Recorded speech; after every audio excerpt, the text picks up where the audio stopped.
What's going on? What's going on? What's going on? We are live. We are live. We are live. Back again already. It's only been a couple hours, you know. What's going on, everybody? Hotspot, Maldi Mama, Katie. Let's see. Bravos. What up, John? Julie. Or Julia. My bad. Brookie. Corey. What up, Corey? Valerie. Heather Marie. What's going on? Hers. Pebbles. What else we got in the building? Sarah. What's going on, Sarah? Welcome. Linda. Stephanie. We got Sherry. What's going on, Sherry? Susie, Brandy. What up, Randy? Johnny Rocket BC says BTK was called the boogeyman by the police. Christy, who was Kaylee's mom, compared the killer to the boogeyman before Gonsalves expressed their determination to get the case resolved. Did Christy? No. That's a good question. That's a very good question. You know, I actually thought that myself after looking back at that interview. Good catch there, though, Johnny. Alexis, what's going on, Alexis? Chrissy, what's up? Casey, what's going on? Welcome. Shout out to everybody in here, man. What's going on? So I wanted to see this coward. He's little court date. That's what they want to call it, right? What up, Logan? How you doing, man? God is good. Yeah, absolutely. God is great. Andrea, what's going on? MNFB, what's going on? Taco Cat. Damn, that's Taco Cat. Can I get a taco? What up, Jessica? How you doing? Jessica in the building. What's up, Chelsea? Gris. Janine. What's going on, Janine? L. Dot. What's going on? Shelly Belly. Nicole Thomas. Raggedy Ann. Linda. Bullish in Seattle. Shy Toes. What's going on, Shy Toes? No Chains. What's going on? All right. Let's go up here a little bit. I just seen a few more people in here. Let's shout them all out as much as I can. All right, let's jump into it. Let's check this out, and we'll get into some phone calls off the bat. We ain't playing no games. And yes, I will have the clock on for 5 minutes. Yes, I will have the clock on for 5 minutes for these phone calls so we can, chop it up. Let's check. But check this out. What's up?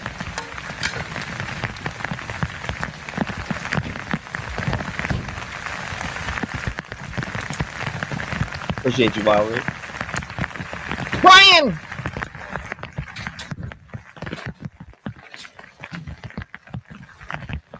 Bryan, did you do it? How you feeling? Did you hear him, Bryan? Did you do it? Like my man's gonna look over and be like, "Yeah, I did it." You be a fucking fool. He should though. You know what I mean? Get it over with. Save the family some heartache and just yeah, I did. Save it. You know what I mean? Speedy trial, get it done with, and execute the bastard. Put him to sleep. Why did you do it? Are you ready to go to Idaho? Why did you do it? 6'2" or something. What's up, Mama P?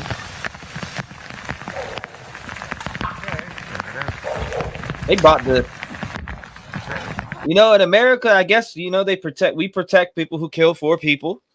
Allegedly, speculating wise, we protect people with big ARs and shit. Like we're about to shoot somebody down that wants to kill a coward like this. My bad. Yeah, I convicted him already. Yeah, my bad. You see that shit? Look, Bryan, did you do it? Get him out the way. He looks scared. How you feeling? Look, he looked. You know what though? He pulled up like he looked for it. He looked right over at him immediately. As soon as he comes out, he looked. Look.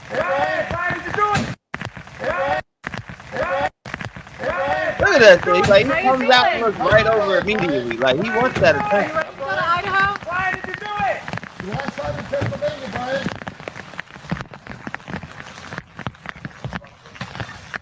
His eyes are so creepy. I know, right? This dude, he comes out and looks right over. You said PC, red jumpsuit. PC. Yeah, absolutely he's in PC. But in general, actually, no, I think he would still be in quarantine, to be honest with you. He's wearing a vest. Good afternoon. What's up, Slackjaw? What's going on, man? Let's start it off. Let's start off right now. Give a call in 219-885-9693. I'm about to open the lines right now. Let's get it. I'm going to open up the lines right now. 5 minutes for everybody. Let me get to it. Let me get to it. Open it. Boom. Call in 219-885-9693. What's your thoughts on this coward? What do you think's gonna happen today? Tell people, somebody who's got the knowledge. Come up here and let the people know who want to know what's gonna happen to him today. Let them know what's going on. Make sure you call in. Flight risk? He said flight risk. Creepy eyes. Yep, he definitely looked over. He looked over for it. He knew. I mean, he knew. Because he's gross. Total serial killer vibe from him, says Brookie. He looks like he could play Dracula if he had some fangs in. Trev, why didn't Ethan have a gun? That's gun country up there. Hey, I wouldn't, I'd like to not speak on a victim that, lost his life already, woulda, shoulda, coulda, woulda, and that's a sad thing to speak on. I kind of don't want to address that in the fact that he's not here to speak for himself, to think he will have a dumb woman, to think he will have dumb woman groupies writing him in prison. Absolutely. I agree with that 1,000%. Call from Taco Cat. Hey, what's going on, brother? How you doing, man? 5 minutes. What you think about it? What can you tell the people? Elaborate to them what's going to happen to him in court today. Hey, my question, Colin, is, I think they probably got the guy for sure, right? Uh-huh. But my question is, if you look at the Google Trend data on victim search for the names of the victims, Uh-huh. I don't know if you've looked at it, but I pulled it up and I was looking like for years prior, like their names were getting hits in Google, and it just made me wonder, like why, like the reason, like were they? I know that some of them were like social media, like trend influencers, that sort of thing. So I'm curious if maybe that's possibly where the connection came from. Maybe this POS found one of them that way and then started kind of stalking them, and then found out that there was a whole house full of ladies there, and one thing led to another, sort of thing. You know what I mean? Mm-hmm. I know exactly what you mean. So, but it's just, what do you mean? What do you find on Google? What do you like? If you can elaborate. So if you go to Google, you can go to like Google. I think it's like Google Trends. If you just Google that, it'll pull up like the data for the Google search engine. So you can put in keywords or whatever, and you could type in like your name, for instance, and you could look to see how many times you've been Googled or image searched or whatever, and then it breaks it down into like regions, and it'll be like region specific. And so you're able to pull that up, and you can see like, oh, there was in whatever month, whatever search term was Googled 10 times or whatever. And so you can look that stuff up. But so I took it. I know that there's been some chatter about like in the past few months, and their names have been Googled. But I went even further back, and it's like, I think a max of 5 years or something like that. You can look at the data, and they were even getting hits, multiple years in the past for their names. Right. So, but yeah, it's just, I don't know. It's just kind of a weird thing to look at as far as like the trends of Google. And it could be, it's anyone in the world that Googles that name, right? So there could be some duplication or whatever, the different people, the same names, sorts of things. But it's kind of weird when you start playing around with the data. Yeah, no doubt. And no doubt. So what do you think about this coward? What's your thought? I think it's. I just hope that the case is good as far as the evidence that they've got on him, because I definitely think it's him. I think they found their guy. I just hope that the evidence is strong and that there's not any weird wiggle room. I'm definitely not smart when it comes to the court systems and all that stuff, but I know that you got, the big court cases that we've all seen that have kind of, everyone thought for sure it was the killer, and then people got off. So there's always that kind of little bit of fear that you got. Yeah, it's that fear. I mean, you had the Casey Anthony's of the world, you know.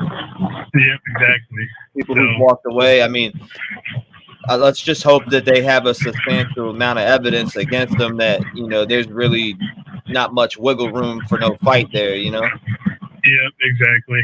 And I think they got them. I think they'll have enough, but it's just, yeah, I don't know. This case just got me hook, line, and sinker. So I've just been watching everything on it, and now I'm just excited that they finally got their guy, and now just got to let the process work. Yeah, bro. So, yeah. I think, you know, they had to have a substantial amount of evidence, whether it was the rumor from, you know, blood and stem cells being in the sink, or, you know, whether they found DNA evidence from him on each victim. Whether, I mean, even two of them, I mean, wrap it up pretty much. I mean, I think the defense will be able to have to give a run for their money just on the basis of things that I've seen. The way they conducted the crime scene, the way that they had video cameras there, and you could see people walking in without hair nets and you know, suits on. They didn't have the right. I feel like they didn't have the proper stuff on when they went into the house. You know, right? I feel like they didn't follow proper protocol, so to speak. Yeah. Well, and I think what's going to be one of the saving things is I think there's someone out there that's got something showing him at the house or near the house with some better quality. So I think there'll be something like that can hook him up for. Plus, there's got to be some evidence in there. But yeah. Well, man, I appreciate you calling in. God bless you, brother. What state you calling in from, man? Iowa. Shout out to you, and thank you for, you know, keeping an eye out here and having a voice in the community to keep and to fight for justice, to, you know, for these victims, because they sure need a boatload of people stand behind. I know this case is worldwide, bro. A lot of people know about this case, and we want to see justice served. And God bless you for, you know, having a voice in the community, my man. I appreciate you calling in. Thank you, man. Thanks for everything you're doing. No, I appreciate you, brother. God bless you and your family, and stay safe out there, my man. All right, you as well. If you want to call in, it's 219-885-9693. What do you think about this tower right here? So here we go again. Yeah, so we are back. God bless. Shout out to everybody in the chat, by the way. I see you all. Make sure you call in. It's 219-885-9693. Good morning. What's up, Keith? Good morning. Good morning. Good morning. Good morning. Call from Jessica. Jessica, what's going on? What's going on? You are live. Yo, what's up, Rev? Can you hear me good? I can hear you fine. Yep, perfect. Just perfect. Oh, okay. I know I call in a lot. Chat. If I call in too much, just let me know in the chat. I'll back off. I just like to call because it's like family. It's like us sitting at a table having a conversation. You know what I mean? So y'all all feel like family. So that's why I call. I like to talk to family every day. Hi, family. What's going on? For real though. Good morning. What are you thinking about? What you thinking about with this right now? Well, I did recently see a report that I guess he told his lawyer that he wants to talk to his parents. The nerve that he wanted to talk to his parents. Kaylee, Madison, Ethan, and Xana didn't get to talk to their parents one last time. So that's an 86 no. So I guess the courts told the parents or the lawyer that they can't accommodate that. Allegedly. So that's the report that I recently heard. What do you think about that he wanted to talk to his parents?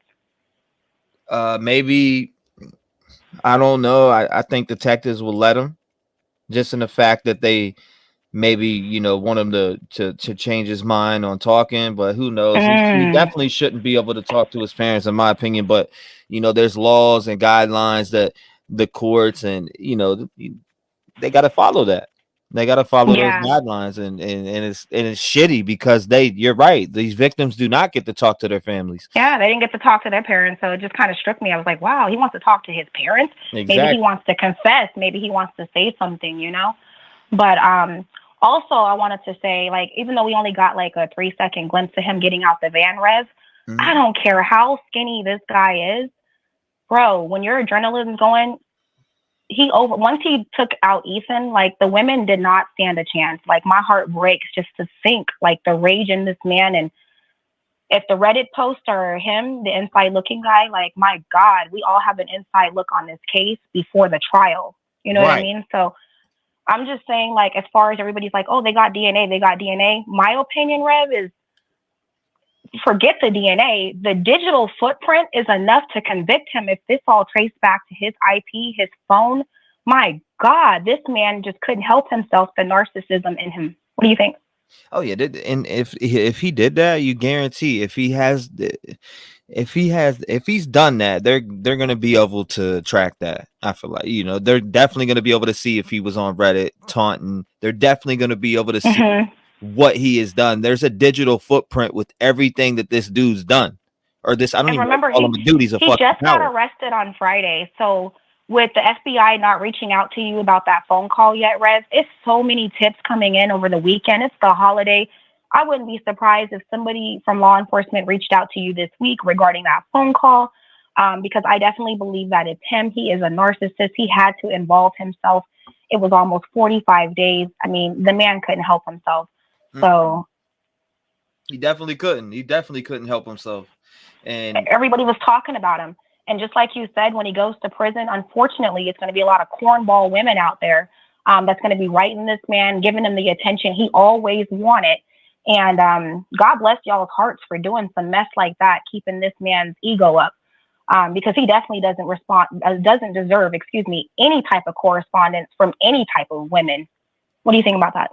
absolutely. I think you'd have to be, you know, unfortunately, there is going to be women out there that are, oh my God, if he gets the death penalty, oh my God, please do not let him get the death penalty. There's people that don't believe in that. And I've seen big organizations that, you know, push for, you know, let him, you know, push for life in prison instead of the death penalty. This dude absolutely, if he, you know, and I don't know what evidence they have against him, but if they have that evidence to put this man down for good, he needs to get the death penalty. Absolutely. Exactly. I mean, in my opinion, he doesn't deserve 3 hots and a cot. I don't want to take care of this man. I mean, I'm sure you agree, Chad. Like, no. And then also I wanted to mention the fact that they were like, yeah, well, why would he drive his own car?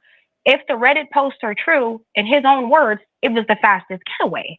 The nerve, like, my God, like, this man is disgusting. And everybody, like, I also wanted to put out there before I get off the line, Rev, you guys, we should never victim shame, whether it's a man or a woman that's in the position of being the victim. It's not anybody's fault that this man decided to come into their home, okay, after they went out, did everything right, lay in their bed. This man was plotting in their home for weeks. We're gonna find out. I mean, this was his plan all along. So we should never victim shame, never blame, guys, because these people did nothing wrong. They went home and went to bed, and this was could have been anybody. So I just wanted to put that out there. Like, if some woman used you, a man used you, there's courts for that, guys. I know my time's up. I appreciate you guys listening, and I'll be calling in again. Thanks, Rev. Well, thank you, Jessica. I appreciate you, and God bless you for rocking out every day, and the family loves you, and we appreciate you. Thank you. I appreciate Miss Rev letting you extend your time to us. Thank you as well, Miss Rev. Absolutely. Thank you, Jessica. Well, Bye. I'll be talking to you soon. God bless you. We love you. Shout out to Jessica, man. If you want to call in, it's 219-885-9693. Make sure you call in. What's your opinion and what's happening in the court today? If you got the knowledge, let people know in the chat what's going to happen in court today, which is he just signing that paper to fly? What is he doing? What's going on? Fill everybody in. Call from Sherry in Beverly Hills. Sherry in Beverly Hills, you're live. What's going on? You got 5 minutes. The floor is yours. Hi, good morning. Well, I'm new to the family and I've been following this case. I have to say, this character, I'm going to call him, it's not even a person, is just like Ted Bundy. Now, I originally grew up in Florida and I remember the entire Bundy case, and I believe he is acting as if Bundy was his mentor. And so that is that. Going back to the house, I'm curious. Xana put the locks on had her father come a week early and put the locks on her door, redo them. I'm wondering if he had been at the house at a party or if he was stalking her in some way. Something made her change the locks in her bedroom door. Mm-hmm. I wonder why. And yes, and that's what I'm thinking. Also, I wanted to apologize to all the Jacks and to the 2 surviving roommates. I was convinced that Dylan was involved, and I apologize if any of them are listening. That's really all I have to say. I just wanted to phone you and let you know that I'm very impressed with your platform, and I'm glad they captured this character. And I honestly do not feel he acted alone. I think there's going to be a surprise in this entire outcome, whether it was a lookout person or somebody helped him. I just don't know who it will be. What do you think? To be honest with you, do I think somebody else is involved with this case? Yes. I want to wait till this coward gets back to Idaho. Right now, I'm thinking that he acted alone. Do I think there's a chance? My chances of thinking someone else is involved are about 20%. So I'm 80% with it's him, and 10, the other 20 possibly. But I mean, that, like I said, I want to wait for him to get back to Idaho so we can see some facts on this case and see, what his defense is up against. That's true. And I also appreciate you having Detective John on. He gives great insight to the unknowns, and I find it fascinating to listen to him and his theories. So thank you for having him on as well. Absolutely. Yeah, I don't really have much else to say. I just will honestly think that this whole story's had lots of twists and turns, and this guy is sick in the head, and I can't believe he drove across the country. I'm just wondering, I was awake that night when he called in. I'm just wondering if he drove through Utah, and he was staying in Utah with his father for the night, and he called in as quote unquote Dave. Just a theory. To be honest with you, I have no idea about that, but I know that he was pulled over twice here in Indiana where I'm at, which is crazy as fuck. That is extremely crazy. I did hear about that. He was pulled over twice here, and I'm on the border. Like, I could walk into Chicago right now. I could walk out my house and be in Chicago in 5 minutes, but he got pulled over here twice in Indiana, which is, I'm like, damn, Indiana, they pulled his ass over twice. So I'm wondering what they did within that. Because when Indiana is about an 8 to 12 hour drive to Pennsylvania, right? From here, from where I'm at, it's an 8 to 12 hour drive. So in general, he didn't have much left in that drive when he had got pulled over. He was, Pennsylvania's right here. So I don't know whether they planted something on the vehicle. That's right. Or sounds like a setup. They weren't onto him yet. That's right. Well, they could have pulled him over just to get an overall look at the father and get an overall look at him and look at the car, just part of their operation. Right. That's a good insight, T-REV. I was just thinking about it. Like, I thought about it a lot, and it's like, man, I am very, happy for the victims' families that they at least there's a starting process to some answers. And there's something in the back of my mind that says maybe there's a twist and a turn that comes in this case, but we need to, give our utmost and give our heart, utmost respect and put our hearts with the families, because they are about to, I feel like with this guy's ego, he's gonna try to drag them through hell. Absolutely. And remember when you were online when someone had mentioned that the next day were the funerals for Kaylee and Maddie, you looked quite surprised when it happened. Well, that's when the family knew they were going to arrest him the next day, because his father always said he would not have the funeral until they caught the guy. Absolutely, exactly. So, and that kind of and they found out on Thursday about this. So that was kind of the day everything was circulating around. If you don't recall, I'm not sure if you recall, but no, I recall. Yeah. But yeah, no, I appreciate you calling in, and God bless you. I'm gonna get to another caller, but thank God you bless for you. tuning in. Absolutely. Thank you for taking my call. God bless you. God bless you, ma'am. I hope you have a wonderful day. Shout out to her, 219-885-9693. What's your thoughts on this coward, man? We're running 5-minute clock here, and I want everybody to be able to get through today and speak your thoughts. I'm in Indiana also. Shout out to you, Tracy. What's up? Jody says, everyone, please keep the victims' families in your prayers. Yes, everybody, please keep families in your prayers and continue to pray for them because you're going to need it. They need our prayers. They Call need our from love. Josh. Josh, what is going on, my brother? You were live on the air. 5 minutes. The floor is yours, brother. What's your thoughts on this coward BCK? I think it's pretty damn crazy, actually. They actually found him just about 5 minutes in a straight line from our house if you didn't have to go through the gates there of Indian Mountain Lakes.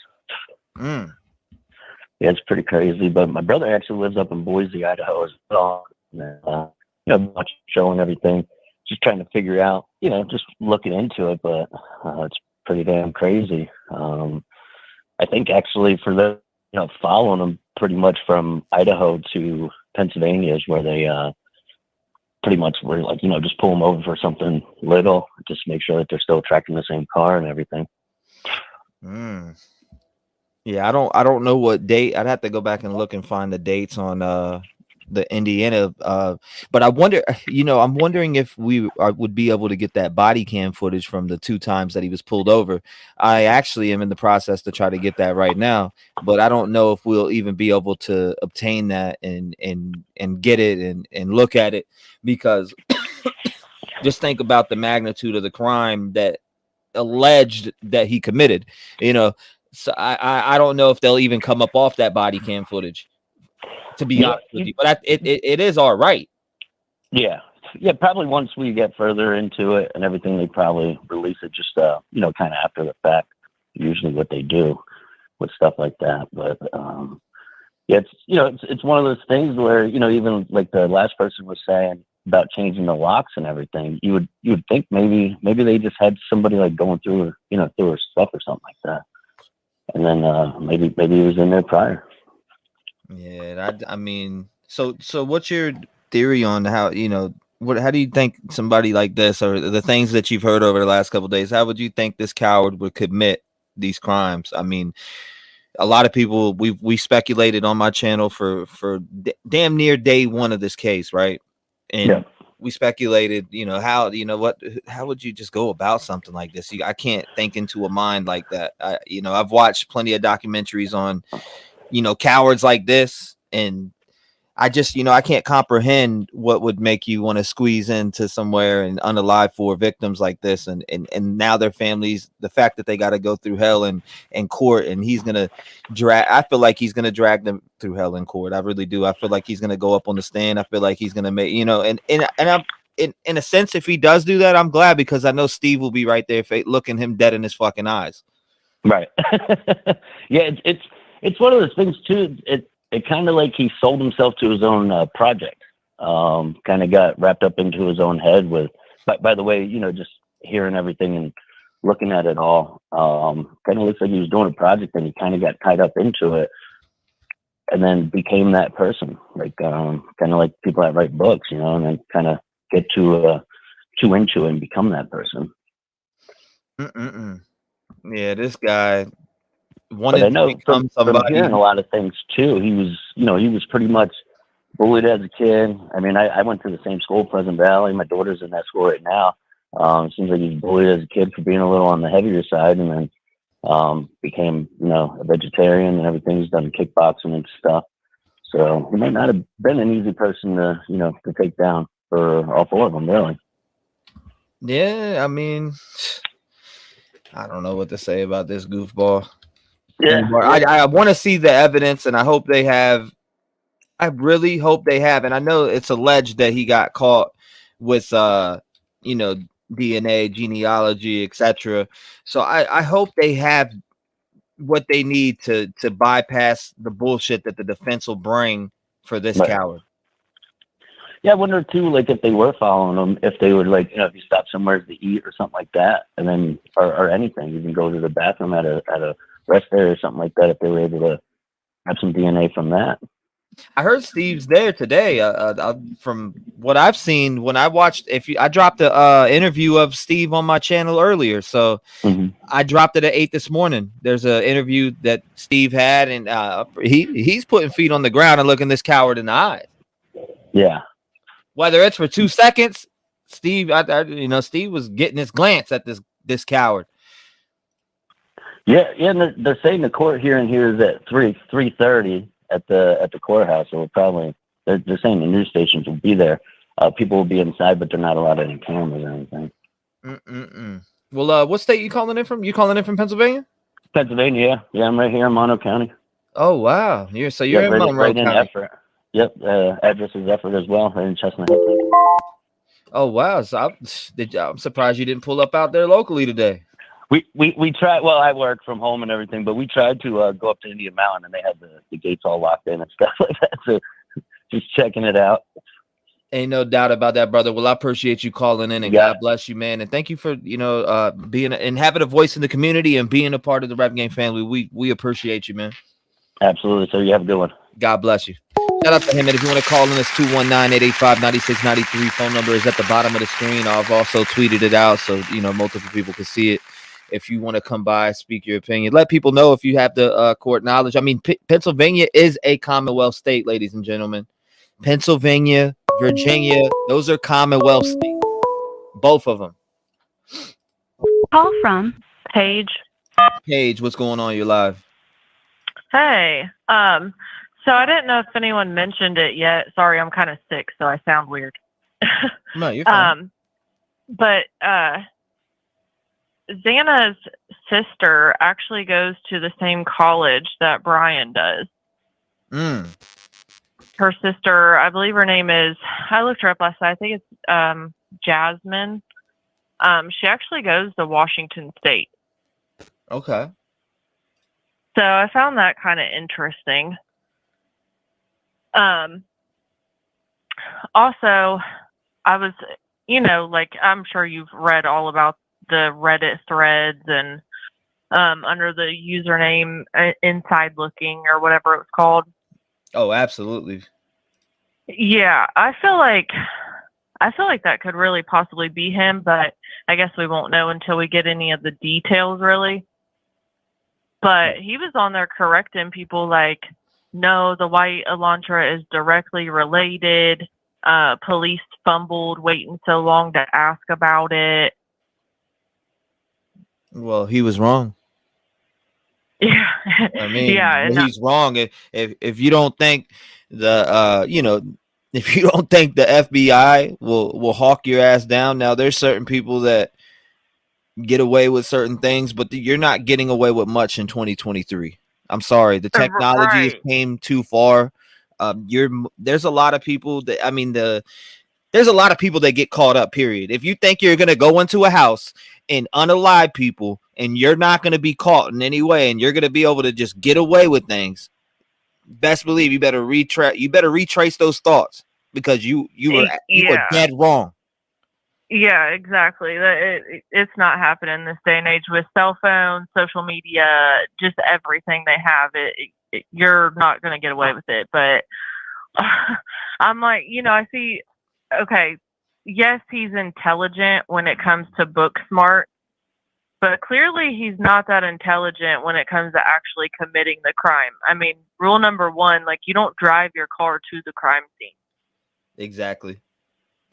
So, I mean, he could think that he's intelligent, but he's not very intelligent when it comes streetwise anyway.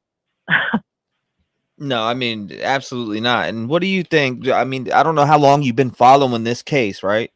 But from everything that you found out about BCK, bitch coward, that's what I'm gonna call him, because that's what he is.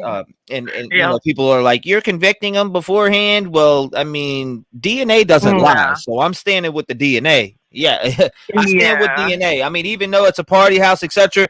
Think about it, ladies and gentlemen.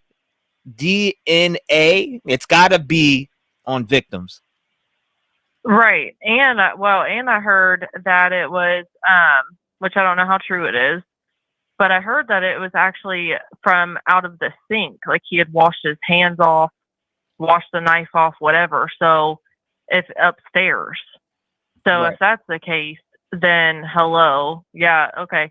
You're presumed innocent until proven guilty. But, you know, if you have enough probable cause, which we'll get the affidavit who knows when, but if you have enough cause to go across country and arrest somebody, they got something on you. I believe they have even more than just DNA. That right there is enough, though. Mm-hmm. And it depends on the type of DNA. Obviously, you know, they could have found blood droplets. So you're not explaining that away. Oh, I was at a house party there. Well, like Gabriel Yemens in the chat just said, no way they arrest him like this without solid proof. And I feel the same way. I feel the same way. I feel like they have some type of DNA. And just think about it. You know, the victim's hands. I think when this coward went in the house and did what he did, things didn't unfold quite like he planned. Mm-mm. I feel like it went way different than this coward thought. And I mean, 47 days, your plan was dog shit. You absolutely got trampled on. You traveled across state, and your plan was broken like a puzzle.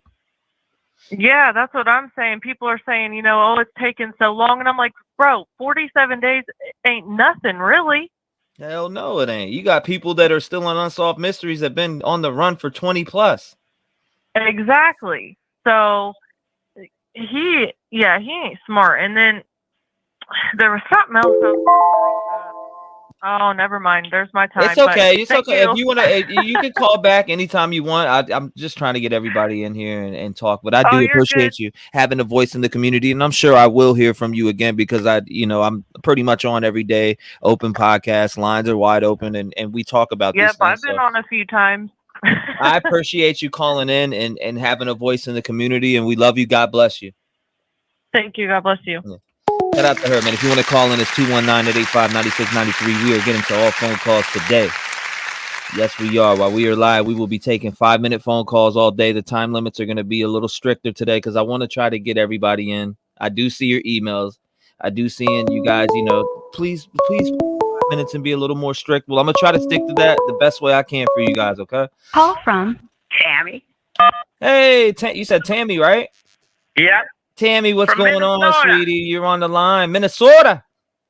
Remember, I've been talking to you. Yes, ma'am. So what's your thoughts right now? What are your thoughts on this coward? Can you break it down to the people what's going to happen to him in court today? It's just some people don't understand. He's just going to say his rights to leave there. That's going to be it. And on the plane, he goes right back to Idaho. Exactly. Hey, I'm calling to say, hey, I want to be the first one to ask for your autograph because you're so famous. Oh no, I'm just giving you crap. That's not the look I want. No, I just was giving you a little crap, but I just want to say, as a mom of 55, and I told you a little bit about that, and I like your motto. I see people. I'm telling my kids about it because they always think I'm crazy, anyway. But I see everyone trying to branch off at you right now. I mean, I learned so much that, I didn't know about 4chan. I didn't know about all this stuff. But you know what? I believe you. I believe you and Detective John. I just don't like when people are bashing you. I'm from Midwest. Let me break it down for you. Let me break it down for you here. You're always going to get hate on the internet. And if you're a YouTuber and you don't have thick skin, just leave your channel alone and don't do it. No, but I'm glad I stumbled upon you because I actually had to go back to work, and it's like I got to get home. And I want to tell you one thing, and I'm just going to be really brief about it. I got home, going out to one of our contractors' house for New Year's Eve, and I got home, and you had that spirit box out. I listened to you for 2 hours. You scared the crap out of me, T-REV, man. I'm still shaking about that. Well, yeah, that's not for everybody. That's why I do separate lives and respect for the people who don't like that. I respect the opinions, but I hate when people are disrespectful towards what I do, etc. And because I don't disrespect anybody, their religion, nothing. All walks of life are allowed here, and we're here for one thing and one thing only, and that's to find justice for families.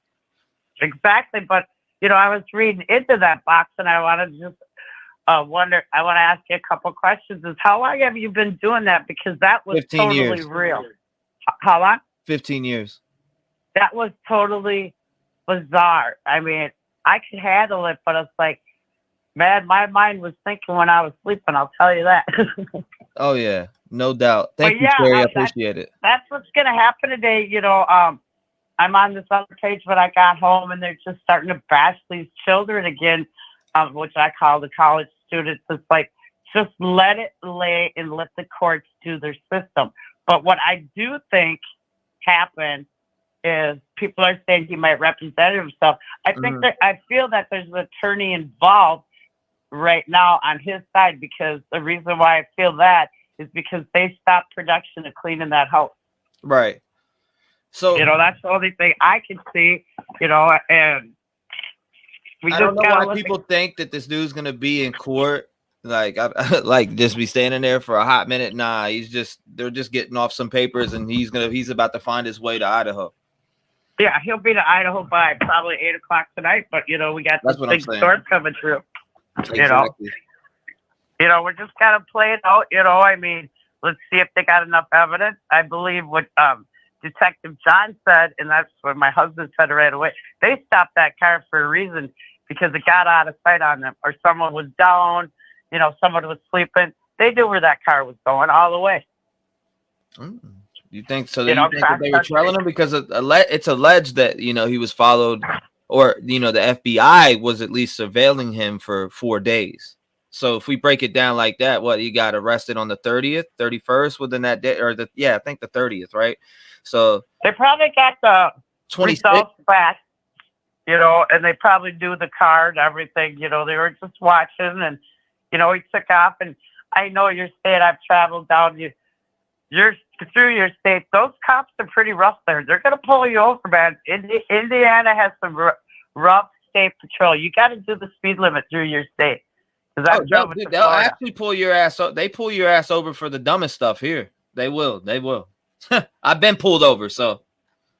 All right, I'll just sit back and watch you, but I just want to say I really love your show. I mean, I'm glad I came upon it, and you see these other people say, this guy, what? You're the number one man. Everyone's just coming off of you right now, and hats off for you to be aware of this. I hope that you pick another case. I don't know how you work, because I just kind of stumbled upon you about 2 weeks ago. Yes, I'll definitely be on another case. If you go back and look to my channel, you'll see other cases I've been on, multiple. Are you going to ride this one out for a while through the court system, or are you going to start getting another interest going too at the same time? You'll see. You'll see? Yeah, just sit back and get ready. Get ready. That's all I can tell well, you. hats off You'll to see. you. I don't want to give out it. I got some stuff that I'm working on. There's a series I'm working on, but we're covering this today, and you'll see, because I'll put out a scheduled thing that I'm doing. But in general, though, I don't want you to stop on this one. I'm not saying that. No, there's definitely other things, but I appreciate you calling in. God bless you, and yep, God bless you too, and Happy New Year. Yep, thank you. You're the man. God bless you. Shout out to her, man. 219-885-9693. Anyone that defends this monster is disgusting. Shout out to that. I feel the same way. A lot of people live by that. You're innocent until proven guilty, and I know. I get it, right? Yeah, I get it. But let's see the evidence against them, and then let's go ahead and discuss that afterwards. Call from Donna. Emma Watson. To accept, press 1. To send a voicemail, press 2. Hello? Hello. I can't stand those niggas.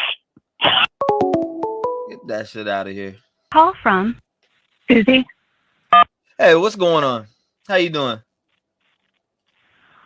Hello. Hello? You're live. What's going on? Oh, hi.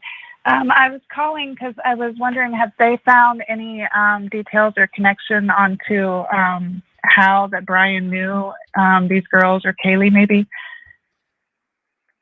Say again?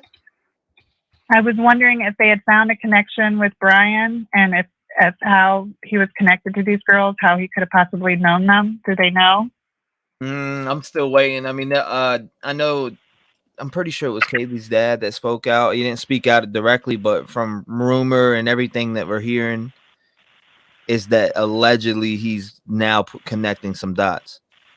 Got you. But we, Okay. I still want to wait to see what dots he is connecting. Right. I'm sure there's a lot of rumors and false stories going around, but I was just interested if they've had connected anything yet or not. Great. Thank you. I appreciate you taking my time to take my call. Oh, God bless you, ma'am. I appreciate you calling in. Thank you. I enjoy your content. I watch you every day. I appreciate you. Thank you. Thank you so much, man. God bless her. 219-885-9693.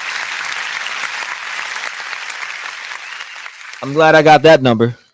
Screenshot it immediately. They thought, I don't know if they thought they were hidden or what, but yeah, reporting that for racism. Why do people call in and their number shows up? I don't understand that. We'll go ahead and get that taken care of. Call from Angel. You get these people that call in with their number showing. That's what we thought. Yeah, how you doing? God bless you. You're on the line. You got 5 minutes. What's your thoughts on this coward? Anything that you want to bring up? I wanted to see if you saw Sweetie Pilo's new video today. She put out. She was saying that a source close to the investigation said that Kaylee had a one-night stand with this guy and then ignored him after that, and that's why all this happened. So you're saying that it's alleged that they had a one-night stand and that's why this happened? I mean, where is that information coming from? On Sweetie Pie. No, I get the video, but where can you break it down to the people where the information it came from? Some guy is a supposed friend of one of the investigators, and I guess he already put out some information, and it ended up being correct, and so now he's putting this out. So I mean, there's no telling if it's true or not, but it was pretty detailed, like saying like there were 26 ignored messages or something like that. Well, I do want to say this. I mean, I would like to hear from the source on that being put out. That's just absolutely mind blowing to me. I don't know. I think we should play it and see. I'll see. Chat, if you want me to play it, 1 for yes, 2 for no. I really, I do not know. Or I haven't. That's the first I've heard of it. You bringing it up here now, and goodness gracious, if that, I have no idea whether that's true or false, but that definitely wouldn't be a reason to unalive 4 people. Right. I mean, I agree, but when you're crazy, I mean. Oh yeah, I mean, when you're crazy, you're crazy. There's nothing that you can do about that. Absolutely. I agree. Well, yeah, I appreciate you calling in, and thank you for bringing that to my attention. You're welcome. God bless you. Shout out to 219-885-9693. I kind of don't want to play that, but I see a lot of you don't. A lot of you don't. A lot of you do. Really? We want to see that played? We want to see that type of information played? Do we? I'd hate to come out and do it. I'd hate to come out and play a video like that. And I don't know. I'd feel bad. I don't know.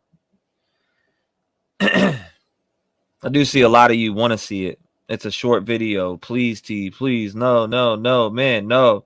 2. No. 2. Let's stay with T-REV on his channel. Yeah, appreciate it. I mean, let's call in. It's 219-885-9693. You should be able to get through right now. But the white Elantra was serviced in PA on December 16th. FBI watched him for 4 days before arrest on December 30th. So that means there was no way Indiana police knew he was the killer. Call from. To accept, press 1. To send a voicemail. If you don't say your name, I'm not answering. 219-885-9693. Call from Kiki G. Hey, what's going on? You live?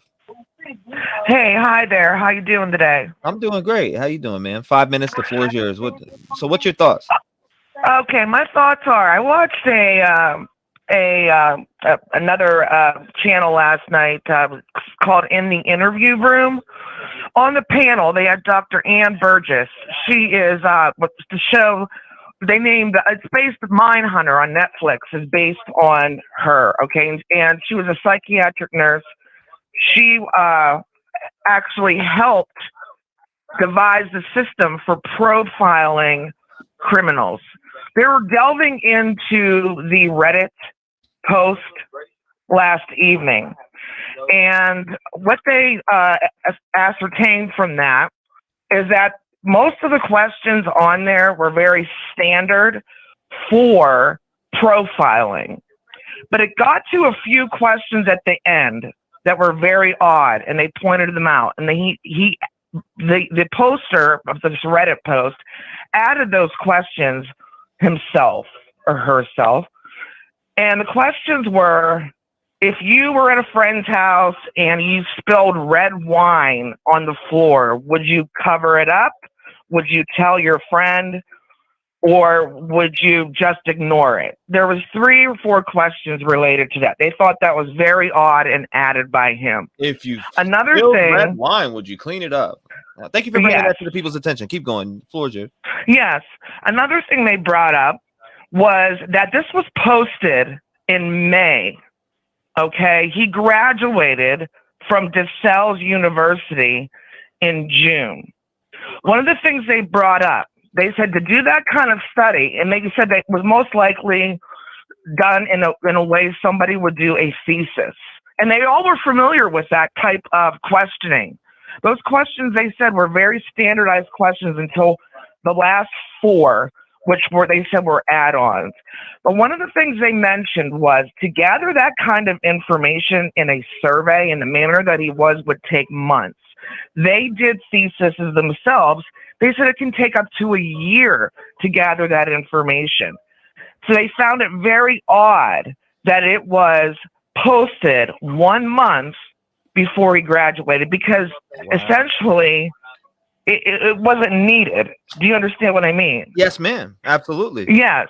So one of this, and then they posed questions regarding delving into it further. Is this a person who has done this kind of thing before? And it was pretty much unanimously yes.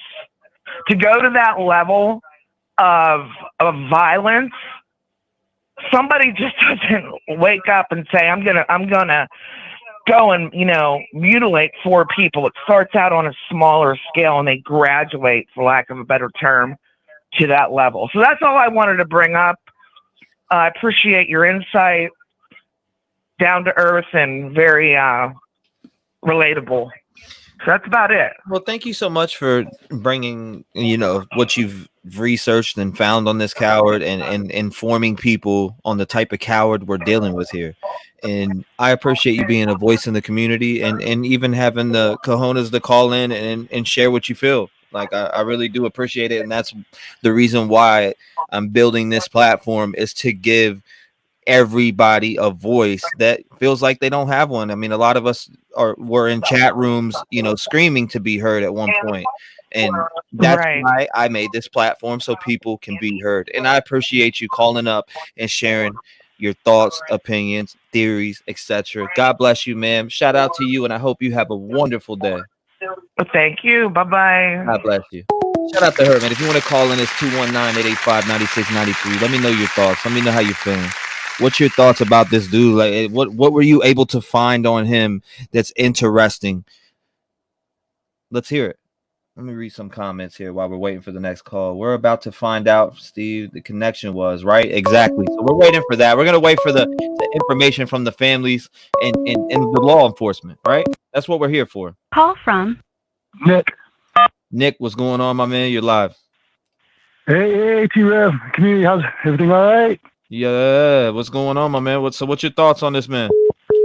Well, first thing that just came to mind is that, I've saw like some of this chat on the TV talking about, victim shaming if we talk about certain things. But, with this case, we've been following it, we have a suspect, which hopefully means, some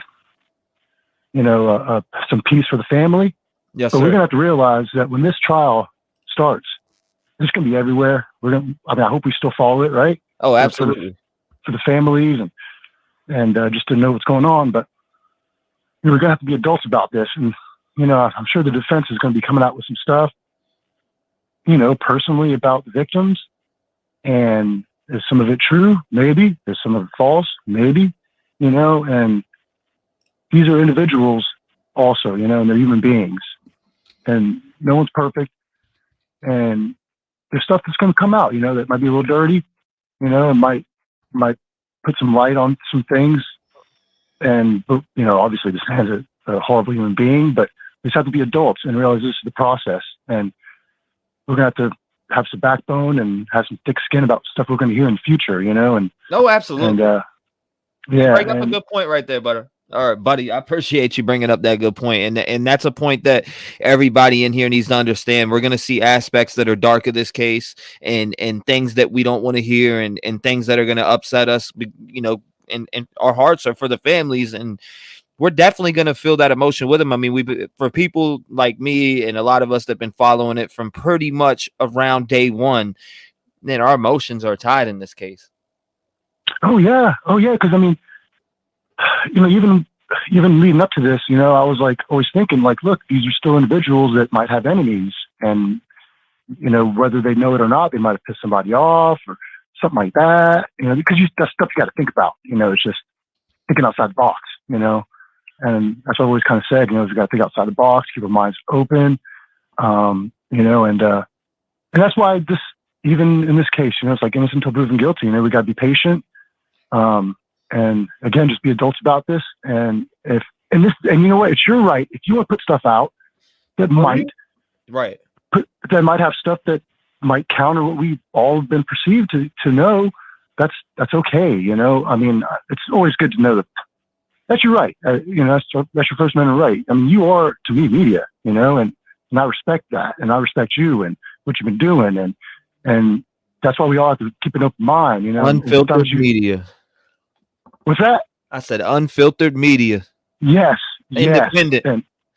Exactly. And that's what I respect most is independent media, freelance journalism, like what you're doing, and also giving us the voice too, which is great. And I'm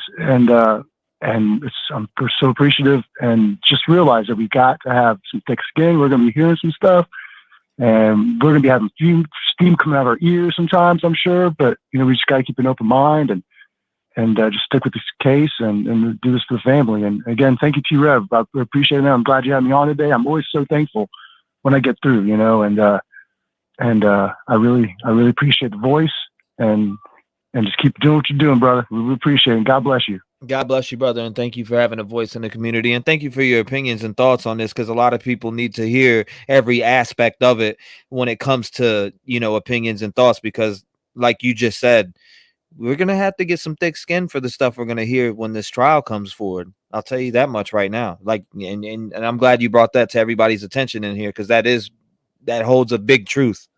Thank you, sir. Thanks. And then again, like you, like sometimes take those risks. It's okay, and you might end up upsetting some people, but that comes with the territory. That's what comes with, doing what you do. But it's your right. And remember that. And that's why I respect you, and you have such strength. And God bless you, brother. God bless you, brother. Thank you for calling in. God bless you. I hope you have a good day, man. Stay safe out there. You too, brother. Thank you. Shout out to him, man. Shout out to him. 219-885-9693. What's your thoughts? What's your opinion? What you feeling like? What were you able to find on this sick coward? Let me read some comments while we're waiting. Thinking outside the box means it's all on the table. Issues you don't want to hear about or process.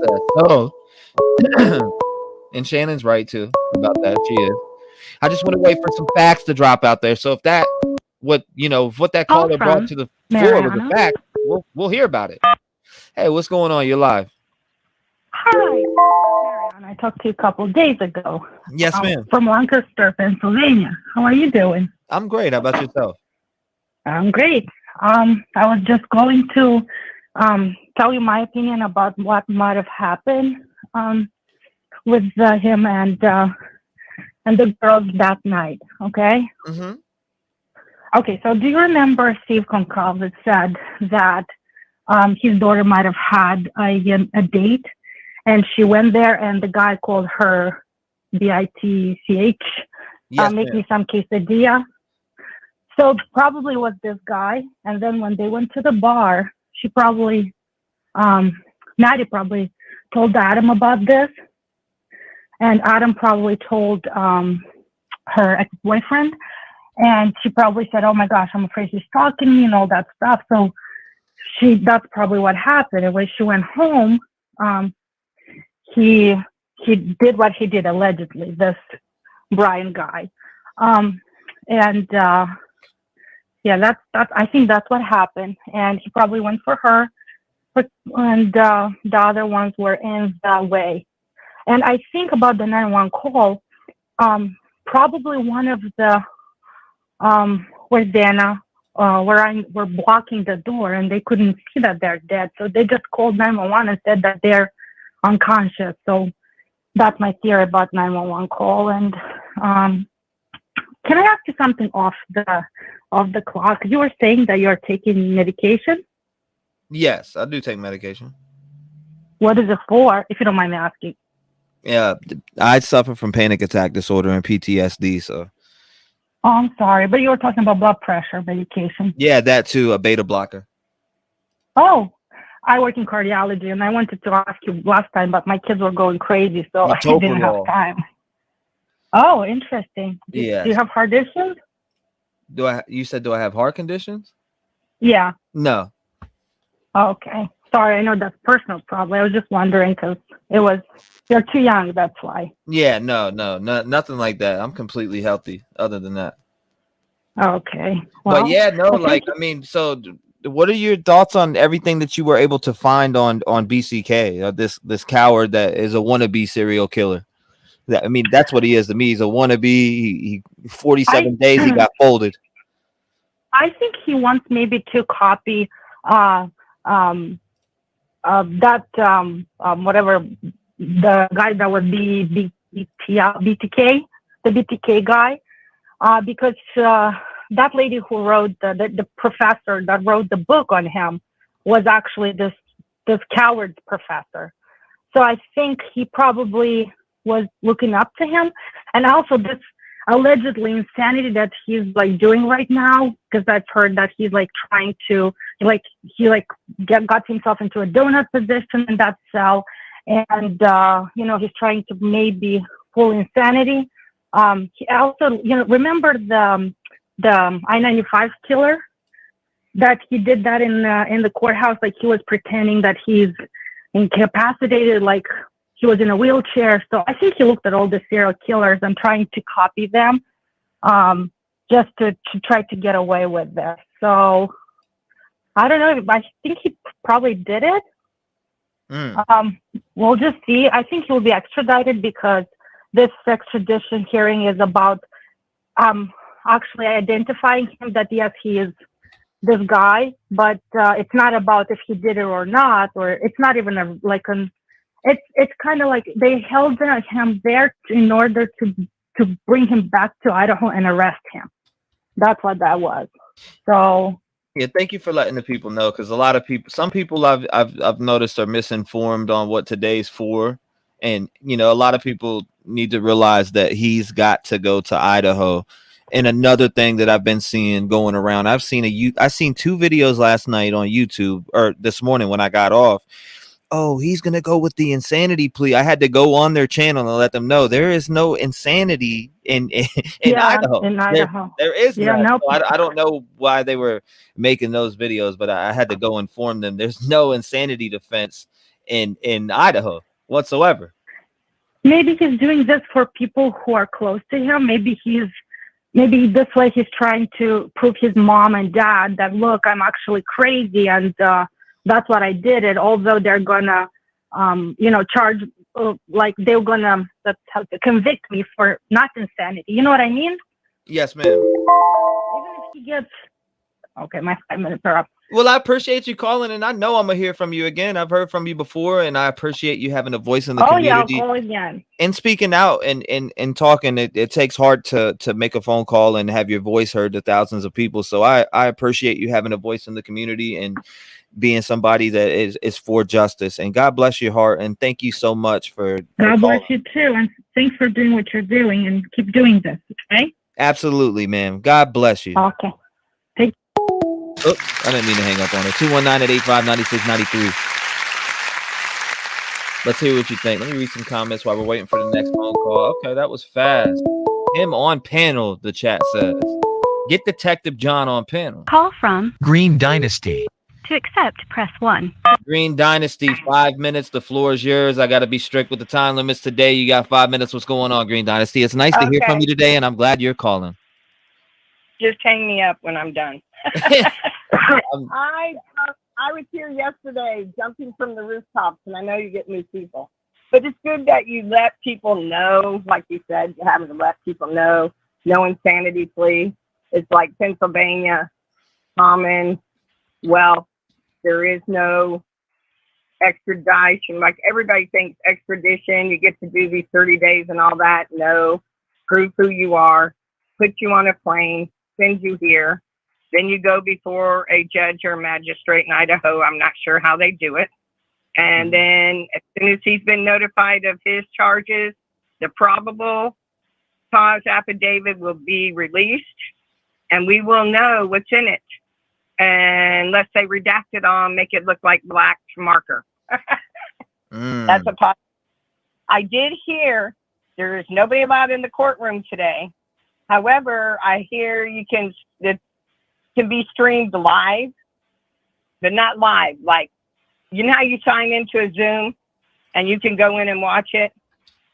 Kind of like with the Judy Ron. You know how it's open, you can go in, but you can't broadcast it, you can't show it. Mm-hmm. Someone was saying there is a Zoom link to it. I don't know how true that is. You might check into it, but you can't show it to us or let us hear it or any of that. So I don't know. Some people want to go listen to it if they can. So I wouldn't swear on that. But my other thing was, that was the main point that I wanted to make. And, you know, I still think that he might have went to the service department on the 16th just to make sure he didn't have something, have an excuse to check for a tracer on his car.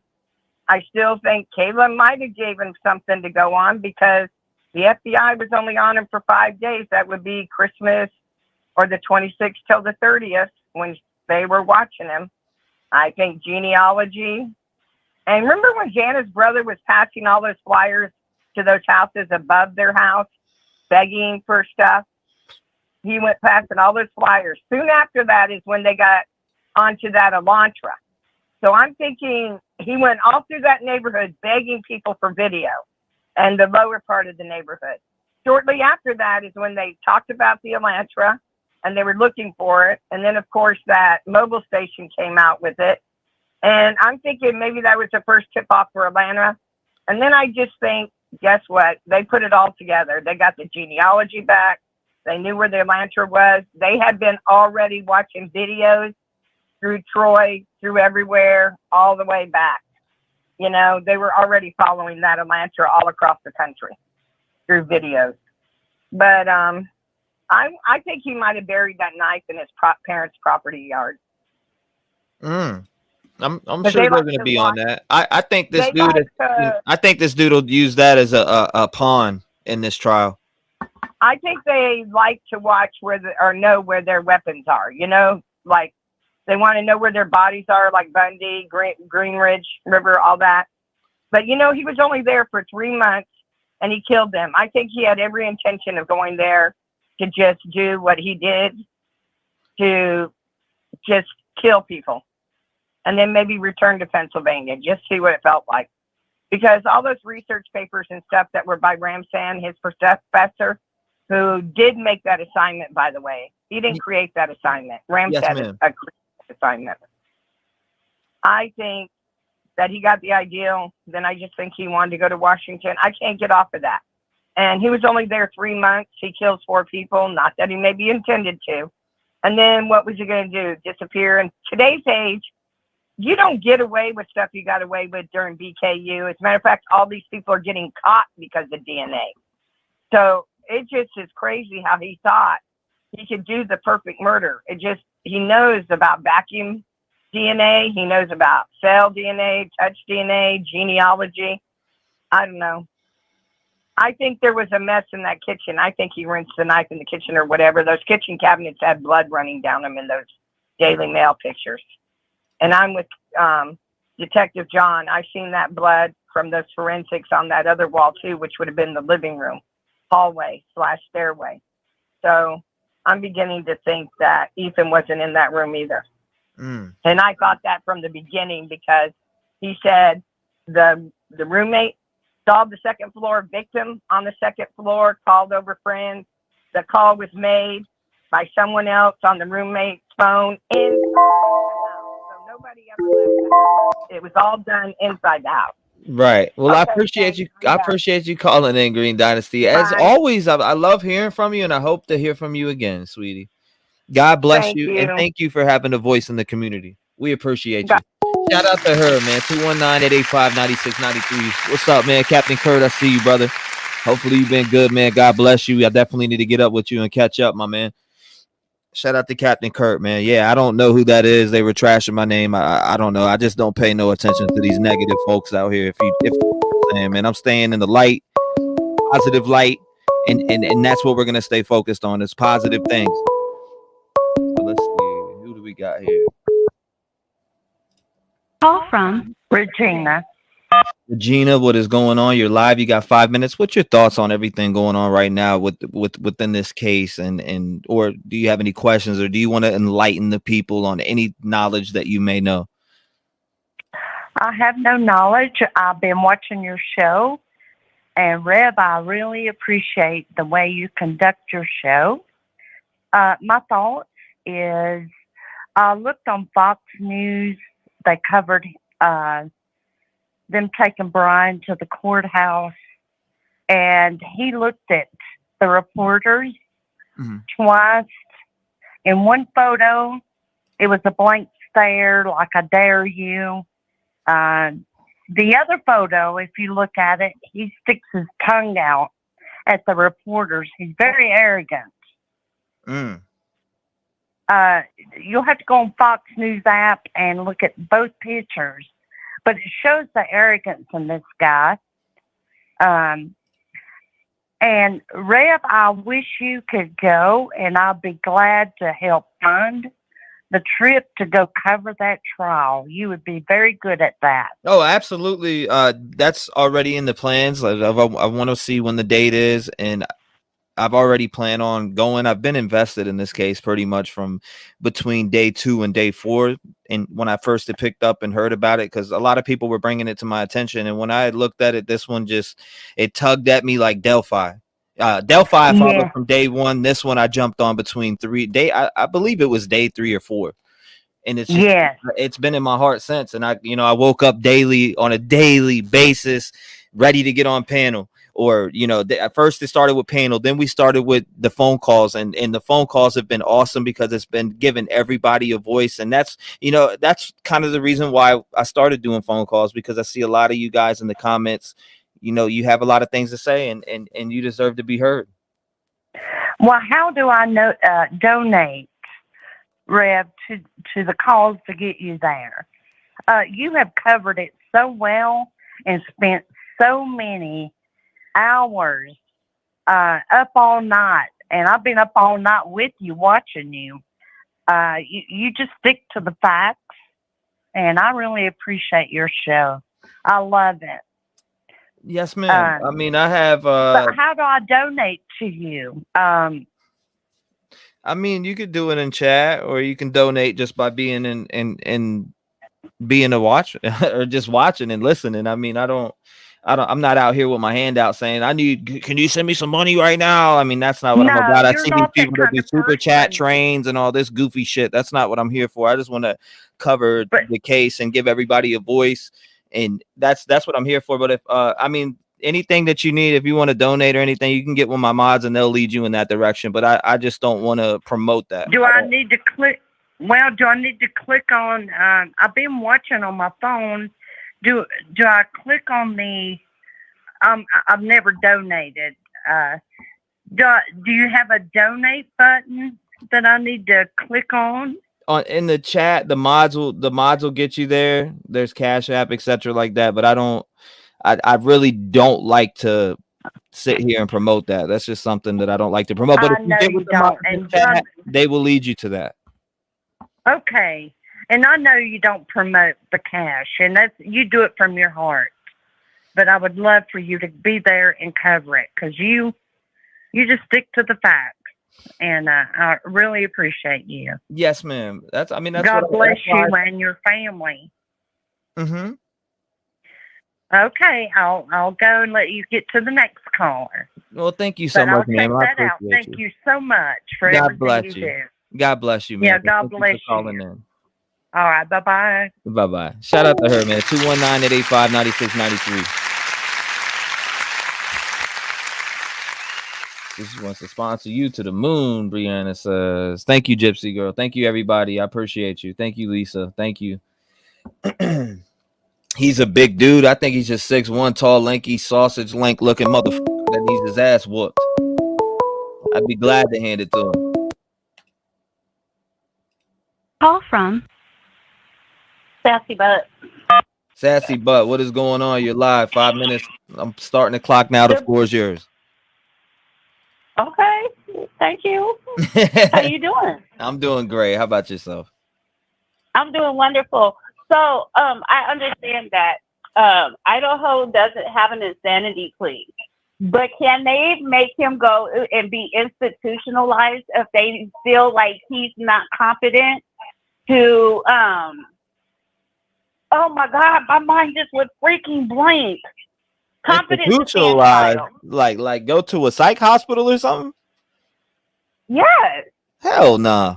Fuck this dude. He ain't that. Hell nah. You went to college. Your ass ain't going to no psych. Hell nah.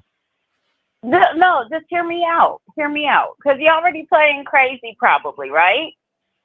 Yeah, and if he knows, this dude ain't crazy. If he knows that the state of Idaho doesn't have the whole "I'm insane, I didn't do it, I was crazy when I did it," then could he possibly go and go with the thing that he's incompetent to stand trial at that time?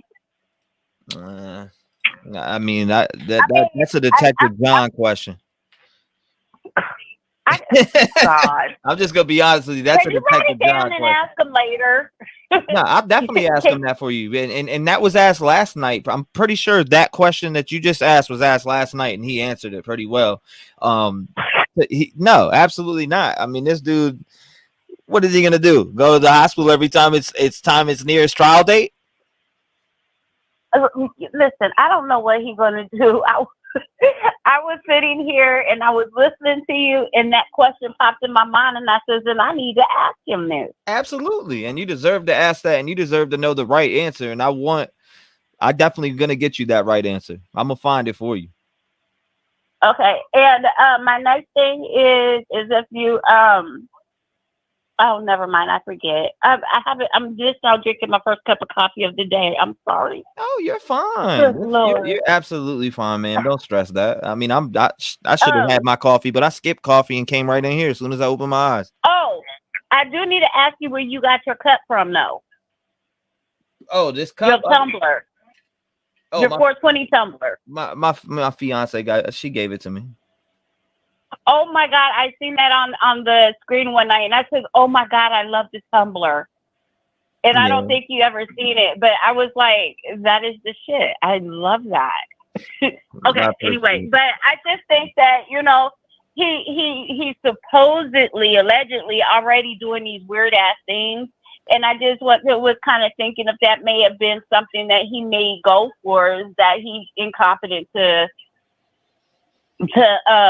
do trial. And I also feel like, I mean, if he was in fact having conversations or what have you with a whole serial killer, I mean, I'm not going to say that that's exactly why he did what he did because, I mean, maybe he was trying, there's a lot of reasons a person would do that. Mhm. But I'm just saying, I mean, he's a weirdo. I mean, look at his eyeballs. His eyeballs are telling everything. He's a weirdo. And I don't put it past him that he is the one that did it. I'm just saying. I mean, I'm just saying. But I love you guys, and I call this my home channel, and I want everybody to know, good morning. How you doing? Drink your coffee. Smoke one if you got one. And I'll be here. I'm going to kick my feet up and just finish watching. And I love the callers, the mods, the chat. Y'all are wonderful and amazing. And so are you, Seth. Well, thank you so much for calling in, and God bless you, Sassy Butt. Right? It's Sassy that I called you the right name. Sassy Butt. That's what it is. Yeah, I'm Sassy But 16 in the chat. Well, I appreciate you calling in, and God bless you. Thank you so much. I appreciate you. Thank you, Sassy. I hope you have a great day, and hopefully I'll see you in chat. You too. Oh, I'll be there. Yes, ma'am. God bless you. Shout out to her. 219-885-9693. It was debunked, she said. So I mean, the lines are open. Let's hear it. Let me read. T-REV, get some food. Nah, stomach empty. We're all right though. We're running on energy. LACUSC Medical. Black Plus USC Medical Center. Medical Center. What's going on? You hung up. How you doing? Unknown call. Not taking it. Sorry. 219-885-9693. Make sure you call in. No trolls allowed. No unknown calls accepted. Sorry, can't do it.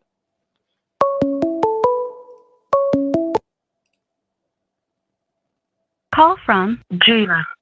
Gina, what's going on? You're live. 5 minutes. The floor is yours. Hey, it's Gina from Kansas. Yes, ma'am. How you doing? I'm good. I don't know why the phone's still ringing. It did that to somebody yesterday. Can you hear it? Yeah, I can hear you perfectly fine. I know, but can you hear the phone ring? Nope. It's still ringing. That's so weird. Hey, great. Congratulations on running such a. For some reason, you're breaking up on me. It's going to make a big difference. I don't know what to do about this ringing. But do you have my number? Can you see my number? Yes, ma'am. Can you call me back? Absolutely. All right, bye. Yes, ma'am. I'll call you back right now. Let's give her a fair chance because she was having that same problem the caller had last night. So I'll call her back right now, and hopefully that fixes the issue. So let's give her a ring back out of respect. Can you hear me? Yeah, that's better. The phone's Yes, ma'am. not ringing while I'm talking to you.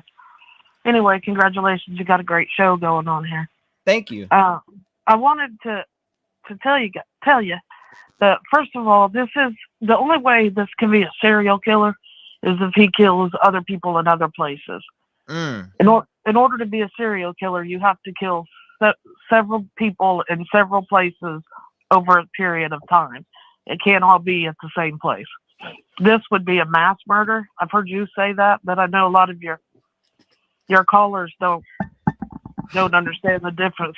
It's hard to understand sometimes. A lot of people are calling him a serial killer, and I don't know why, but I mean, Detective John had let people know, you would have to do this over a month or a month span or something, and be 3 or more. So I mean, I don't know the exact definition of it, but in general, right? I mean, like he's not a serial killer; he's a mass murderer.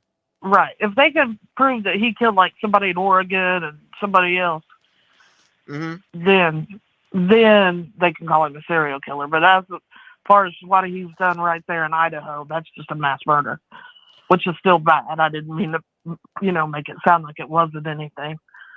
But the other thing I wanted to say is guys like this, they don't commit suicide. Right. They're too narcissistic, and narcissists can't hurt themselves. He loves this. He loves this attention. That's why he was making videos and interjecting himself all over. We just didn't know it because he loves to play those games, and he loves to keep people guessing. Right. That's what first question he asked was, "Did you arrest anybody else?" Because he doesn't want to share. He doesn't want to share the publicity. He wants it to be about him. Right. So I'm not going to sit here and tell you there's no way he's going to commit suicide. But I'm telling you, usually, and I studied criminology. I have a master's degree in criminal justice. Usually, these guys don't commit suicide. If you think about Bundy and Dahmer and Richard Ramirez. I do want to ask. I didn't mean to cut you off at all, but I want to ask you a question because he's vegan, right? And alleged that he doesn't touch, stuff that meats touch. So, do you think there's a possible chance he starves himself? Maybe he does. I mean, right now they're giving him a vegan diet, and there might be some kind of vegan diet because if it's religion related, but if it's not religion related, dude's eating hamburger for lunch, and I have to tell you that don't bother me at all. As far as I'm concerned, he don't get the vegan diet. Mm-hmm. But yeah, so yeah, he might starve himself at first, but you can only starve yourself for so long. Right, until you just pick something up and start chomping down. I mean, I think dude's ego is bigger than people think, and I really think he's gonna put these families through hell during the trial. I really do. He's gonna do everything he can to relive it. He's gonna love going to trial because then he's gonna get to go through every detail and relive every minute of it again. And it's hard to understand, but this was his goal, was to be known as the guy the two people in college, Right. This is he did. I don't think he intended to kill 4 people unless he was going to kill the 2 downstairs. But well, I appreciate you calling, and it's been 5. I'm trying to keep it tight. Well, no, it ain't been 5. I'm lying. It hasn't been 5. Keep going. Okay. So he has, he's loving it. That's all I can say. Mm-hmm. He doesn't want to share the stage. He wants all eyes on him, and he wants them to watch him relive what he did. As far as the car goes, the girl who called you, she may very well have gotten him caught. But I can tell you this: when he got pulled over in Indiana, every time he got pulled over, the police in Moscow knew about it.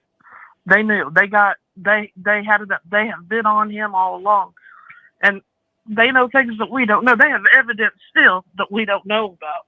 Right. They didn't arrest him based on the weapon. Like, if they find the weapon, that's great. It'll be helpful, but it's not necessary. Right. They got it about it. They've got enough evidence, and that's what they waited on. They've got enough evidence that they can hold him. But praise the Lord. With no bail at that, too. Both in Pennsylvania and in Idaho. That's awesome. That's what they said. Yeah, he won't get out. He won't. I mean, they've got stuff that we haven't even thought about. More than DNA, more than the sheath. The video of the guy talking and all we can see is his reflection. Mm-hmm. They know who that is. They know if that's him or not. We don't, but they do. What's it called? Inside looking. Yes. If you look, the Reddit name. Yeah, you can tell that that's him because of his nose and all that. But they know who it is, and so they have enough evidence where he has basically told what happened. He can't guess that Kaylee tried to run, right? And that's why he can't guess that Ethan was the first to go and died in the bedroom. He can't guess those things. Those are things that only the killer could know. Well, I appreciate you calling up and chatting with me today and talking about and having a voice in the community in general. So, and also giving people insight. That's my pleasure. I enjoy talking to you. I try not to call you too often. I don't want to bug you, but No, if you get through, you get through. But thank you so much for calling. I'm gonna take some more calls. God bless you, ma'am, and I hope to hear from you again. You too. Happy New Year. Happy New Year to you also. Shout out to her, man. If you want to call in, it's 219-885-9693. Make sure you call in. Lines are open. Make sure you call in. What's your thoughts on this coward? Let's hear it. Let me read. I can't form an opinion until I see some solid evidence. I'm hoping it's solid. Yes, most definitely. That's what I was saying. That's what I've been saying the last 2 days. Vicky? Vicky, what's going on? You're live. You got 5 minutes. The floor is yours. Okay, now listen, I've got something to say, and I'm a little stressed out about saying it here. So everybody just bear with me for a minute. I called, I don't know, a couple of weeks ago. I was talking about how my son is in latent fingerprints, forensics. Can I please explain that the protocol does not anymore make you wear head-to-toe covering when you go into a crime scene. I'm so sorry. I don't mean to disagree with people, but he's been in this field for seriously 8 years.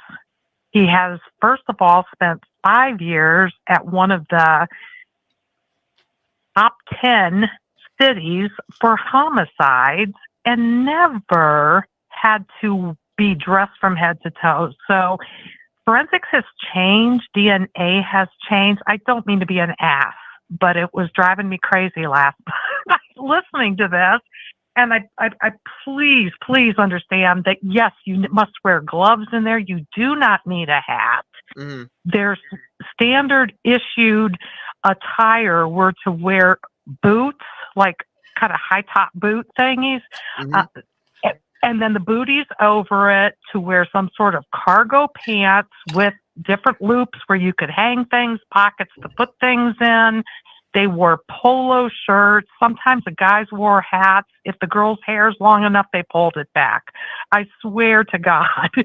And it's driving me crazy because it's not a defense attorney's playground to get in there, because there's nothing wrong with how they did it. Or, my God, do you think that anybody would be allowed to go in there like that in full view of cameras if it was wrong? I don't, seriously, I promise you, I'm not trying to be an ass, but it's absolutely. I love that you're bringing what you're bringing to the table right now. This is you're not being an ass at all. You're coming up with the utmost respect. So I'm not taking it as you being an ass. Maybe other people would, but I absolutely have not taken it that way. And I want to hear what you got to say. Still, I paused the clock while I was talking too, so I didn't take off your time. Oh God, thank you. And I see people saying that I'm so wrong. Well, then my son must be wrong. Okay, that's all I have to say to those people who are now putting me down. Well, no, don't pay attention to them. Yeah, I don't think I should. No, just it's a conversation between me and you. Don't worry about them. Yeah, in the last 3 years, he has worked at a state crime lab. So he's on a different level now, and they still don't expect you to dress head to toe. I'm sorry. And I'll tell you why. I mean, I've asked him because it just bugs me. You know what I mean? But so every time there's something about this case, I call him and I'm like, you got to let me know. And DNA is so advanced that when they send it off to get tested, it will break it down. Now, my son and any other crime person that goes in is swabbed. I mean, his DNA is on file. So when you put the blood work in or whatever it is that you're putting in there, it will separate it. I mean, you can honestly see when the results come back 4 people's blood. You know what I mean? Right. Like, okay, there's four. So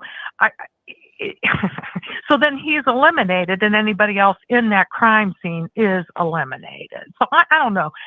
It just is so much more advanced than it used to be, even 10, 15 years ago. So anyhow, that's that. But anyhow, and I don't know how much time do I have left, because I'll just get off that because I'm like feel like 1 minute. flushed and hot. 1 minute. Okay, but anyhow, this guy, I think that seed was planted in him in childhood. Mm-hmm. And I think his drug use, and I honestly think the biggest factor was not that it's her fault, but was going to college and being fought by that lady who was so tied to that BTK. And I just think he needed desperately he just got, went down the old rabbit hole. And I think that's why he wanted to go to Washington, where those other serial killers type people have been. And I think he just lost himself in it. I really do. So that's it. Okay. Well, God bless you, man. I Appreciate it. appreciate you and getting that information from your son and bringing it up here. I do appreciate you, and God bless you. Thank you. Okay, thanks. All right. God bless bye-bye. you, man. You have a great day. God bless her. 219-885-9693. See a lot of people saying call Detective John. We'll get Detective John on shortly, but people, there's people that want to call in right now and have a voice, and I want to give them a voice to talk. So let's get some people on here first before I get Detective John on. Call from Donna. Donna, what's going on? Donna, you're on. You got 5 minutes. I'll start the clock now. What's going on, Donna? Well, I was watching this morning him arriving at the courthouse. One of the things I noticed, and I hope everybody else noticed, I may have missed this, I just came on to the YouTube a little bit ago, is the first thing he looked for when he got out of that van was a camera. And I think it's kind of funny. He doesn't look, he's walking straight ahead, but the first thing he looked for was how many cameras are there. Because he's not going to want to stay there because he's not popular there. He's not famous there. He's famous in Idaho. So when he gets to Idaho, all the news networks are going to be there. He's going to be able to see tons of cameras, tons of reporters, vans, whatever. You've seen it. And the thing is As soon as he hopped out, he did that fucking weird glance, that quick left glance to see him, make sure they were there, and then he turned his head forward. Right. And then he pumped his chest he didn't pump his chest, but it made it look like he stood up straighter, like more confident, because he's going to be on TV, Mm-hmm. He's the man of the hour, supposedly. But anyway, I was the caller before who was talking about her son. If you go back and you think about what you saw through the windows at that house when they were doing the forensics, there was people in the living room. Those people may have been swabbing glasses, they may have been swabbing tables. There may not have been any blood there, but if there was, 10 glasses on the table, they're going to swab each and every one of them for DNA. Mm-hmm. They may not take them all, you know what I mean? They may have been swabbing other things. But then if you remember, there was a woman, I think I saw a man too, but a woman, she was dressed in hazmat, or the hazmat PPE, the white, I don't know what they call it. It's the white full body hoodie and all. Mm-hmm. It was white, and she had on boots, and she had also had on a respirator. Something like that. She had a respirator on and all that. She was the one that was actually in touch with the bodies. So, of course she's going to be completely covered because of the evidence that needs to be collected within that area. But when people are I agree with her. When they're doing other things, because if they had to take every knife and every fork and every, they'd be taking the whole house. So they swab it, mark it, bag it, and send it in to see whose DNA is on it. But what I'm excited about with this, he's going to go in there. He's going to say, I'm not guilty of this. He's going to go to Idaho. And I really don't think he's going to give much. But I saw this morning that once he gets to Idaho and gets before the judge there, and they do the affidavit. Well, I can't remember what it's called. But once he gets there, he's got to be in the state for them to release the paperwork to the press on his charges, what he's being charged on, and some other information in regards to the crime itself, what they think he did, how he did it, But until he gets to Idaho, they said that they can't release that. So Exactly. you know, I finally woke up. I finally woke up. Last night I was at 4:30 in the morning. My last call. Mhm. I was like, Jesus, it's time to go to bed. It's taking up my life. No, But, yeah, I mean, absolutely. This case has had us. I mean, I was up for days. What, every day from what, 6, 7 in the morning to 7 o'clock, 8 o'clock at night, daily, damn near. I mean, Well, I've got a kid that's an older kid, and I think if that was my child, I wouldn't sleep, I wouldn't eat. Are you there? yeah, I'm listening to you. Oh, okay. I'm sorry. It sounded like it cut off. But you know what I'm saying? I saw her dad. I saw Kaylee's dad on TV this morning, and Steve. Mhm. I don't know how they're even holding that. How they even hold it together. I just Right. don't. I mean, it's just such a tragic event. Sad. I think now the realization of how profoundly sad this case really is finally hitting home. Now that we know who's, because people expect to see some kind of monster. Right. And I mean, he is a monster. You're seeing the monster right there. Exactly, but I mean, your definition of a monster. And Donna, I appreciate you calling in. It's I been heard you. 5. All right. I'm squeezing everybody in today. I've gotten so many emails. All I want to be able to show love to everybody. Thank you, Be Donna. blessed, brother. It's good. God bless you, man. Shout out to Donna, 219-885-9693. Oh, no, man. Let me know what you think. Fill everybody in. What is this man going through today in court? All he's doing, what? Signing a paper so he can, waive the extradition? I mean, okay, let's hear it. Call from April. April, what's going on? You're live. 5 minutes. The floor is yours. Hey, thank you so much. Yes, I was wanting to give you guys a call because I'm new to your channel and I love it and everything.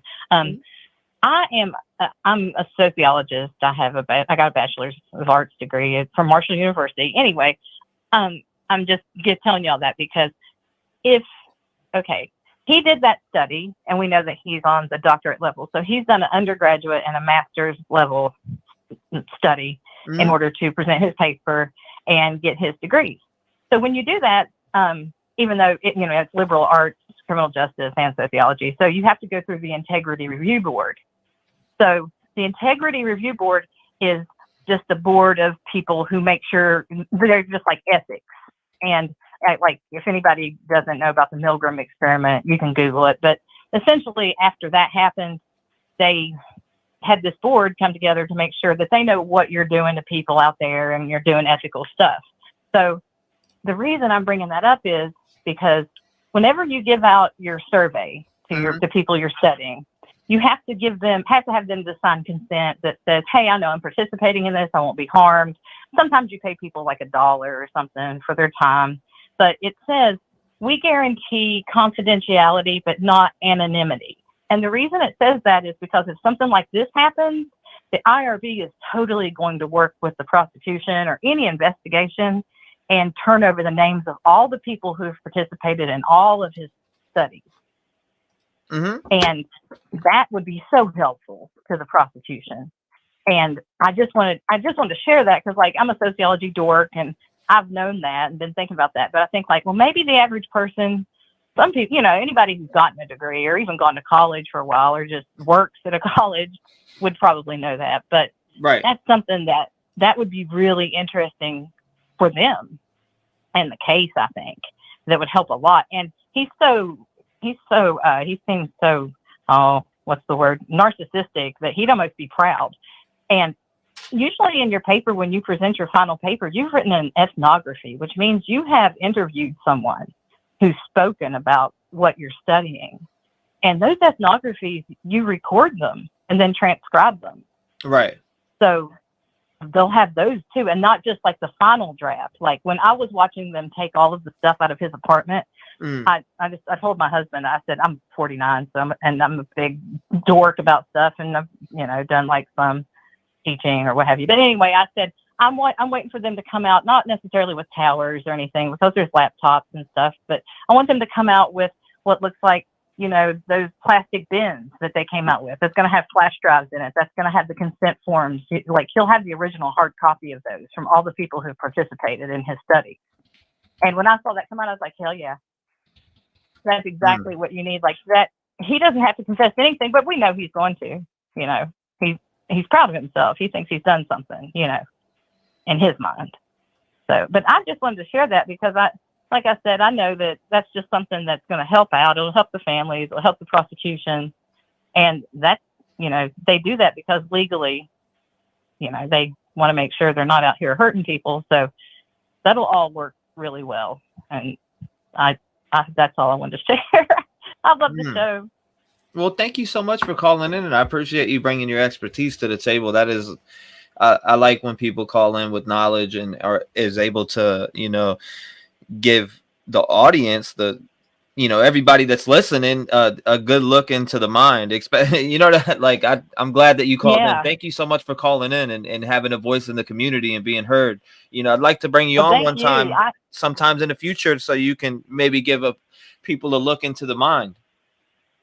I would love that. That'd be great. I can email you. Please do. That'd be awesome. Please do. I would love for you to be able to come up here and you know, use your profession to, you know, give people knowledge. That would be awesome. Yeah, that's why I called you with this, because I was thinking, you know, I know this, but how many people that it's really simple, you know, to follow, to understand. It's just like, but how many people know, you know, and I don't have a huge platform. I mean, I have some followers on TikTok, but I'm trying to move over to YouTube. But anywho, yeah, you know, I was thinking I don't have a way to get this out there quickly so that people can understand it concisely. And yeah, that's awesome. I was gonna say, I don't know if you're in the 757, but I lived in Hampton back in 2001. Born and raised Norfolk, Virginia, and Virginia Beach. So. Oh, love it. I lived in Hampton. Well, I live next to Langley Air Force Base. Thank you so much for calling in. I'll be looking for your email also. It's been fine, but I'm gonna definitely be looking for your email and label it. I will send that out today. Okay. Thank you so much. Thank you so much, ma'am, and God bless you. Bless you too. Shout out to her. If you want to call in 219-885-9693, what's your thoughts on Bryan Christopher Kohberger? You know, what's your thoughts on him? Let's see. See you time me out. If you said anything like, I'm sure maybe that's why you were timed out. I have no idea. I didn't see it, so I can't tell you, John. Call from. Hey, I've got like a little conspiracy. To accept, press 1. To send a voicemail, press 2. You got a little conspiracy. Yeah. There's your little conspiracy. I guess you hung up. 219-885-9693. Let's see. Fantastic caller. Shout out from Virginia Beach. Shout out to you, Glenn. Welcome. 219-885-9693. What's your thoughts? What's your opinions? We want to hear it. Oh, hold on. Let me see. Who the hell just said that? What? All right, here we go. Call from Lori. Lori, what's going on? You're live. Hey, T-REV, how are you? I'm great. How about yourself? Good, thank you. Hey, I was just kind of wondering and pondering in my thoughts, but I was kind of curious. What do you think would happen if... Oh, wow. Up on. I wonder why. 219-885-9693. Make sure you call in. Let's see. Listen.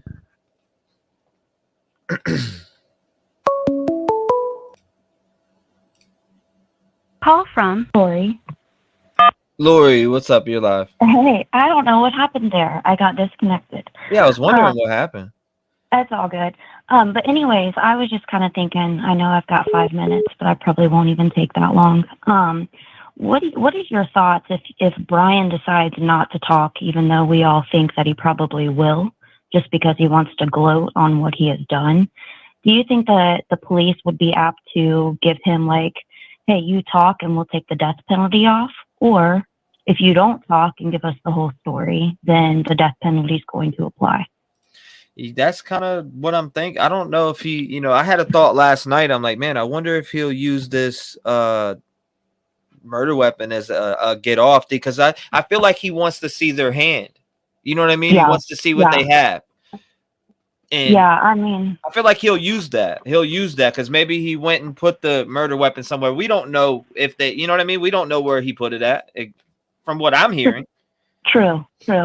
And then also, I was kind of wondering if you think, how they have said that they don't believe that his dad has anything to do with it, but do you think that that would turn into like another Roberta Laundrie / Brian Laundrie situation where? That's a good question. Yeah. That's a I'm good just kind of question. wondering. I wonder if it'll Yeah. turn into a Casey Anthony blame your parent type of thing. Right. I don't know. I mean, the whole thing is sick. I'm intrigued by it. I'm a serious crime junkie as well. I think you're amazing. When I didn't see you on normally at like 9:00 this morning, I was like, oh no. Well, I'm so happy to be part of your listening crew. I think you're awesome. But I just wanted your thoughts on those two things.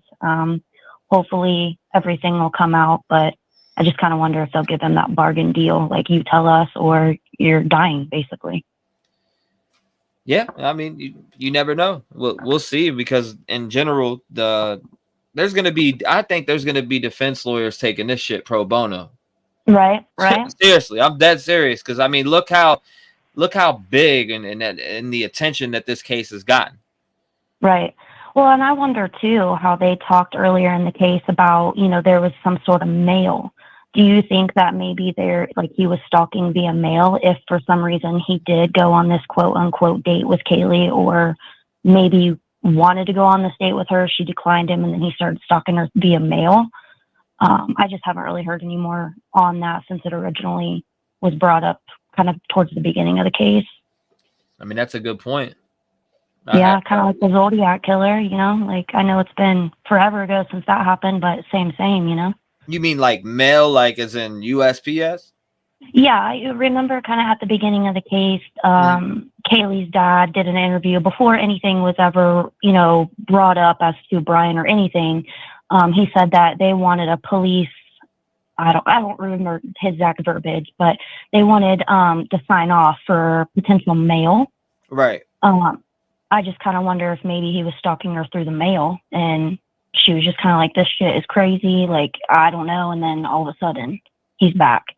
I don't think maybe mail. I mean, if anything, it'd be, I have no idea. I don't even want to go out and speculate on it, because I have, everything is done through social media these days. I mean, the only people I hear doing mail out here is people in prison.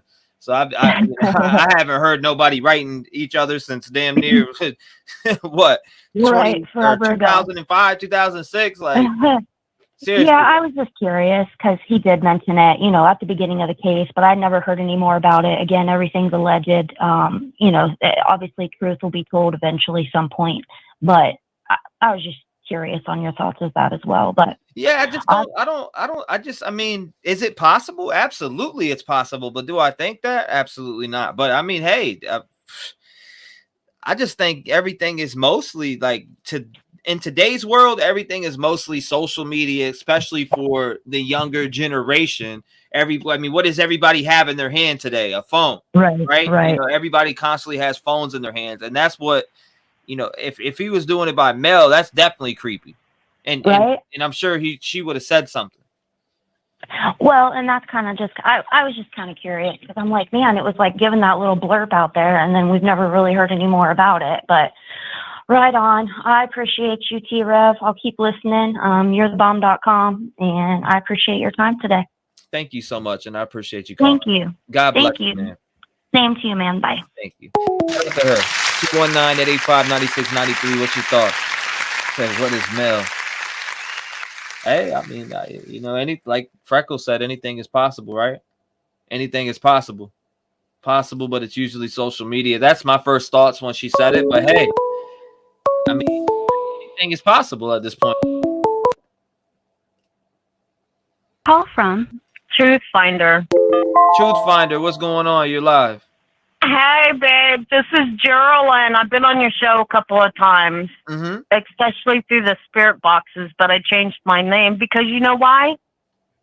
Why? I like to find the truth. You know, truth is really something, right? Okay. Truth is truth. That's all we got in this life is truth, right? Right. Okay. So T-REV, I noticed a picture that was a still shot of him coming out of the van right at the mark where it says no parking. It's just a few seconds when he comes out. His forefinger looks black and blue, and his thumb looks like it's wrapped. And I have gone over it and over it on my phone, and I've tried to stop it at that time. But maybe you can get somebody to do that so that you can see what I think I see. Like maybe his finger was almost sliced off and it got gangrene. Like the whole forefinger looks black and blue. Now it could be a shadow, but it's right as he gets out of the van and he's right in front of that sign, just a few seconds in. So I wanted you to check on that because you know he had to have something wrong with his hands. But what I seen, his finger looks black and blue. I mean, And, let's be fair. It's been 47 days. I mean, you heal, fairly fast. But if his finger was almost cut off and he didn't see a doctor, now and that's it's black different. and blue, Now it could be gangrene. Now that's different. What you just said is That's different. what- Like you almost cut your finger off. That's different. But like a minor cut or anything like that. No, his whole front finger looks black and blue. That wouldn't heal. Send it to me. And yeah, send it to me. I want to see exactly what you're talking about. I can't send it to you because I seen it on another thing, and so then I went straight to you to see if you could get it photo stopped right at that point. I mean, he could be in a cell punching walls, all types of different shit. Well, that wasn't supposed to be his behavior in there though, but that would, either or. But I think he had to feed his anger, which anger comes from fear. Right. And for whatever reason, his fear was mixed up with a lot of things from when he was fat. And maybe something happened to him, and he says that he gets these eye headaches. Maybe he was starting to have flashbacks of maybe he had been abused by somebody in the family or by some bully kids or something, or maybe even when he was on heroin. If he owed anybody heroin, I've heard the worst things that can happen to you. But whatever, he wanted to kill them people. And for some reason it turned to girls.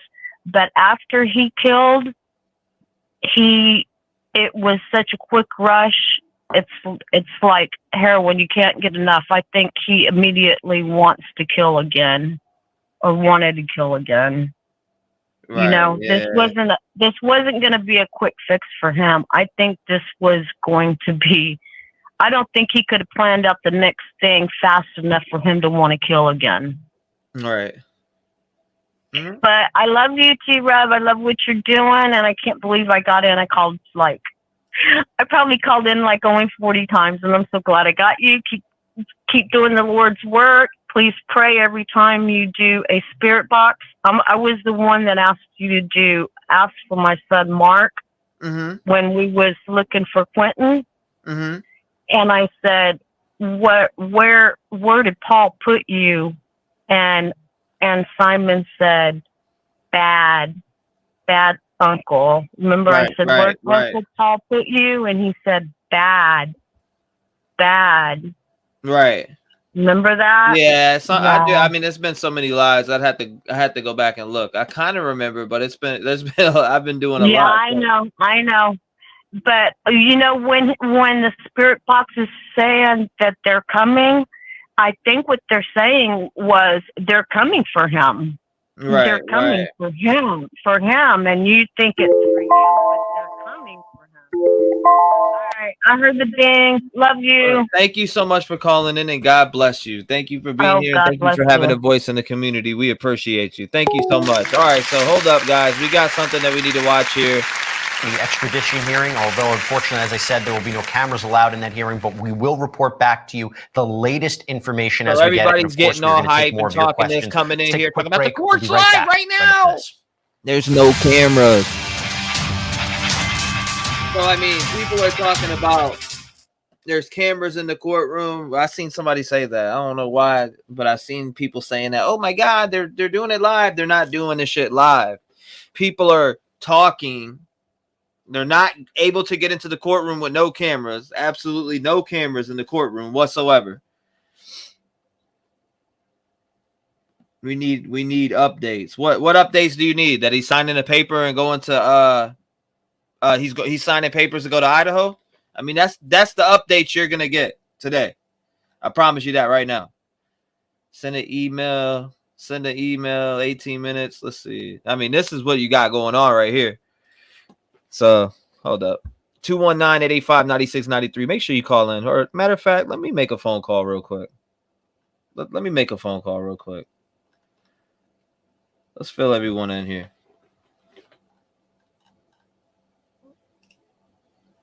Let's make a phone call real quick.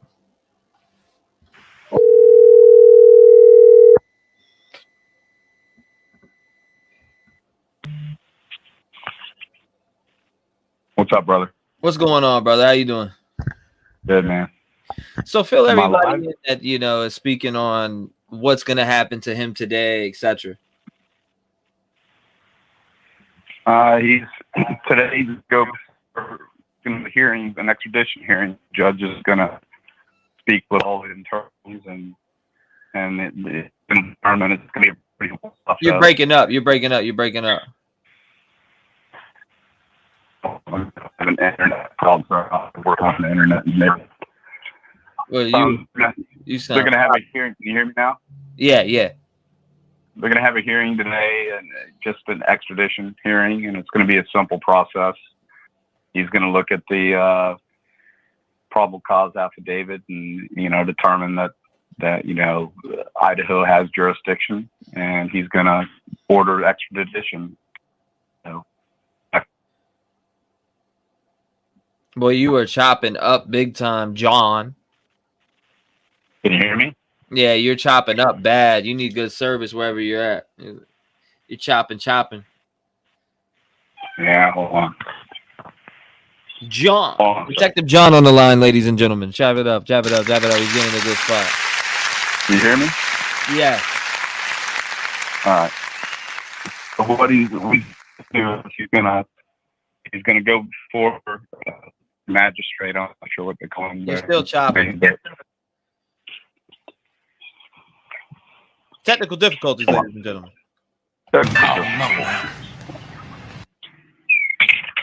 He's gonna go. Hear me now? Yeah. He's gonna go before the judge or magistrate, whatever they call them in Pennsylvania. I'm not sure. And it's going to be a simple process. He's going to look at the PCA, the probable cause affidavit, and, you know, the infringing affidavit. And he's going to determine that, you know, Idaho does have jurisdiction, and there's no reason for him to be detained in the state of Pennsylvania. So he'll order the extradition. I don't anticipate any argument from the defense, but, you know, he may very well try to delay it. But I don't anticipate that. So you don't think he's going to delay it? He's already. I mean, they're saying that he's going to waive extradition. So yeah, it's pointless because of the type of state, you know, Pennsylvania is as well. You know, they're a Commonwealth, so they're not gonna hold him there. There's no reason to hold him. This is 100%. You know, there's enough PC to extradite him back to Idaho. Right. Very simple process. I just wanted you to fill in the folks for the people who are asking, because people are asking what's going on, what are they going to do. I just wanted you to fill them in. I appreciate you filling them in. I will send you a link here in a little bit if you want to join on. Yeah. I'd like to address the lady that has a son in forensics real quick. Oh, if you want me to handle it. I did hear that. She's right, and she's not right. I mean, bottom line is he can say what he wants to say, but I can tell you right now, best practices is to wear the personal protection, equipment that's given to them, because there is such things as cross-contamination. And she's right, DNA has come a long way in the past 10 years. And each and every investigator submits DNA so that they can eliminate it if it's found. But why contaminate a scene and have to do that? So the best practices would be, and her son saying that, he's, I get what he's saying, because technology is where it is today. But you always want to exercise best practices, and best practices, I don't care what anyone tells you. You go to training, and they're going to tell you that you need to wear your personal protection to protect the crime scene, yourself, and everything else. If that's true, then why was, a couple of them wearing tie-back suits and a couple of them not? Mm-hmm. Some of them practice, proper PPE, and they're not gonna deviate from that. Some people do it the right way and by the book, and some people don't. So, regardless of what anybody says, best practices is to wear the proper equipment when you're in the crime scene. You don't walk outside with booties on and come back in wearing the same booties. I mean, that's just common sense. I mean, ain't no doubt, bro. I appreciate you. There's something I'm about to play right now. It's watch your screen. I appreciate your expertise, and I'll be sending you a link here shortly. All right, bye. God bless you, brother. Shout out to Detective John. So when I initially heard about who this individual is and the level of intellect, I actually think that because of his background, his research, his knowledge, that will be an important aspect for the prosecution, to show that there would be limited mitigating conditions, to show that it was with planning, premeditation, it was willful, it was with malice. He would know all of this, and it will be extraordinary when the investigators, even as we speak, start to take a look at what primarily was he researching and why. So I have no doubt that this level of knowledge that he would have acquired up to this point meant that he knew exactly what he was doing. We call it mens rea actus reus, criminal mind and then criminal action. For me, both sides of the coin have been checked off thus far. So, Anjanette, let me go to you right now. We have questions about the blood that was found at the crime scene. This is from Carla Dunham from YouTube. You know how there was blood outside the window? I often wonder if that was his blood somehow. What are your thoughts on that? Well, a lot of people believe that what we saw on the wall outside of the home was blood. We weren't able to really get confirmation on that. I was told by somebody it could be rust, but it certainly looked like blood. I don't know what that was, or if it was his blood or belonging to someone else. But it was interesting to me that it was still there for quite some time on that concrete wall.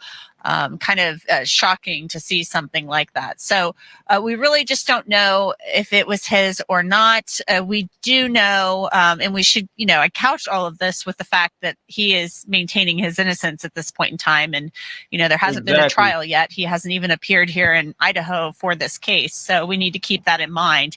But I don't think that, say, somebody was leaving a home, that blood would be left in that pattern.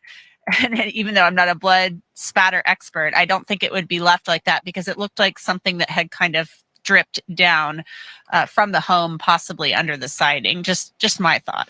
No, and I'm glad you mentioned that. So in our system, you are innocent until proven guilty. And I think it's important to remember that, because Jennifer, two of our questions are almost related. We have Chris Dahl from YouTube. What if he really is innocent? Well, he is innocent until proven guilty, as I said. So the question is, what if he's really innocent? But I'm also going to throw this to you, Jennifer. This is from McNamara Dawn F from YouTube. What are the chances that the suspect isn't guilty? If he was found not guilty after being convicted in the press, how does he come back from that? Exactly. Well, this individual would have a very difficult time coming back from that, because no matter what, a great majority of this nation would probably believe that he indeed committed these crimes. He has certainly been charged. And so we know in a court of law, they have found probable cause to believe he is guilty. Now, that doesn't rise to the standard necessary for conviction, obviously, but I think it would leave many believing, no matter whether he's exonerated or not, that he would have been somehow involved in this. Thank you. Yeah, and people are fascinated about the legal process that's going to progress now and what the evidence will be. We go to a question here from Tracy from YouTube. Dr. Goodman, I'll throw this to you. Here's your question from YouTube. How about that? Fuck mainstream media. I'll pass on it. If you want to call in, I'm opening the lines back up. I mean, like we already know, like you ain't getting inside that courtroom. 219-885-9693. The only thing you're gonna see is a damn hallway. So if you want to call in, like I said, it's 219-885-9693. What's your thoughts on this coward? 5 minutes on the clock for everybody. Let's go. T-REV, that email. Call from Gail. Yeah, what's going on? You're live. Oh, wow. Well, I've been trying to reach you for a couple of days now, and I just keep having this feeling inside. I don't remember the guy's name, but do you remember the next door neighbor, the rather tall guy that juggled?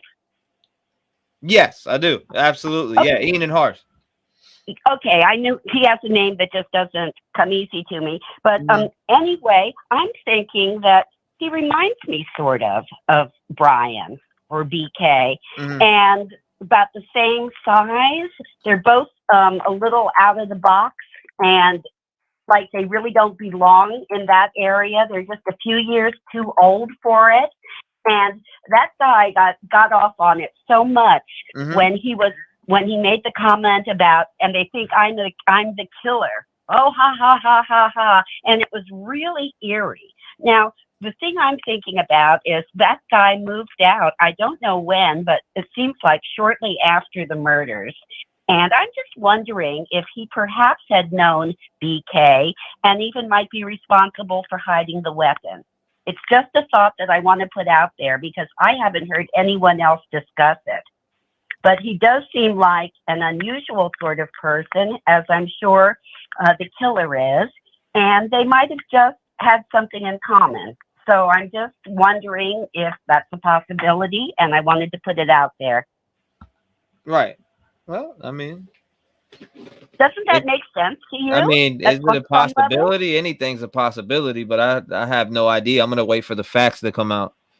Well, I'm waiting for that too, but this is like a nagging sense that I have, and I just keep waiting for someone to mention it, and no one has. So I just thought that I would call in and get it off my chest. Right. Yeah. No, I mean, we'll see. I want to see. We'll see. Hey, well, I appreciate everything, and I love your show, and I'll let you speak with someone else now. Well, thank you so much. God bless you, man. Okay. All righty. Bye-bye. Thank you. Bye-bye. Here's another one. Yeah, thank you. I appreciate it. This is what everybody's talking about. Jay for Justice. This is the stream that everybody's talking about coming in here. Jay for Justice live in the room. No, you're live in the hallway. You're not getting live in the courtroom, period. It's not going to happen. Shout out to Jay for Justice for getting this, by the way. He just walked into court live, Trev. Let's see. You could catch walking there.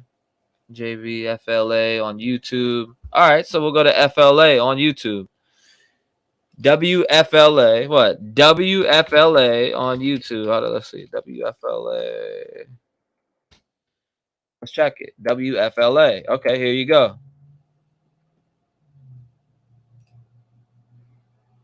What will happen is we understand that the process looks like this. The judge will confirm that he is waiving his extradition. There will be a paperwork component. I'm not sure if the paperwork component is going to happen in the courtroom where he's. You said he already passed? What? He over here? You want to see him pass? Let's see him pass, man. Here he is right here. There's your pass.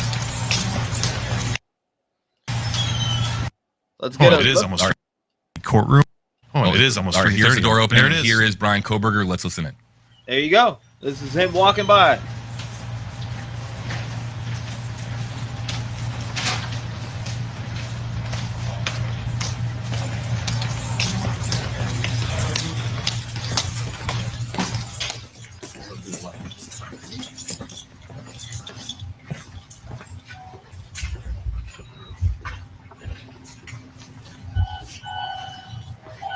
So there is the sick bastard walking by right The door here. open. There it is. Here is the door open. There it is. Here is Bryan There Kohberger. it is. Let's listen in.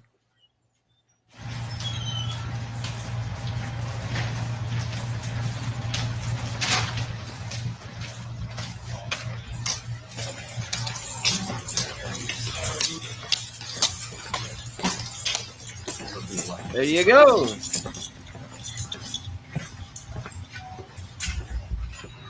Damn, he's tall. Shit, he's big. He looks like Adam Lanza. Was in the courtroom once then. Cameras went out. His lips are moving. Thank you. I appreciate you. Let's see. Oh my, seriously, evil. Yeah, so let's look at that hand theory that people were talking about, right? So here's your hand. Let's see what we see on the hand.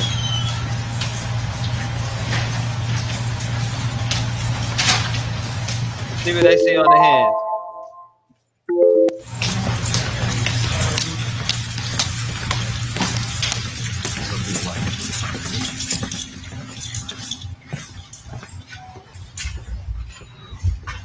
He needs to apologize already. Dead man walking. He looks proud. Dude is really scary, freaky, creepy looking. Just me. I mean, once again, if you want to see this coward, there's your coward right here. This is the. We have had several 1 minute. it is almost here's the door open. Here is Bryan Kohberger. Let's listen in. Once again, this is the coward walking that everybody wants to see him walking. Look at him. Blank stare. Glances over at whoever he just looked at.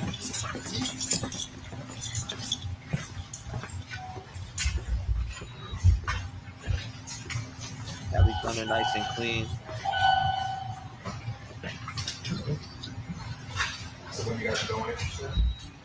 I'll do what I know. Tamara, unfortunately, they were in their bed. Just me. I don't. So they didn't even see the coward. Sick bastard, looks scared.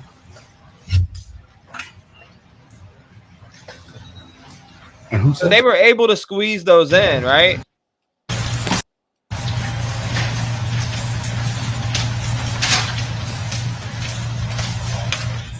Blank stare. Such a blank stare.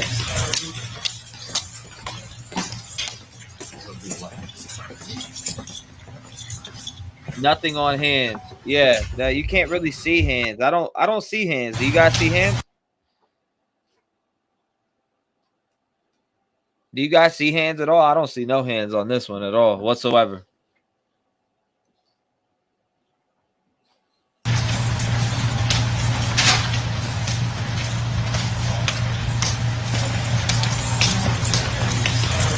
Right there, a tad bit you can see, but there's no, I don't see nothing right there whatsoever.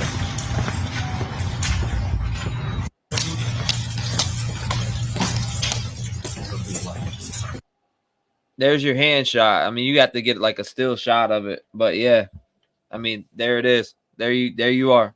That's what you see, right? So let's go up to here. His holding area, and I think really there's been a trickling of information that has come out through various interviews and conversations.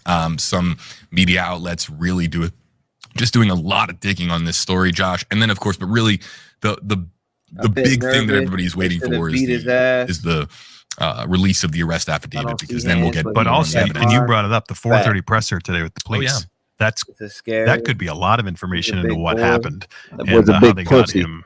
About that. How he was arrested. I mean, The big detail. old I mean, who pussy. knows? Who knows what they're going to Smack talk the about shit out in of that detail dude. in that coming up. But you just mentioned that that's going to happen, so that's good to hear. I find it interesting. Yeah. I have to admit, I find it interesting that Pennsylvania State Police are calling a press conference.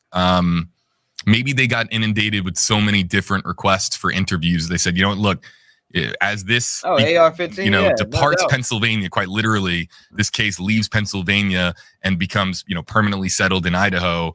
This is our one opportunity to just talk about the case, and then we can close the book on it. Maybe that's their. Well, and I wouldn't blame them, because think about how big of national attention, worldwide attention this case has gotten. So if you're a police department or any agency like they are, you're going to want to control some of the narrative, because you're housing, suspect number one. You know what I mean? Like, this is a big deal for not only them, but for Pennsylvania, for people following the case. They want to prove to the public that, hey, we have this under control. We know what we're doing. This is kind of what went down, and this is what's going to go down until he's extradited back to Idaho. So that's what I assume it'll be at 4:30.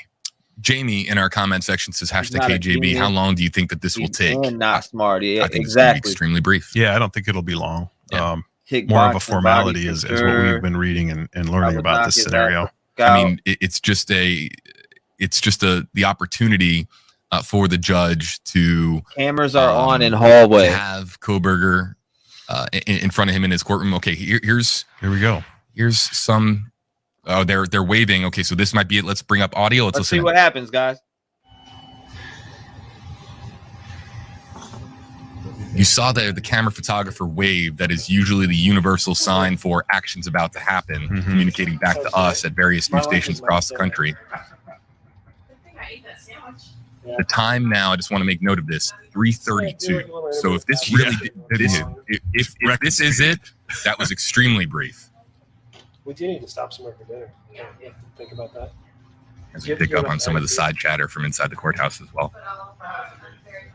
Let's see, guys. Let's see what we see. I thought they were taking care of it at 333. Yeah, I mean, I'm going to send a few different also go through and actually edit them. Right, Heather? I guess you have a whole press conference to edit too.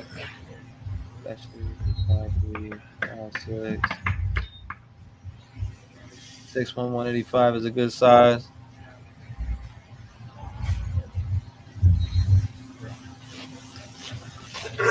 And D said, yeah, he's not creepy. That is what is creepy. Dude looks creepy to me. I mean, like he's got those eyes. I'll tell you that much. Actually, when they opened the door, I kind of like this long disappear. Maybe not. Thing. So I'm gonna Seems like that might have been a false alarm. So look, PA is a Commonwealth state. That's what a lot of people don't understand. Is Pennsylvania is a Commonwealth state. Commonwealth states are different. Commonwealth states are very different.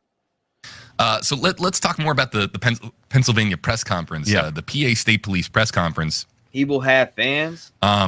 That they announced, and I thought that this was interesting. I'll tell you what, if anybody's a fan of Bryan Kohberger, get the fuck out of here! We have to be ready on the touchscreen, folks, to hit a button to go full screen so that we can monitor Kohberger coming out of court. But Pennsylvania State Police, they released this. Colonel Robert Ivanchik, Commissioner of the Pennsylvania State Police, Major Christopher Paris, Area 3rd Commander of State Police, and Monroe County District Attorney David Christine Jr. will be holding a press conference today to discuss the apprehension of Bryan Christopher Kohberger. Kohberger was taken into custody early Friday by members of Troop N and the Special Emergency Response Team at a home in Chestnut Hill Township in Monroe County in connection to the homicides of 4 University of Idaho students on November 13th. The press conference will be available via live stream. that look was reality setting in. All right, so now that we had seen that part, right, make sure you call the lines 219-885-9693. What do you think about what you've seen from Kohberger of what we just played? We reran him walking down the hallway, etc. I mean, people wanted to see it, right? So I mean, we played that, and you got to look at that. So what are your thoughts on it? What do you think? Does he look scary to you? What does he come off as to you? There you go. Here's another part for you. Let's hear it. Call from Mark. Mark, what's going on? Hey, T-REV, what's going on, bro? What's going on, my brother? 5 minutes. I got 5 minutes on for you. So what do you think about this coward? Oh, man. He looks fucking nuts, man. He looks crazy.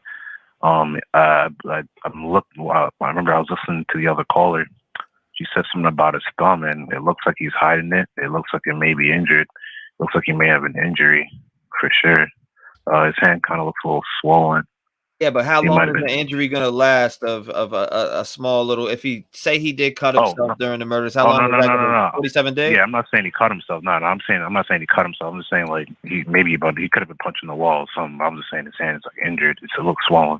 That's what I noticed when he walked out. Like, oh, I got you. Okay. Yeah, that's what I noticed when he walked out in the court. I noticed that, and I'm just like looking at him, man. He kind of looks like he's like a Ted Bundy, man. He's like a taller Ted Bundy. But yeah, man, he looks like a freak, man. His eyes, and he just looks like he looks confident, though. He looks like he's ready to go in there, and he looks like he wants to talk, too. Like, he looks like he wants to, represent himself. You think he's gonna represent himself? What do you think? Yeah, I think he might do that. I watched a little bit of the Ted Bundy, because during this whole thing, like, he was just reminding me of Ted Bundy, so I'm just looking into the whole Ted Bundy case. And I actually looked up BTK last night, man. That shit was horrifying, bro. Like, that shit kind of fucked with your head, bro. Like, I'm looking at BTK and the weird shit he did.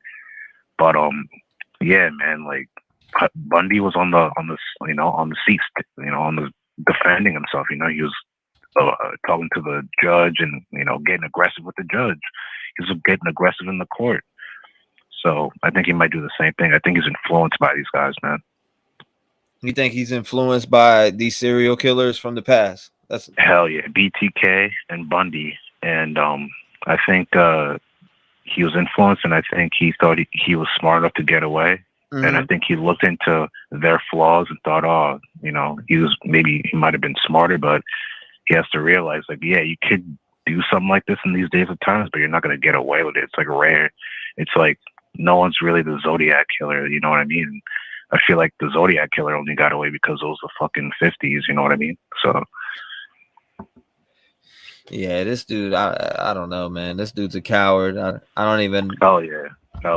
Pure coward. Straight coward, bro. Straight pure coward all the way through and throughout. I mean, a lot of people are like, you're convicting him before he's convicted. No, I mean, DNA doesn't lie. So let me know what's up.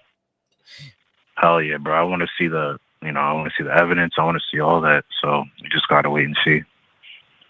I mean, I think it's going to be very telling evidence if you got zero bond whatsoever. And on top of that, DNA, waiting for lab results, DNA, waiting for lab results. And then all of a sudden, bam. I mean, I'm sure there's all right. So we talked about this plenty of times on the podcast about how that house is a DNA, DNA cesspool, etc. Well, right. For them to so they just singled out Kohberger? I mean, come on now. Right. They got something matching his DNA. He most likely left DNA there. He fucked up, He fucked up taking his car there. Like Detective John said, you fucked up when you took your car there, bro. Like, you're gonna get spotted. He was supposed to put his car like maybe a miles away, ducked off, and not even take his own car. He should have took another car. Like, I don't know, maybe he wanted to get caught. I don't know, but well, I think he's shit's weird. He believes he's going to be exonerated. This is what. Oh yeah, bro. Another time, man, his fucking creepy face. A lot of people I don't know why. Listen, I don't know why people are so fascinated with seeing him walk in and out, but I guess that's a thing.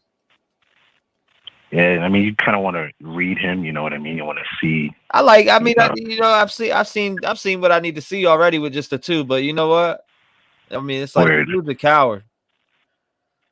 Nah, I feel you, bro. Like, anyone who comes in someone's house, bro, at night while they're sleeping is a big coward. Like, with a knife, bro, that's a coward, bro. Right.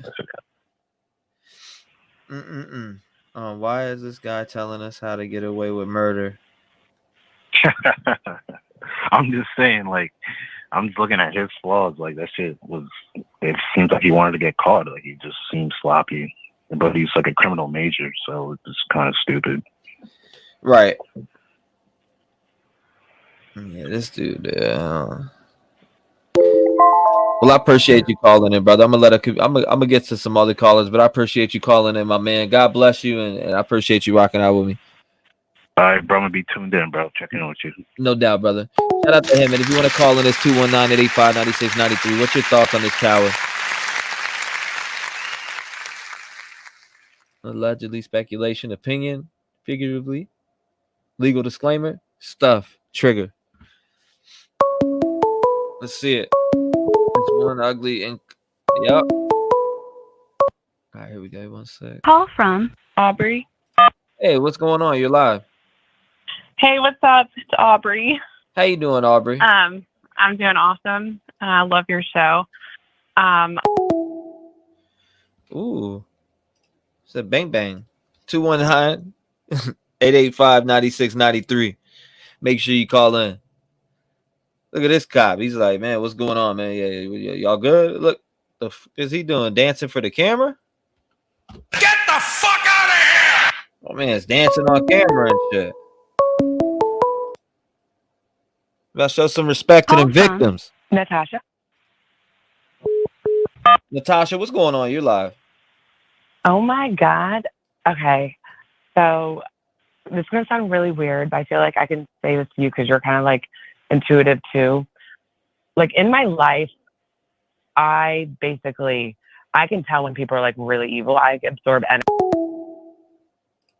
Damn, the lines are acting retarded. Trigger warning. There he is right there. There's your guy. Boom. So hold up. Let's go back so you guys can see. Everybody wants to see. Everybody wants to see him. Robin. Some guys just on facial hair. There you go right there. Boom. There's his walk back. In and out. 1, 2, 3. Bang, bang. There you go. There he is. A nothing burger. A big nothing burger. Get the fuck out of here! Block his ass. Get him out of here. Get him out of here. Put him back in that ratty cell that he's going to go sit in.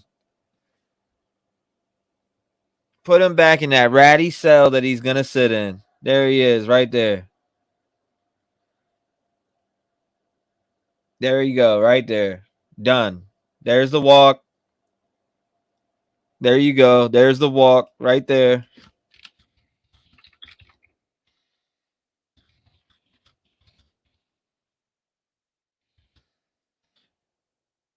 Let's see. Okay. Let's get back to the calls, guys. Let's go ahead and get back to the calls. Close this out. Close that browser out.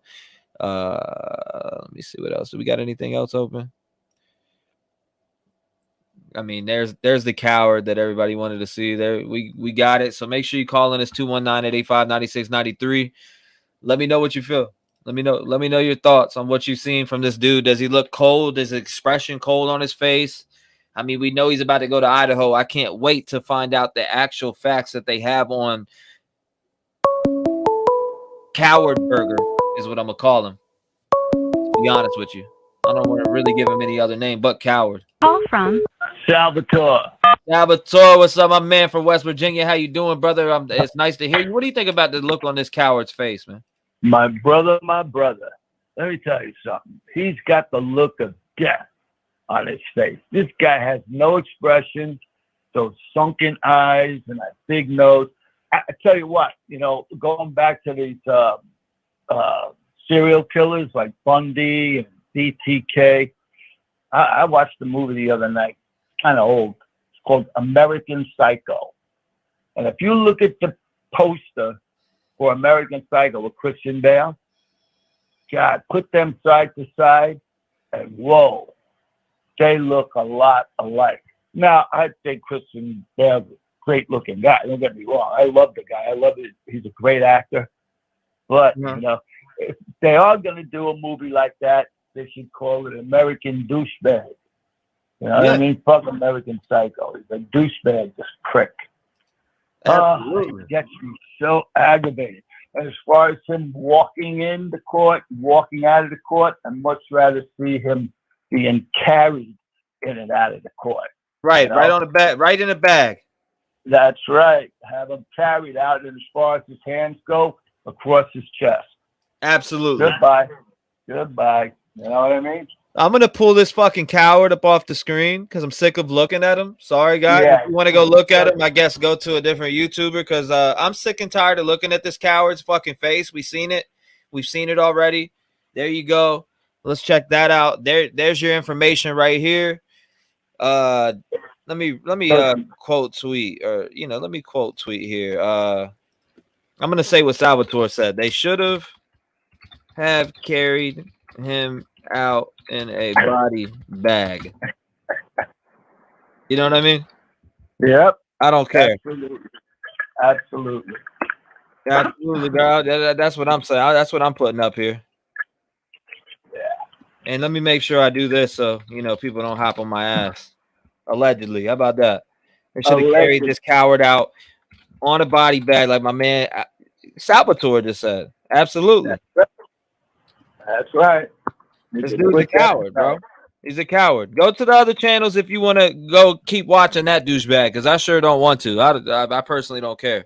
I had enough of seeing him. Dude's a coward. Simple as that. Yeah, it makes me friggin' sick, this fucking guy. Makes me sick. Every time they put his face up there, whoa. I don't know. Something comes over me. Yeah, dude. So, I mean, do you think he pre-planned all this?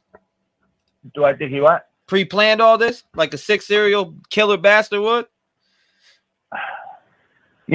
He thought he was going to be infamous. And he thought he was going to be a serial killer. Dude didn't even last 47 days. Well, he's definitely going to go down as a psycho killer. I don't think he's a serial killer so far, but he's definitely going down as a psycho killer.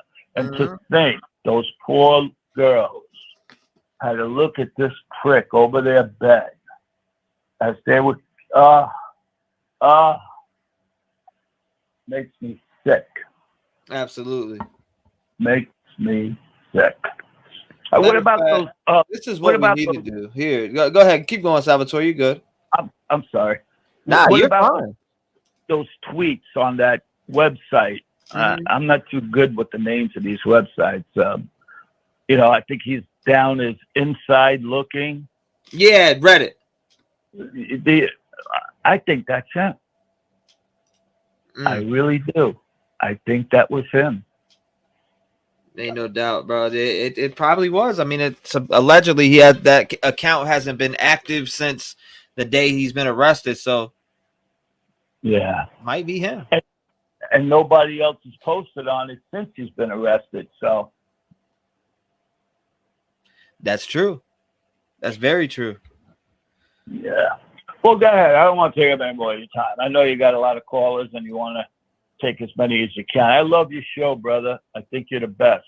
Well, thank you, my brother. I appreciate you, and God bless you for calling in, Salvatore. It's always good to hear from you, my brother, and I hope you're healthy and running well. It sounds like it.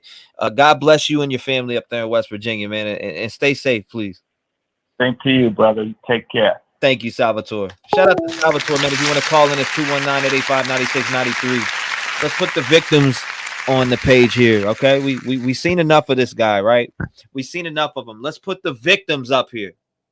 Let's put the victims that we need to remember here. We seen the coward. We seen him walk out the courtroom. We seen him walk into the courtroom. We seen him get out the van. Let's put the victims up here and remember the victims. Call from Pete from Ohio. Pete from Ohio. What's good, my brother? You're live. You got 5 minutes. What's your thoughts right now? What's going on?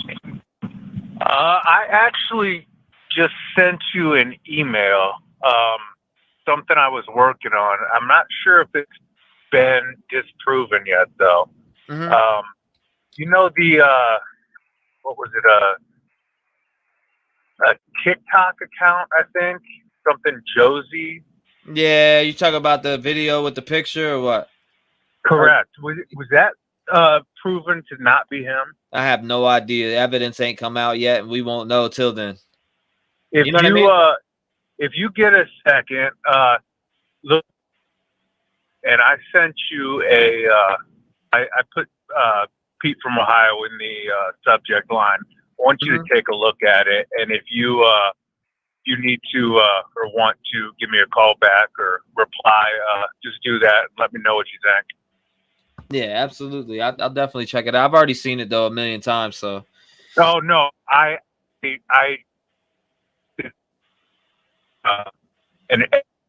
or a Photoshop app, and I got a clearer picture of his reflection in the computer in the background. Oh, okay. When did you send that? I did send that. I sent about 4 or 5 pictures, and then I sent a video. And you sent that? Okay, I see. I see. Okay, the video's attached at the end. So I'm gonna hang up and just let me know what you think of that. I see it. You did an overlay and all that. I see it. Well, I appreciate you sending that, brother. All right, no problem. God bless you, my man. You want to call in 219-885-9693. Let me know what's your thoughts right now. I mean, if y'all want to go watch go watch him on another YouTube channel, because we're gonna talk about the case, etc. We've seen him already walk into the courtroom. We've seen him walk out the courtroom. We've seen him walk to the van. I had that video playing up here multiple times. We've seen it. Now let's get back to fuck this dude. Call from Natasha. Natasha, what's going on? Hey, I think you dropped me last time. But yeah, something happened. I don't know. Maybe disconnection. I have no idea. Yeah. So okay, this is gonna sound really crazy, but I'm like 99% sure. Hello? No, you're Hello? good. Okay. I'm scared. No, you're fine. I keep thinking you're gonna drop me again, so I was like, I wasn't sure because I was like talking for 5 minutes before I realized. No. What happened was there was a disconnection, whether it was between my end or your end. I have no idea. Yeah, it's cool. But okay, so I'm 99% sure, and this is gonna sound really weird, that I passed him. Like, I don't want to give away where I live, obviously, because the internet's scary, but like, and it would have been like in a nearby state to Pennsylvania, about an hour and a half away from where he's found. But my thing is, when did he leave Idaho? What was it? The 17th? Of what month? December? Because I don't know. I get like energy, you know what I mean? When people are like evil, or I can sense someone who's like evil or dark or dangerous, like right away. Like if someone else is going through stuff, like it might be a little more cloudy, but when something like that is really strong, I can pick it up really easy. And I usually and people always think I'm weird, and I'm like, I don't care. I'm not asking questions. I'm just getting away from them, So I was on a path, like a park that's a small park. It's like a recreational park. It's not hiking. It's all just like sports fields where adult leagues and kid leagues are, like baseball, softball, soccer, lacrosse, whatever, And then there's like a path of where everyone like jogs and walks, and it kind of connects to a neighborhood, and then it's attached to a road that has also like other neighborhoods, and there's like a golf course nearby too. So I'm running and I see this person and they stand out to me. And keep in mind, this was like after the case has been going on for a long time, and I like kind of took a break, I'm not gonna lie, because it was just getting dark, and I kind of felt frustrated. I'm like, I love how there's like a casual serial killer on the loose right now. So I had to take a breather, because I was like kind of getting anxious about it. And during that time, I'm jogging and I see like this person, and they stand out because they're in jeans. I can't remember whether in like a sweatshirt or like a button down kind of flannel, and like regular shoes, not like running shoes or workout shoes. And they have like a book bag on that's like on one shoulder. And they're walking and they look weird because everyone is in running clothes or actually like on a field, like watching their kid or something, Right. And I'm just like, what is this person? And they just looked, and I just like got a weird vibe in general, because I'm like, why would they walk in the park? Because it's not like a shortcut really, unless they came from like a back neighborhood. But why would you be cutting through like a wood, like, you know what I mean? Right. So I'm like, it's just weird that they were there and they were like heading toward the road, toward the main road that will lead to more neighborhoods and roads or whatever. And I like immediately got that feeling. And I was just like, okay. And then when I ran past him, I like made a point to kind of look back again, just in case like he was like following or something. And then I just wanted to make sure I understood what direction he was going, so I would go like the opposite kind of thing. Right. And I weirdly got in the back of my head, I'm like, oh my God, what if that's the killer? And I'm like, no way, because it's the East Coast and he's all the way in Utah. And I had no idea. And I'm thinking like, what if that's one of the Jacks? I don't know. You know what I mean? Because at the time I didn't know anything. And I swear to God, he looked exactly like that. I'll remember his face. His face was, I kind of thought he was older because like he has the type of face that's bony. So if he like looks tired, he probably where looks did you older, see, you know? so you're saying you've walked past him or something? I think I walked past him and I'm freaking out. Where? I told you it was like an hour and a half away from where he was found. Okay. In a nearby state. Okay. In a park.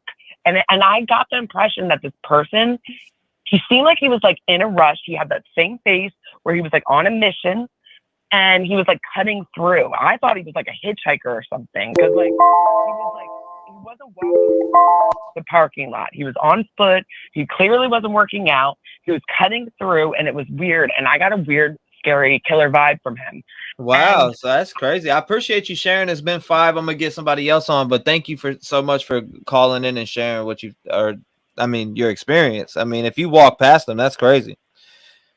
That's crazy. I don't. What date was that on? It was that's why I said it's about a month ago. And I'm 5'10", and he was skinny and lanky and just an inch or two taller than me. So it was a month ago. Yeah, that's what I mean. Oh, okay. But I feel like something about this story is off.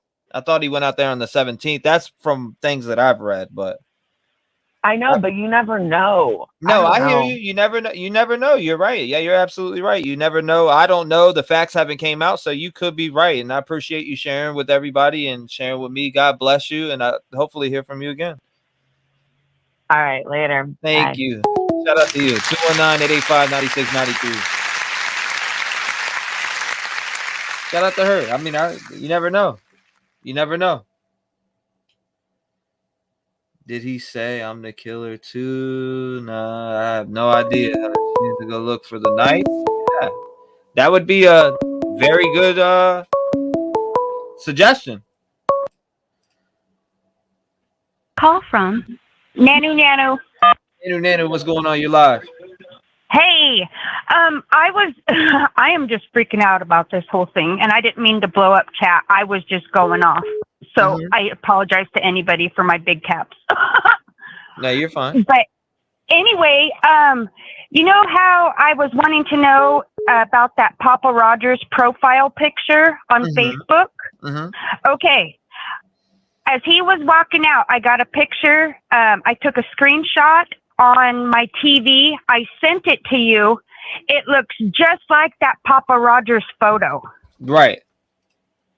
I am tripping out. So I think that was really him. So you think that it was really him? Yeah. I mean, you never know. I mean, that's a Facebook account, right?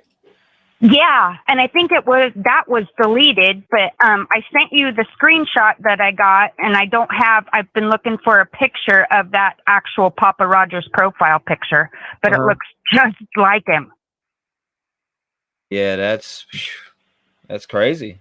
I mean, I've seen that Papa Rogers profile also, and a lot of people have speculated on it possibly being him. It's wild. Yeah. Yeah. So anyway, sorry. If it comes out, if it is him, I'm interested to see, because I'm sure that if it is, they'll bring it. You know what I mean? They'll talk about it during the trial at some point. Yeah. Yeah. So, but anyway, if it's not him, that's just scary with the, the comparison of the screenshot I got. So it's just tripped me out. Maybe it's just me seeing things, but I think other people see it too. Maybe just coincidence, but You never know. I mean, I've been sent that profile over 100 times. Same with the Reddit one. And then there was also a few on the 4chan one that people thought were him. I had to have to go back and look at that one, but mostly the Facebook one and the one you're talking, or the one you're talking about, and the Reddit one. Yeah. Okay. Well, sorry. I'm calm. I had to get that out. Well, thank you. I appreciate you calling up and having a voice. God bless you, and I hope you have a good day. Okay. Thanks. You too. Bye bye. Thank you. Bye bye. Shout out to her, man. 219-885-9693. Make sure you call in. Make sure you call in 219-885-9693, man. 5 minutes. Everybody's gonna get 5 minutes. We'll keep the calls rolling in.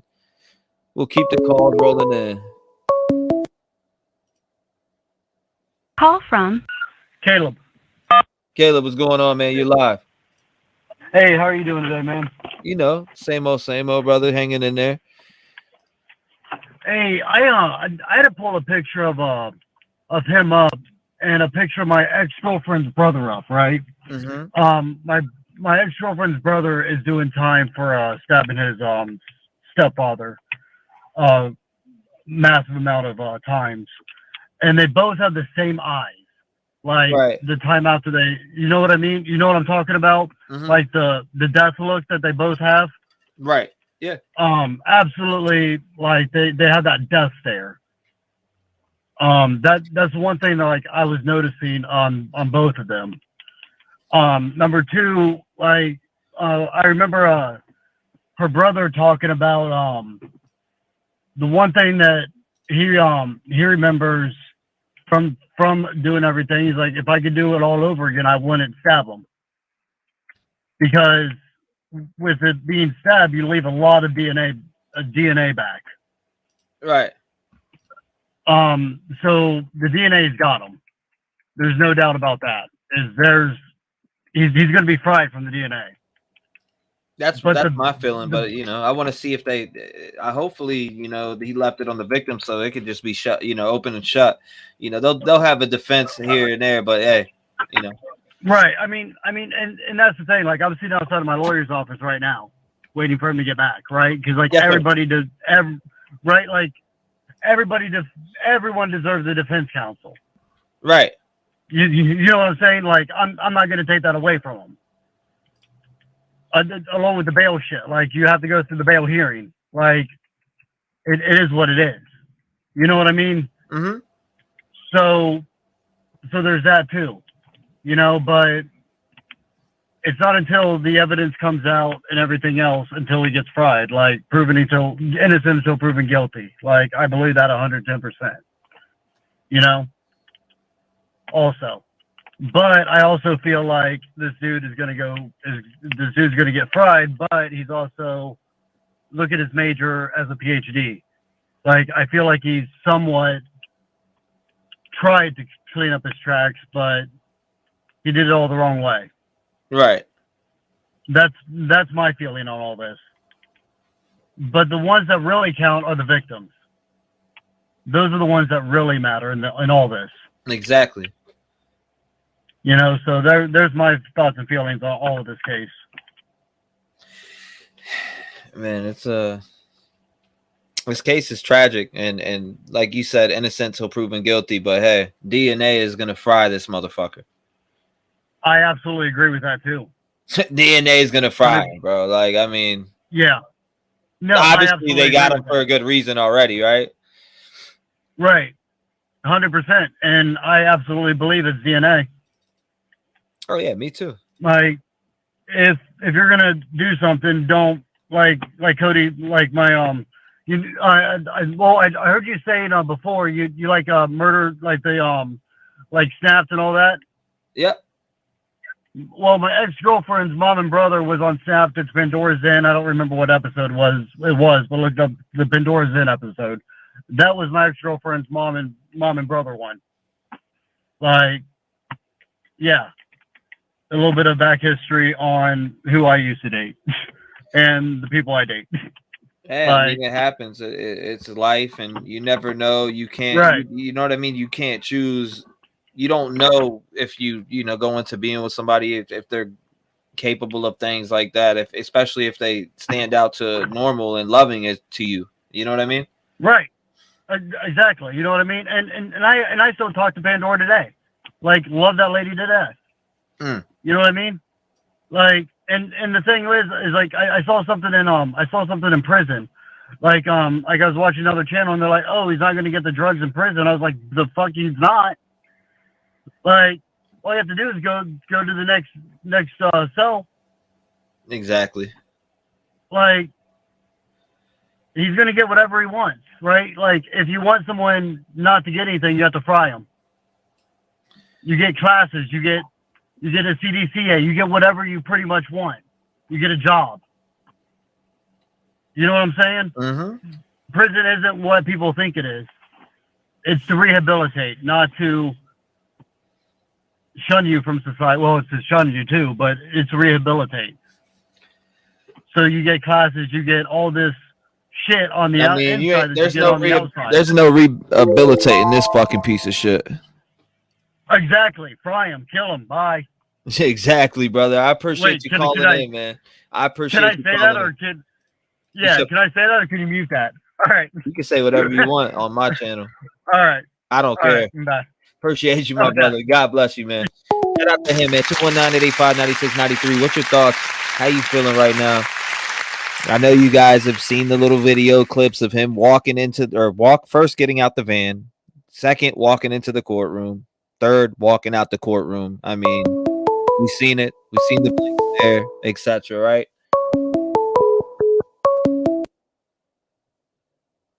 Call from Terry. Dad, what's going on, my brother? How you doing? Hey, T-REV, it's Terry Goldman again. Hey, I need to ask you a question. Did they ever find out anything about that deal where allegedly where Aunt Xana went to Taco Bell no, Jack in the Box, and there was no Jack in the Box in Idaho where she lived at, so she went over to Pullman, Washington, because another guy on the whatchamacallit, podcast like yours, he showed that it had her name on it, and you know if they ever said anything about that? Yeah, I haven't heard anything about that. Oh, really? Wow. Yeah, I haven't heard nothing about that. Yeah, there was a week. He said something about some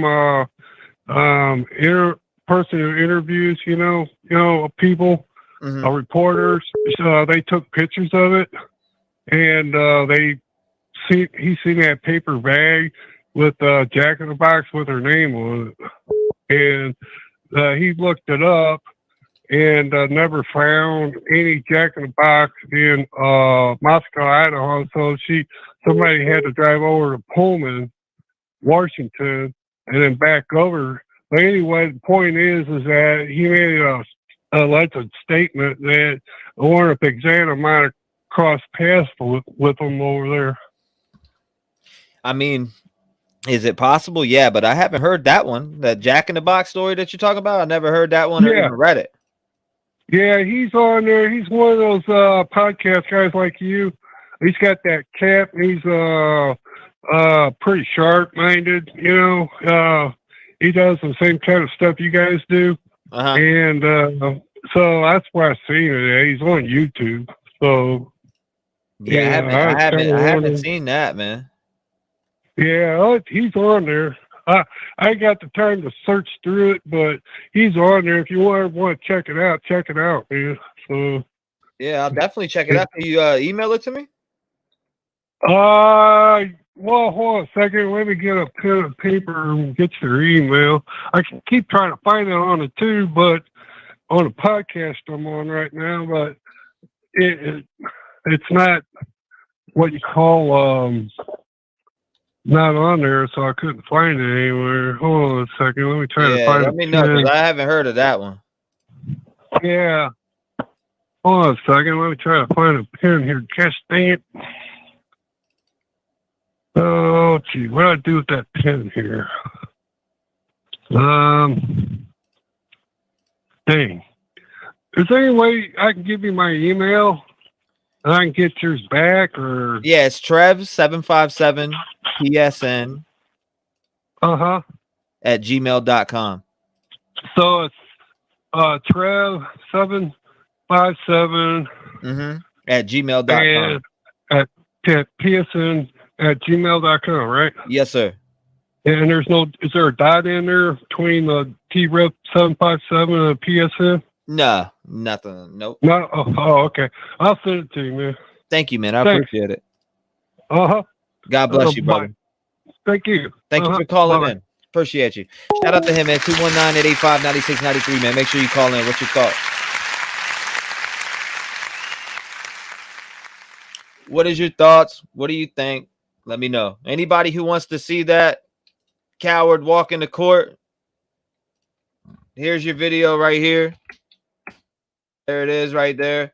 Anybody who wants to see him, there it is. You can go take a look at it right there. And that's that. Bryan Kohberger.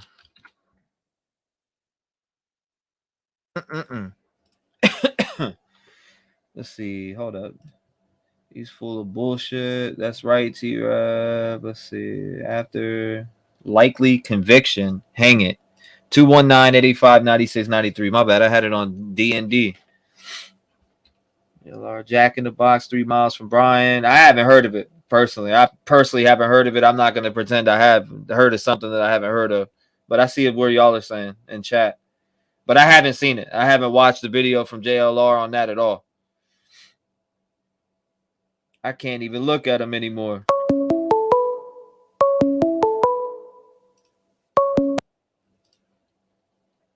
Call from Cassie Roku.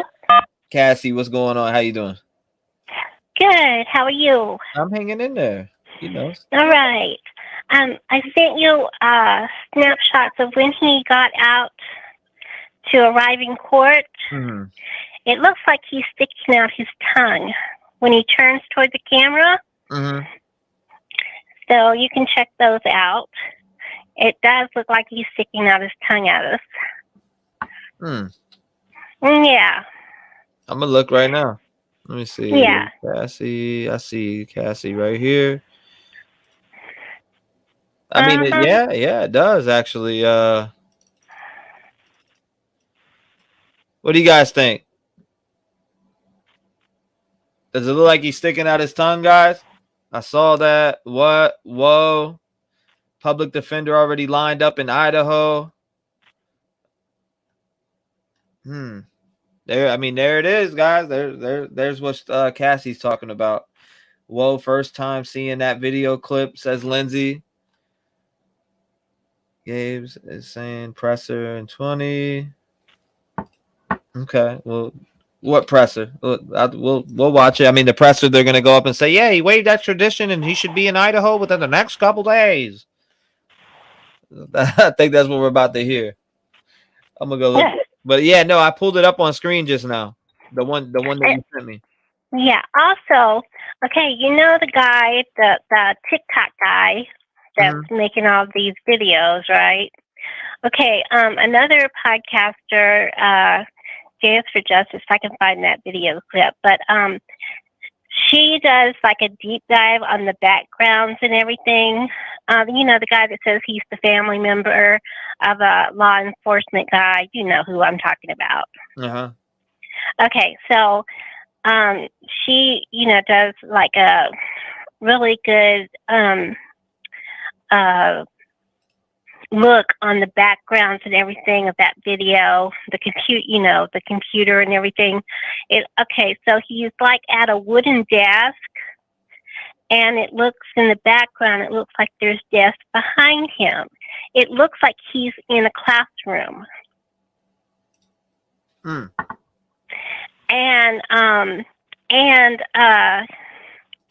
So I'm thinking at first I was thinking it's him, but then how can it be him when he's there, right? Because at first I was thinking it's him doing all these videos, but then, okay, so then he made another video. I don't know. That's the video that he's saying that he was with Kaylee, and they had a fling, and not that he is him. He's saying that he's got information saying that they had a fling, and then all these phone calls happened, and that Sweetie Pie Low put out, and that all these phone calls happened and everything. And then he made another one that said, F you, I'm innocent until proven guilty. Mm-hmm. So now he's saying he's innocent until proven guilty, like he is the one. It's crazy because he just made that yesterday. Wow. Yeah. And who put that out?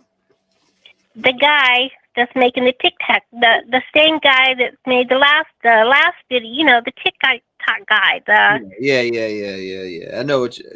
I know who you're talking about. I sent those to you last night. I haven't seen that. What you're speaking about. I'll send that to you right now. I've seen the classroom one, but I haven't seen the one you're talking about specifically. Which ones do you want me to send you? Because I sent you the one where I sent them last night. Mm-hmm. Do you want me to send you the one that says F off? Sure. I'm innocent. Okay, I'll send it to you right now. Okay, I'll take a look at it. All right. Okay, I'll let somebody else talk. Thank you, Cassie. I appreciate you. God bless you. You too. Bye. Shout out to Cassie. 219-885-9693, man. What you guys think about Gonzo? Oh, no, man. Get the fuck out of here! Gonzo, carry your ass. Oh, Gonzo. You got Gonzo up here. This caller is out mod. Oh, our mod. Yeah, Cassie Roku. Cassie's awesome. Nothing wrong with Cassie. Who's hating on Cassie? I'll be right back. It's getting slow in here. He said, I'll be right back. It's getting slow in here. It's getting slow in here. I want to go watch the killer. This is him right here sticking his tongue out allegedly, but I don't know. I think he's licking his lips, but that's just my honest opinion. I just think he's licking his lips. Nothing else, nothing more. Let's see. Looks like Bert from Sesame Street. Man, some of the comments. Call from Kim. Hey, what's going on, Kim? Hi. How you doing? Good. Thanks for taking my call. Calling in from Idaho, waiting for Bryan to land. Ooh. So I wanted to bring up something. I happen to know a family of another Bryan actually that committed a crime here in Idaho. And what I'm seeing about this person and him as well are patterns. And it's like, I would like to understand get people's feedback on what they think about, identifying these people, holding accountable, how we prevent it in the future. So things like, this Bryan, right? We know he was bullied a lot when he was younger. He was overweight, etc. He was doing a lot of drugs, and we know that drugs stop your, brain. They stop you from. Research says that whatever age that you were doing drugs basically keeps you at that place. Mm-hmm. So then other things also, like what I've seen pattern in this other person. Basically, then they remain, very emotionally childlike. Then we see things like, his mom having this kind of odd, what appears to be a odd maybe treating her son as if he is more, youthful, or treating him younger than his age. And that's the letter, the comment that she made about, how much she was just devastated missing him, moving, across country, whatever. Mm-hmm. This other Bryan killer had the same kind of, he had mental issues. He had a very immature relationship with his mom. And, it's like they're treated as they're growing up with no accountability in these patterns of people that I've seen. They get away with everything. Their parents allow them to. And so it is like he is, basically it's like he's throwing a big temper tantrum, except at age 26. And I'm wondering what people feel about if we look at other school shooting killers and things. None of them that we've seen ever come back and say, "Oh, he was the captain of our football team," right? No, they're never well adjusted. They always have social issues, things like that. If their parents knew, and I think we're going to see with this guy, we're going to see that he had issues when he was younger. And similar to this other Bryan, he blamed his parents for not getting him help and things. If parents, what happens if we're starting to see parents being held accountable, right? In recently, the couple that was arrested, that they had, bought the gun or the knife, I forget, for their son. But where does the accountability come in? If we find out the parents, he was depressed or he had other issues other than this OCD, they didn't get him the help he needed. It ends up turning this way. He had other issues. Where does that accountability come in? Right. And I'm just curious because I'll be curious to see what chat has to say, because there's definitely patterns that you can see across these individuals. And that's what I like to look at, is patterns. I have a degree in psychology I studied psychology. I ended up getting into computer science, but nonetheless, there are patterns. Yeah, and other callers have brought up, how do we stop this? Identifying them earlier, but then at the same time, where's parental accountability? I'm the parent of a child, but my daughter is not that much older than this Bryan. And I think, okay, Kim, if she did something, would you feel you should be held accountable? There's a fine line there. If I didn't get her any assistance, what is the parents, who are we going to hold accountable along the way? Right. It's just a topic for discussion. So, it's very interesting that, because, let's see, about 10 years it's been since Cassie Jo Starter was killed, and that was Brian Draper. He was much younger, but he also stabbed. He also did it out of rejection for her. He had problems when he was younger. He asked his parents for help. They didn't get it for him, and now he's serving life. And it's just very interesting to me, the similarities that are crossing into this. Right. Yeah, no doubt. And you made some very good points, and you were right on time with it too, because time is up. But thank you for calling in, and thank you for making those points. I would like to talk to you more. Email me and I'd definitely like to bring you up one time and talk to you, and you can definitely give people an inside look, because you have a great perspective there. Yeah, sure. All right, thanks. Keep doing what you're doing. You're doing a great job. Thank you so much for sharing your knowledge. No problem. Take care. God bless you, man. Shout out to her. Let's listen. All right, so the pressure's about to start here in a minute. Let's check it out. This is something that is very good going across now a couple of different states, but does his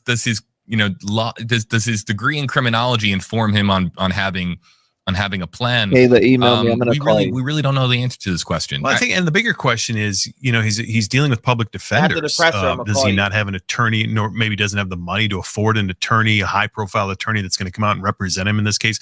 No bigger, higher profile attorney has come to say, I want to represent this person as of what we're learning, because this Ann Taylor, this chief public defender in Kootenai County, if I'm pronouncing that right, will be the one representing him. So, as you said, JB, from Pennsylvania to Idaho, he's dealing with public defenders. So as far as having a plan from criminology, it's too early to tell, what his plans are.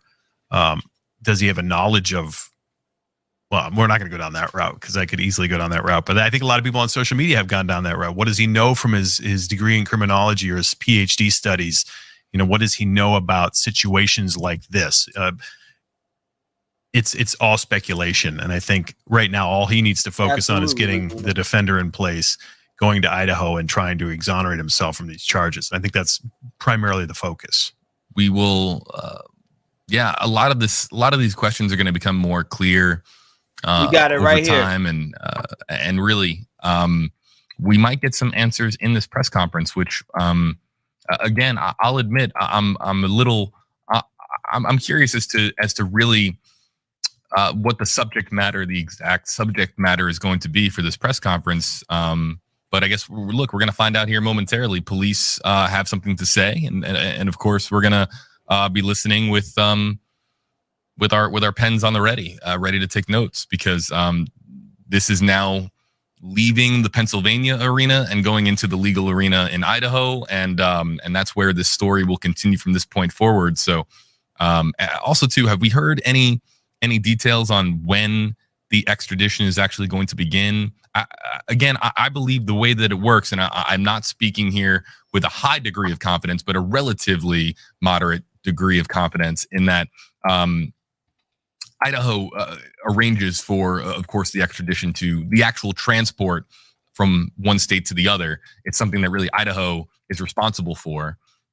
So look, we might find that out by the end of today as to, is he going to be flying? Is it going to be a drive? And the judge said the limit is 10 days. So it has to be done within 10 days. Sometimes this happens within 72 hours is what I've been seeing a lot of. So yeah, it's going to come down. And the suspect, I would imagine you'd want to get there as quickly as possible, because to avoid having to sit in jail any longer in Pennsylvania.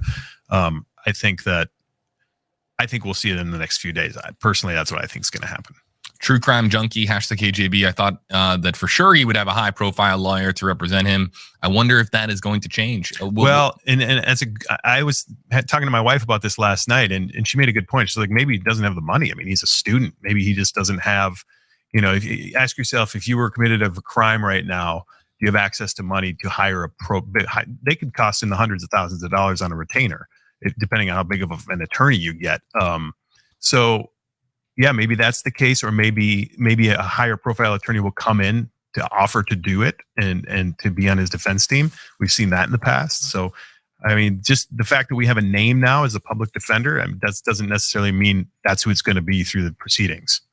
Yeah, will there be, an attorney taking this pro bono? I mean, my goodness, I guess.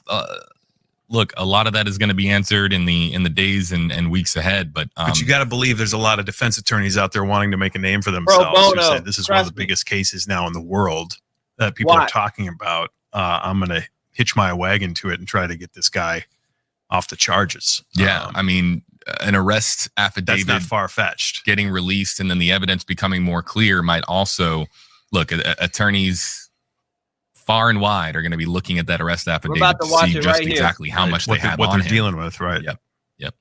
3 minutes. So where is this now? Is this the police headquarters? Yeah, let me get the exact location. Police? Let me get the exact location. That's a tiny room. This is the Monroe County District Attorney's Office in Stroudsburg, PA. So Stroudsburg, same I know county. exactly where that's at. So not too far away. In fact, reporters might be heading over to this location, going from the courthouse over here. Who knows? Excuse me. So this is about to get underway. We'll continue to answer some questions. Let them know exactly my point. Really, it's 4:29, so that snuck up on me. This will begin momentarily. Let's bring up our audio here for the first time. And here are they're starting. Pennsylvania State Police. Right on time. I love it. And let's listen in.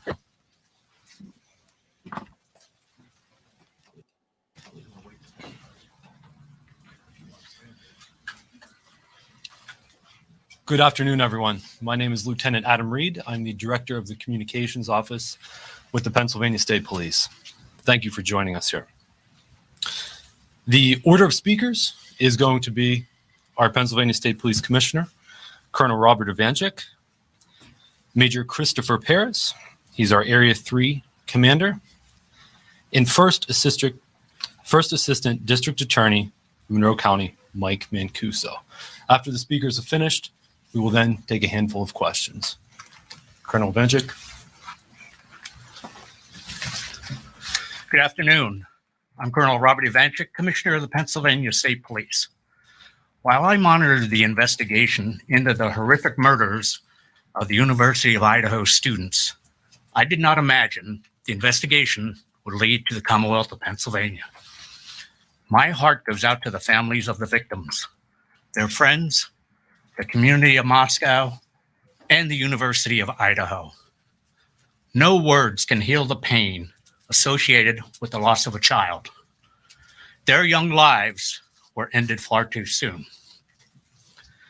In law enforcement, we understand the best thing we can do for victims and their families is to follow every lead, collect every piece of evidence, and bring those responsible to justice.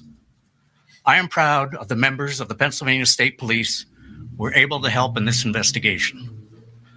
The cooperative relationship between our local, state, and federal partners stands the test of time. The officers, troopers, and federal agents work together tirelessly, putting in long, difficult hours. Communication and cooperation are imperative to success and to ensure the integrity of the case remains maintained. The culmination of that cooperation ultimately led to take the suspect into custody and afforded the families some sense of peace they deserve.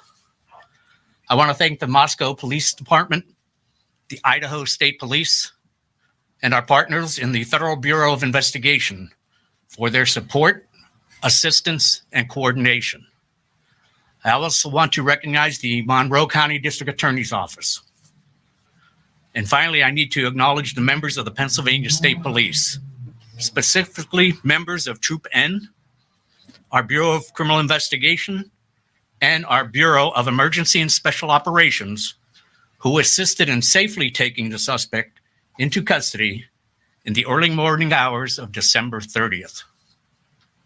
As previously indicated by Chief James Fry of the Moscow Police Department, specific details regarding this investigation cannot be released until the suspect is extradited to Idaho and presented with the probable cause affidavit.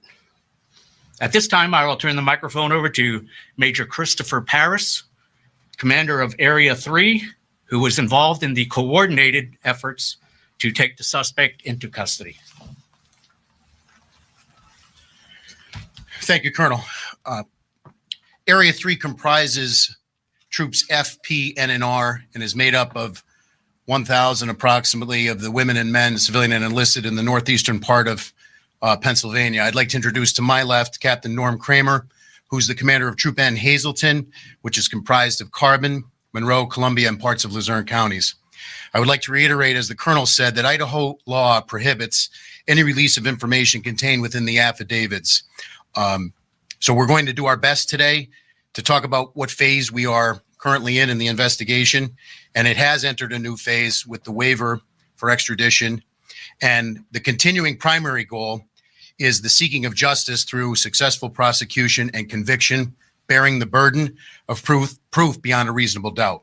So with that in mind, we're trying to balance essentially two things: the public's desire for information against the need to maintain the integrity of the investigation and protect the suspects, accused at this point's due process. So I'll now attempt to give you an operational picture with the best information I can release at the time.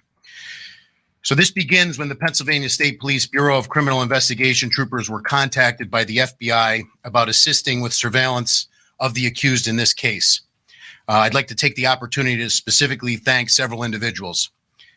Special Agent in Charge Jackie McGuire and Assistant Special Agent in Charge Dave Carter from the Philadelphia Field Division, as well as Supervisory Special Agent Bill Vigorito of the Scranton RA. We're very lucky in PSP to have a collaborative relationship with the Bureau, both in Pennsylvania and beyond, and their people are absolutely excellent.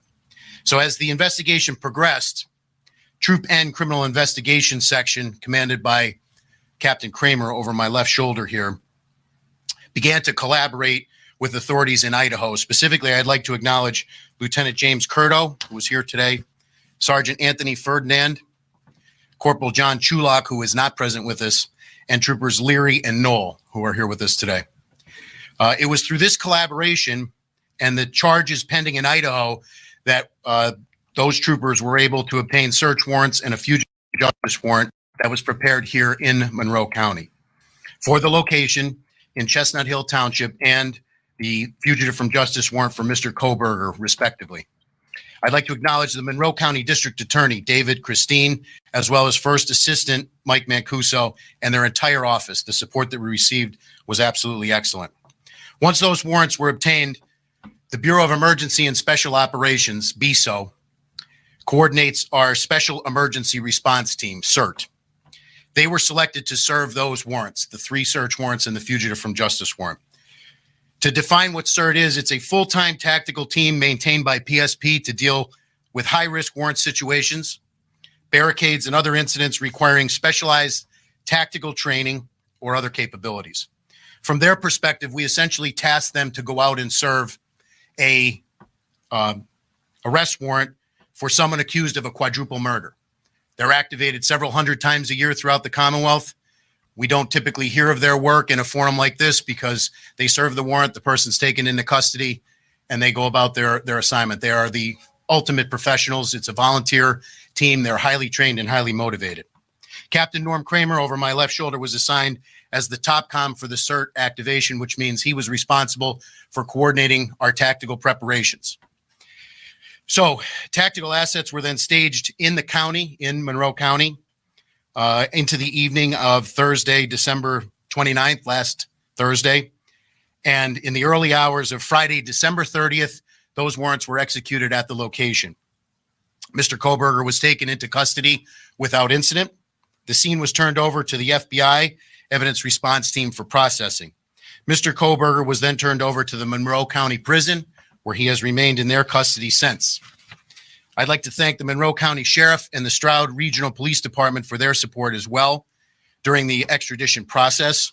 Arrangements currently are being made to deliver Kohberger back to Idaho, where he can have continued due process and face these charges. So it's with that, I will turn it over to First Assistant Mike Mancuso. Thank you, Major. Good afternoon, everybody. I'm Mike Mancuso with the DA's office, the First Assistant District Attorney. I want to give my condolences to the families of the victims out in Idaho for their loss. It's my sincere hope that this marks a clear step in the right direction of effectuating justice for those folks. My office's role was relatively recent. We weren't advised of the presence of the defendant in our county until only a couple days before the apprehension of the defendant. But when we were told, we came together and worked very closely with Captain Kramer, who did an excellent job in almost like a clockwork operation. Part of my duties were to ensure that 3 separate search warrants were issued. Those affidavits attached to those search warrants are still under seal, so I can't discuss their contents with you. But one was for the person of Mr. Kohberger, collecting DNA and photographs, that sort of thing.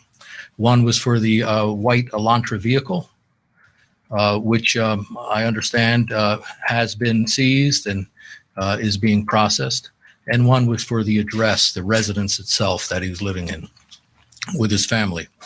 I was at the scene, and I have to say that Major Paris and Captain Norm Kramer did an outstanding job in coordinating the efforts, not only of the numerous Pennsylvania State police troopers there, but officers from other jurisdictions and disciplines within those jurisdictions to make this a very smooth, highly competent professional operation.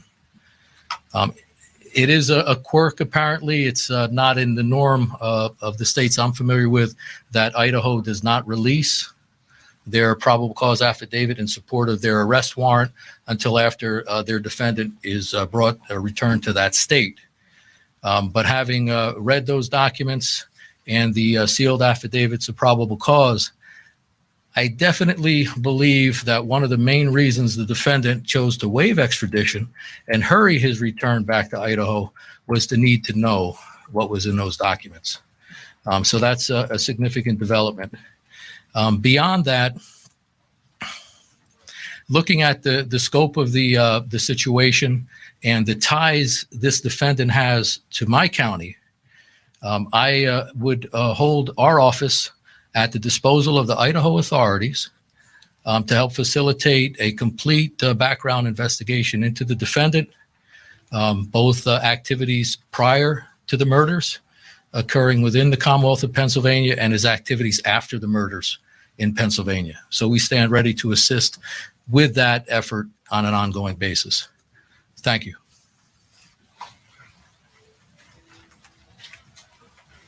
We can now open it up for questions.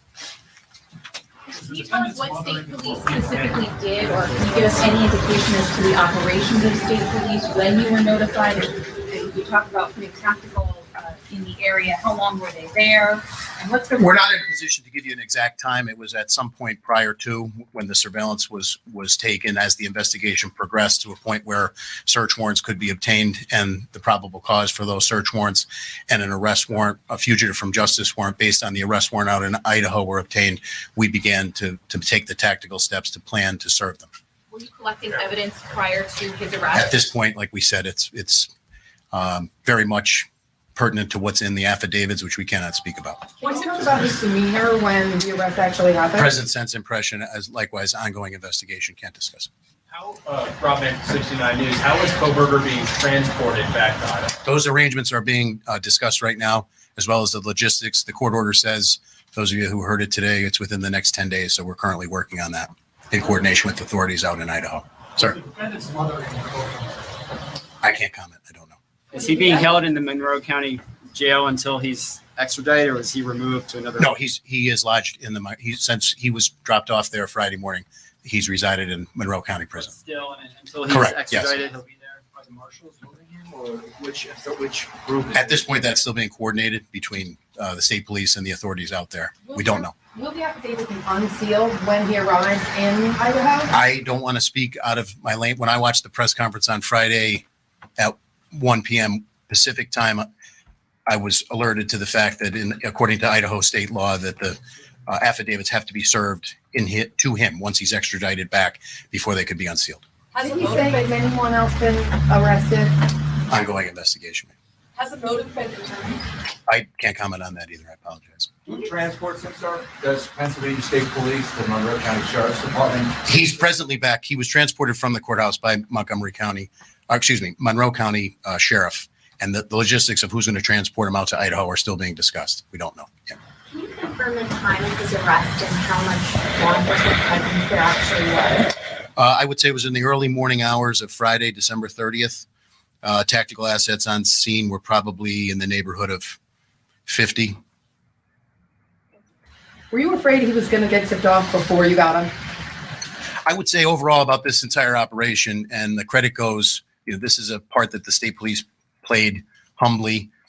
You look at Moscow Police Department, 38 sworn, 19,000 leads, the video evidence that they had to develop in order to put that out, all public source information. But when you talk about the service of a high-risk warrant for someone who's committed or alleged to have committed 4 homicides, there's nothing routine about that.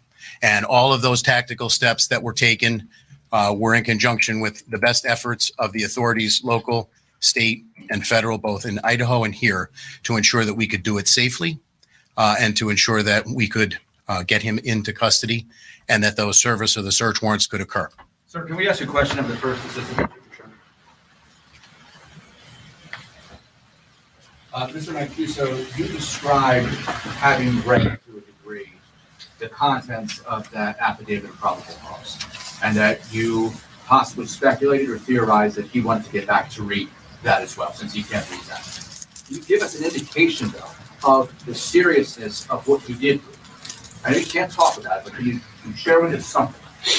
Yeah, I can't get into the details, sir, but I can say it involved the defendant's connection to a scene of a crime consisting of 4 murdered people. So that's the significance of it. Can you confirm that there is a connection between Bryan Kohberger and any of the victims? I can't discuss that, ma'am. How confident are you that he is guilty of his crimes? That wouldn't be my place to say. Certainly confident enough that there was ample probable cause for the issuance of the various warrants in the case. What was your reaction when you heard this? You've all talked about you followed this. This happened states away. When you get that call, or you all get the call that this person could be right here in your home area, what's your reaction? Well, I was surprised. Really, Monroe County of all places. It hits close to home. It's a normal human reaction, I would think, under the circumstances. Do you know when he and his father left Idaho or Washington and drove to Pennsylvania, what that date was? No, I don't know the exact date, man.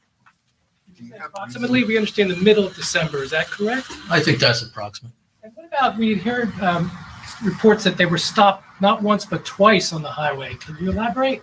I'll defer to his Pennsylvania public defender on that.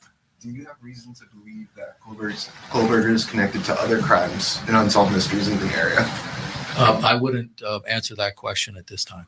We start looking at some that may be unsolved, where do you move around? That would be a normal thing to do.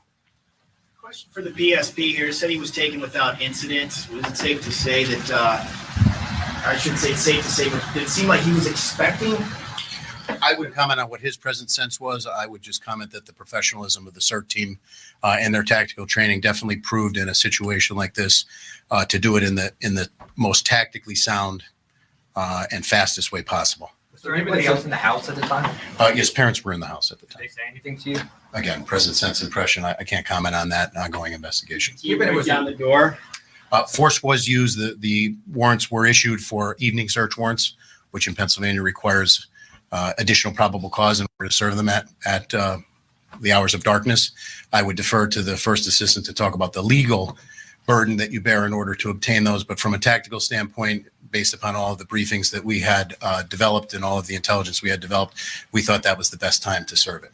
And what tipped off that Pennsylvania was involved with this? They were alerted by the FBI. Troopers in the Bureau of Criminal Investigation were alerted. Anything on like his social media pages that tipped anything? I can't comment. I don't know. So that was here. It's been cooperative in this whole process. Can't comment. Ongoing, like I said. The state police's role here was to serve the warrants and assist with the surveillance, which we've done. We've been part of major investigations. These are men and women who take an oath to protect their communities and the Commonwealth here. We're very humbled with the opportunity that we had, given a case that has really gained international attention, to play a small part in it. And our hat is off to Moscow PD again with the size and the complexity of this investigation and the work that they've done to get us here today. And this is only the beginning of the next step. If it's determined that anyone here in Pennsylvania either helped to conceal or dispose of any evidence, then you would be a part of this case, or would it go? I would say that we would pledge whatever support we can for ongoing investigations with the Idaho authorities here in Pennsylvania. Absolutely. We would help them in any way we could. Were there any weapons found in the home? I don't want to get into what was actually seized in the house pursuant to the evidentiary nature of it. Can you give any insight into why you all decided to go in overnight to make the arrest? Those are tactical decisions in terms of base surveillance. I don't want to give out too many tactical factors that go into that situation, but obviously surveillance was conducted and we wanted to go in at a time when we thought it would be the safest for everybody, safest for anybody else in the house, safest for Mr. Kohberger, and safest for our people. There was an interesting question asked earlier about the care that needed to be taken to not tip the suspect off. Could you describe how long that lid had to be on things and how many people were involved in it? Like how many people knew and for how long? So I would say, I would answer the question this way. I don't want to get into a timeline in terms of when we were notified by the FBI and when the surveillance began. Obviously, we know on Thursday night into Friday morning is when the warrants were served. I would say, as a credit to the professionals, both standing behind me and others not here, many others not here, the information was held very close. And we did not want to have any situation where Mr. Kohberger potentially would be tipped off. So as a result of that, I would say a close number of approximately 7 to 8 individuals, maybe 10 on the most within the PSP side of this operation knew about it. And for days, can we say? Or? I would say for a period of time. I would not feel comfortable commenting any more than that, for a period of time. And then as the tactical assets were brought in, people were briefed. When the movement plan is finally decided, will there be an announcement? Will not from the state police. So we would defer to Moscow and the authorities in Idaho. When he starts leaving Pennsylvania. Well, we have security concerns now, obviously, to move any prisoner. Anytime you move somebody from a secure prison to another place, we don't want to. There won't be an announcement from the state police in terms of those logistics, but they're being worked on right now. Can you give us your best guess when you think he might be moved, roughly? Tomorrow? We would like to do it as soon as possible, but the court order says 10 days. We have 10 days to coordinate it.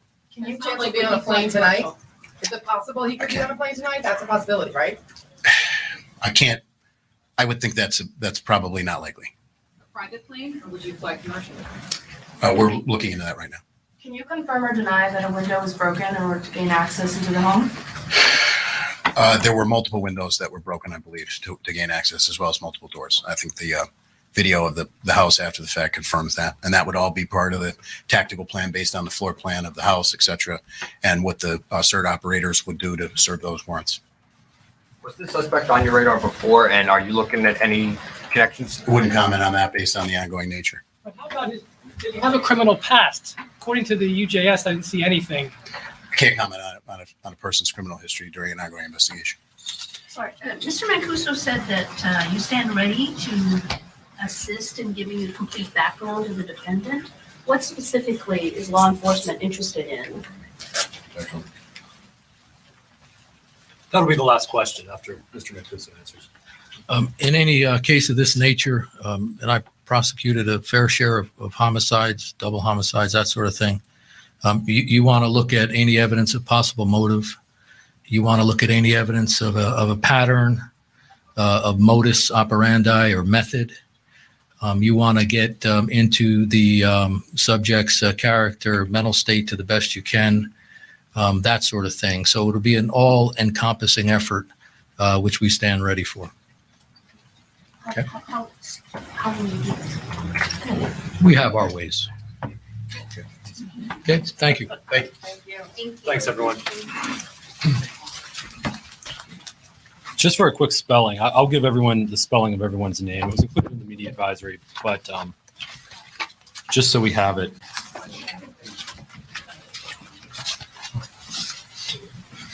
So Colonel's last name is Ivanchik, Evanchik. First name is Robert. Major Paris, his last name is spelled just like the city, Paris. First name Christopher. And the first assistant district attorney's last name is spelled Mancuso. So, CERT, Special Emergency Response Team. CERT. Thanks, everyone. Breaking news on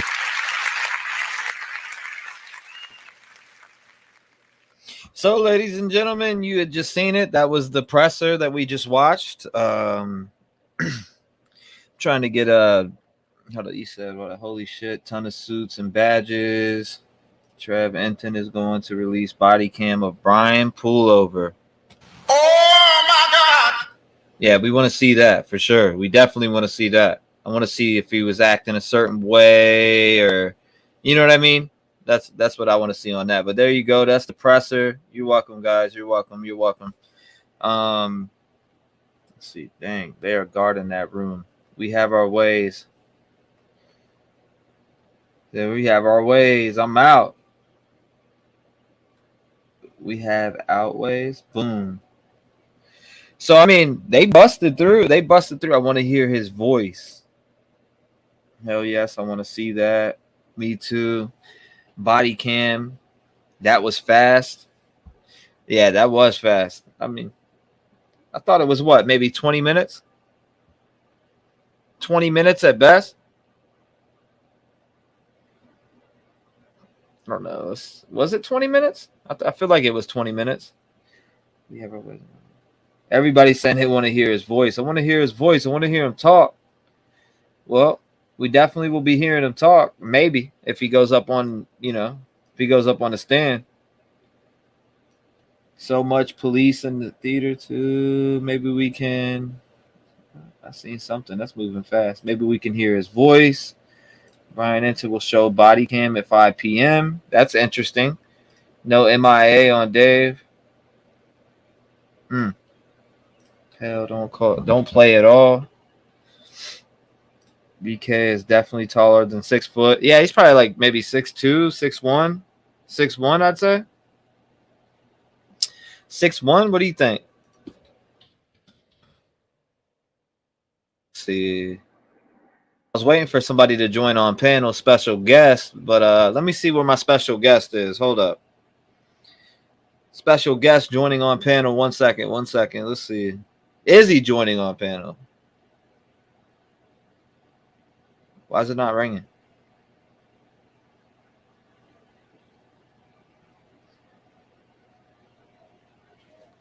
Special guest joining on panel? Where's the special guest joining on panel? Special guest, get your ass up here. Where you at? Said Dave is in the clank. I'm over Dave. Tell him again. I'm over Dave. 25 minutes. Yeah, I know. It felt like between 20 to 30 minutes, in my opinion. Kohberger is minced meat. Kohberger is minced meat. The other Dave was in the clank. Exactly, Diane. Exactly. Let's see. No response? I am dying to know if he was a caller. I think he was. I have no idea. That's a great question. Footage out now. All right, so hold up. If you're talking about on Twitter, I'm there now, so hold up. Let me check for you guys. Checking right now. I see absolutely no footage whatsoever, so that's cap. Just know, got the body cam video from the traffic stop involving Bryan Kohberger and his dad while they were driving through Indiana. We'll play it at 5 p.m. So they will be playing it at 5 p.m., Brian Inton says. Already seen it, read it. I do follow him. Don't. TMZ strikes. Yeah, fuck a TMZ. Wind is blowing hard here, Carmen says. I just sent you body cam. Yeah, body cam will be, let me look. Where? At email? In the email? I'm looking right now. I don't see no body cam in email. Well, I do, but they strike, so TMZ has video, but they strike, so I'll pass on the strike. In case we want to get struck. Do we want to get struck? Oh, wow. Huh. Interesting.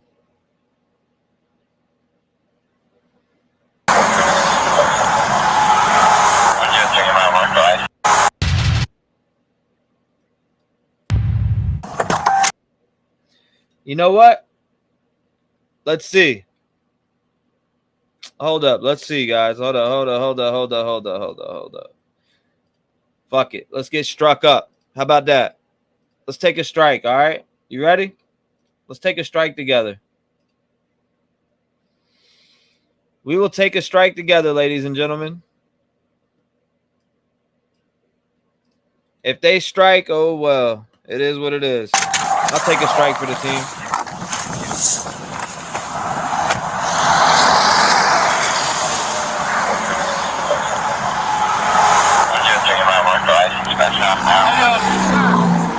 State police got your license and registration with you. I don't realize, stopped me when you're driving by me there. You're a little too close to the back of that semi. Can you still stream with a strike? Yeah, absolutely. They said no. You're in the back of this trailer. We're about one car with 32 miles an hour, so we're going 60 or 70 miles an hour. We're about 6 or 7 cars.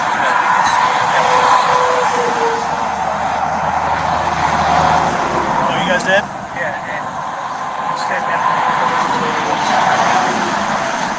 My fair use disclaimer is in the bottom right now in my description. So. You got stopped by a trooper? We don't have any SUVs. It was a county guy. Was it like a black SUV? Okay. All right. You said you guys were following too closely?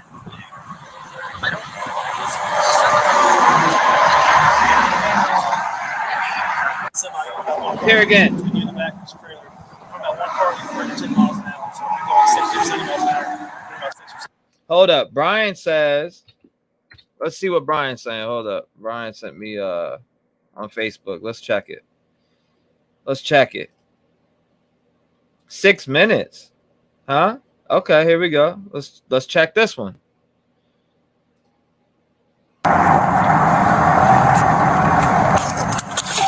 I got it in full. I'm about to get it right now. We'll play it right here. All right. I got it actually the full thing right here. So we'll play it right here. And without that stupid shit across the screen, by the way, also. We'll play it right here. Here we go. You ready? Let me grab this.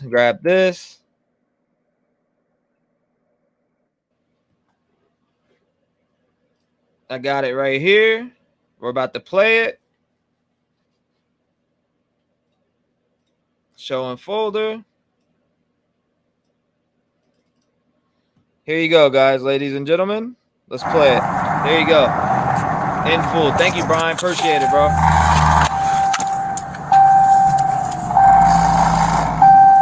Here's the full body cam. Let's watch it. Bang boom right there.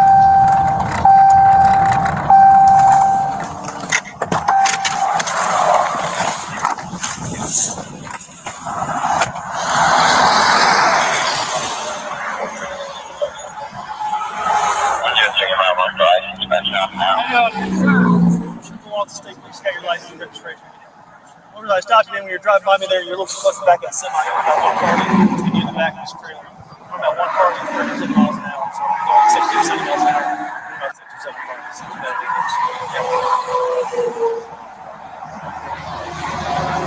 Oh, you guys did? Yeah. Straight down. So.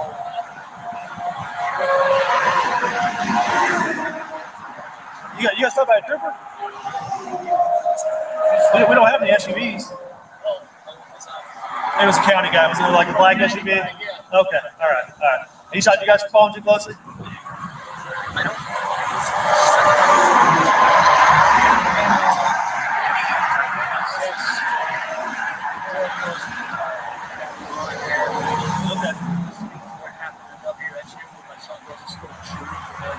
Today? Well, I'm not going to give you guys a ticket in the morning if you just got stopped. Just make sure you give yourself plenty of room, okay? So like I said, it's all about how fast you're going, okay? So, Body cam footage, ladies and gentlemen. 10 miles an hour, you only need one car. Or if you're going, so the speed limit here is 7. If you're going 7 miles an hour, you get 7 cars. Yeah. That's the easy way to explain it. Yeah. It's really easy to in the B&B minutes at 2 seconds. All right, you guys have to take care. Where y'all headed? Thank you so much. Where y'all headed?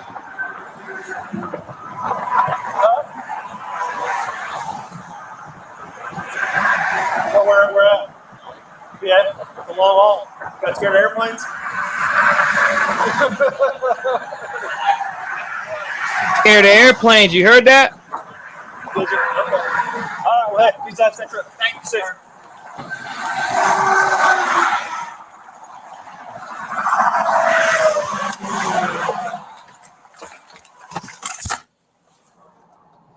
All right, let's hear what they say right here.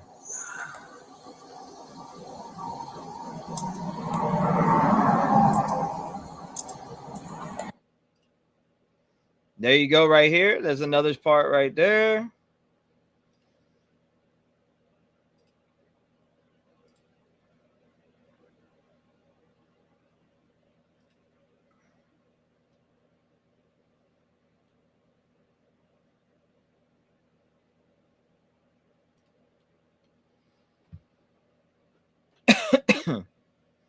So there it is right there, ladies and gentlemen. There's your body cam footage. Also, I'm pretty sure, let's see if this is from another angle.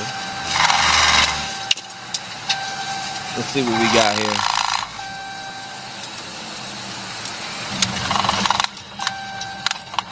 He was on a mission to get home, huh?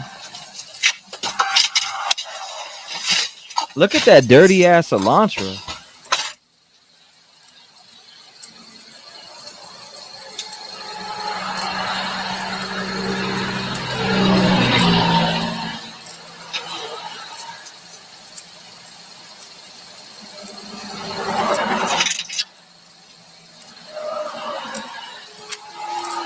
Yes, no problem, guys. No problem. No problem.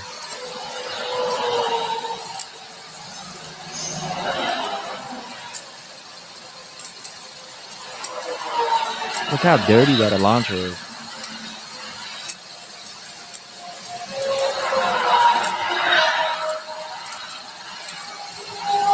I also uploaded it on YouTube also.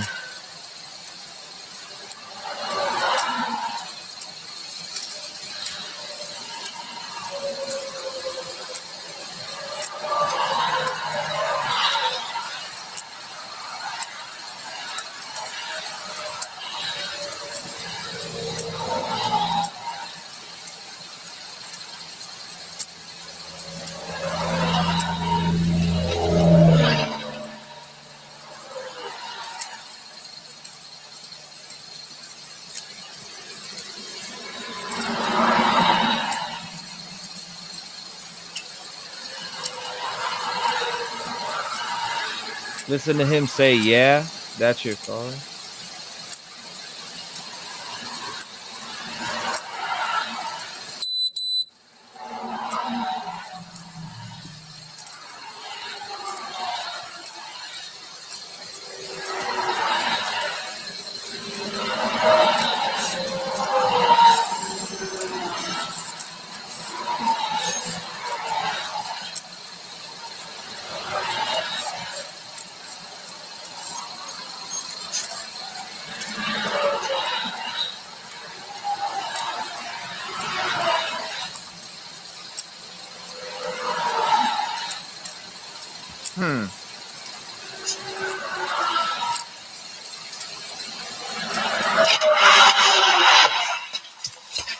Body cam footage, ladies and gentlemen.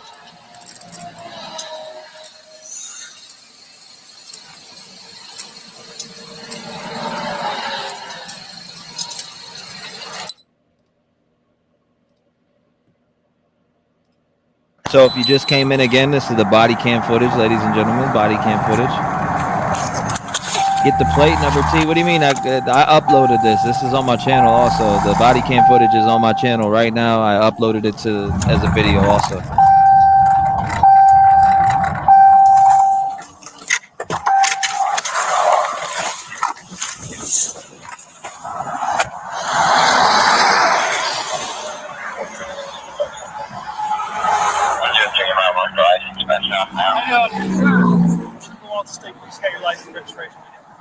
I stopped you in when you were driving by me there. You're a little too close to back that semi. We got one car in the back of this trailer. We're about one car in 10 miles an hour. So we're going 60 or 70 miles an hour. We're about 6 or 7 cars.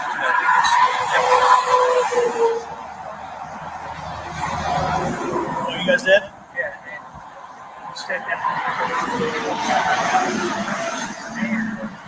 So.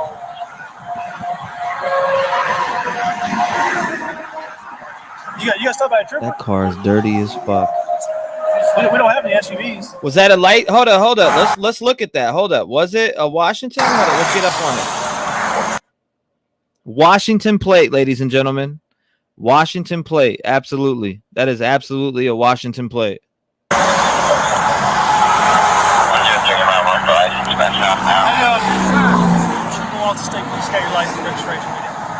I stopped you in when you were driving by me there. You're a little too close to back that semi. We got one car in the back of this trailer. We're about one car in 10 miles an hour. So we're going 60 or 70 miles an hour. We're about 6 or 7 miles an hour. An absolute Washington plate. All right, ALW, take it easy. Oh, you guys did? Yeah.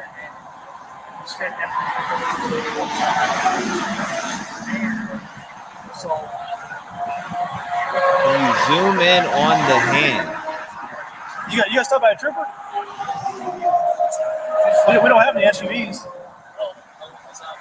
It was a county guy. Was it like a black SUV? Okay, all right. You guys following too closely?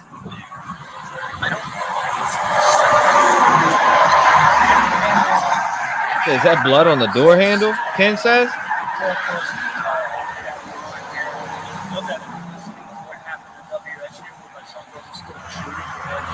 Today? Well, I'm not gonna give you guys another ticket or warning if you just got stopped. Just make sure you give yourself plenty of room, okay? So like I said, it's all about how fast you're going, okay? So if you're going 10 miles an hour, you only need one car. If you're going, so the speed limit here is 7. If you're going 7 miles an hour, you need 7 car miles. Yeah, that's the easy way to explain it. Yeah. It's really in the B&B man, it says 23 seconds. All right, you guys have a safe trip. Where y'all headed? Thank you so much for this time. Where y'all headed to?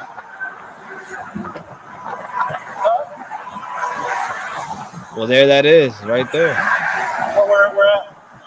Yeah, it's a long haul. You guys scared of airplanes?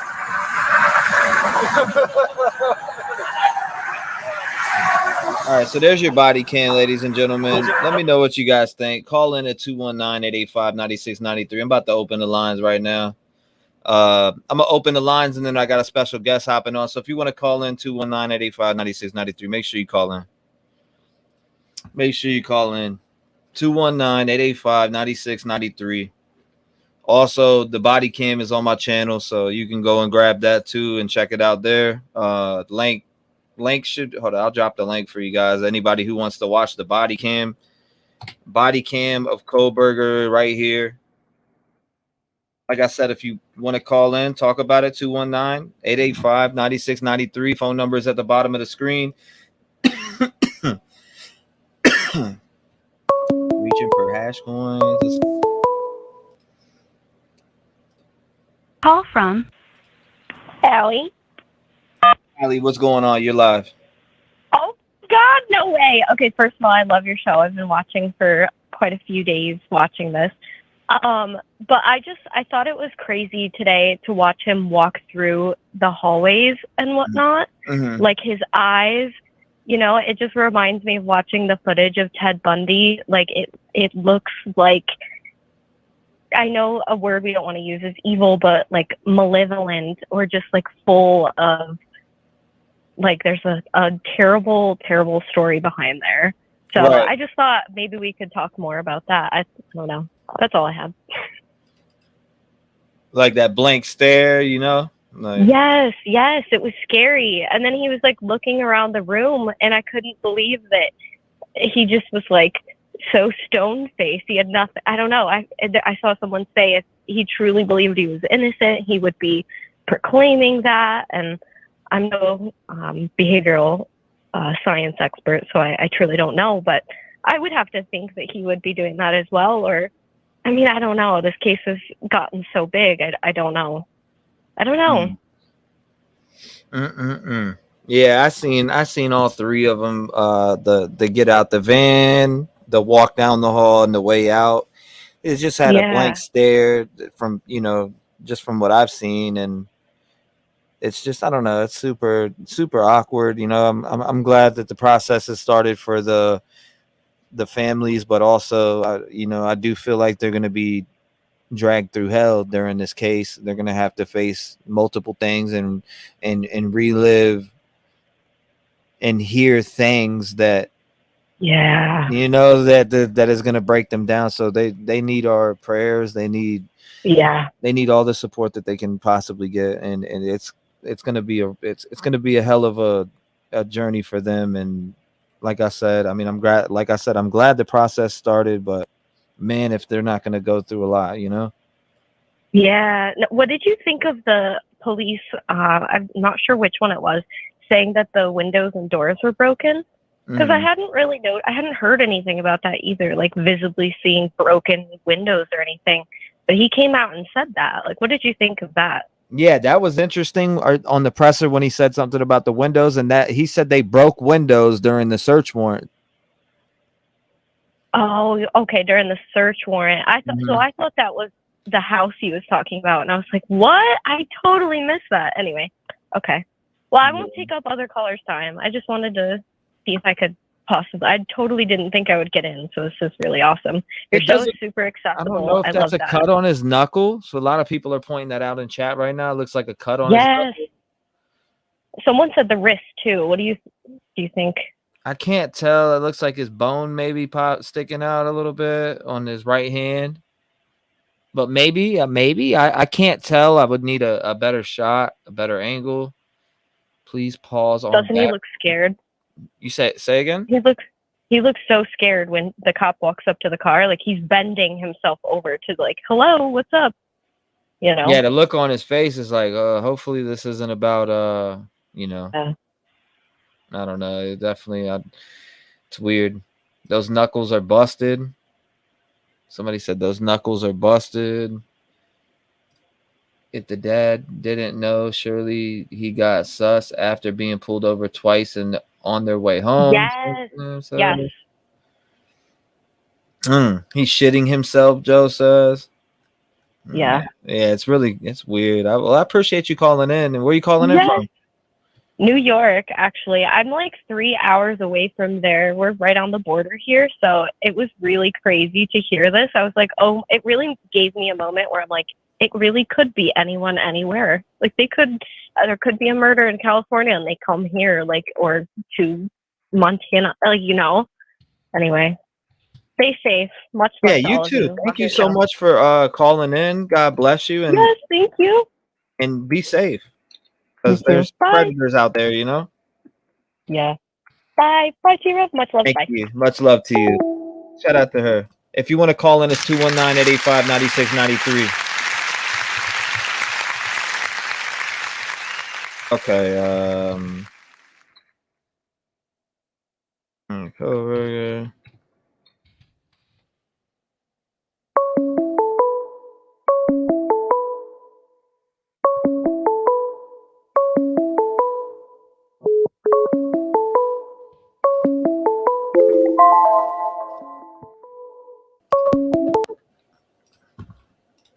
Call from Sherry. Sherry, what's going on? You're live. Hey, Happy New Year, T-REV. Happy New Year Hey. to you too. All I can say is he must have been crapping his pants when that trooper pulled him over. Oh, And- absolutely. And if he's as good an actor as he was playing in that car, because the voice didn't even sound, I mean, I couldn't hear it really well, but it was like, I mean, I cannot believe that they made it all the way across the country. Yeah, know, I know. Same here. That there wasn't an alert put out for a possible Washington or Idaho car. They must not have had an alert out for the car because that would have hit. But maybe the wrong year. Maybe because it was the wrong year. I don't know. I'm just wondering about that and of why it didn't hit if they were looking for the car. Right. It's a dirty car, man. Look at that. Oh, there's got to be DNA in there. There's got to be DNA.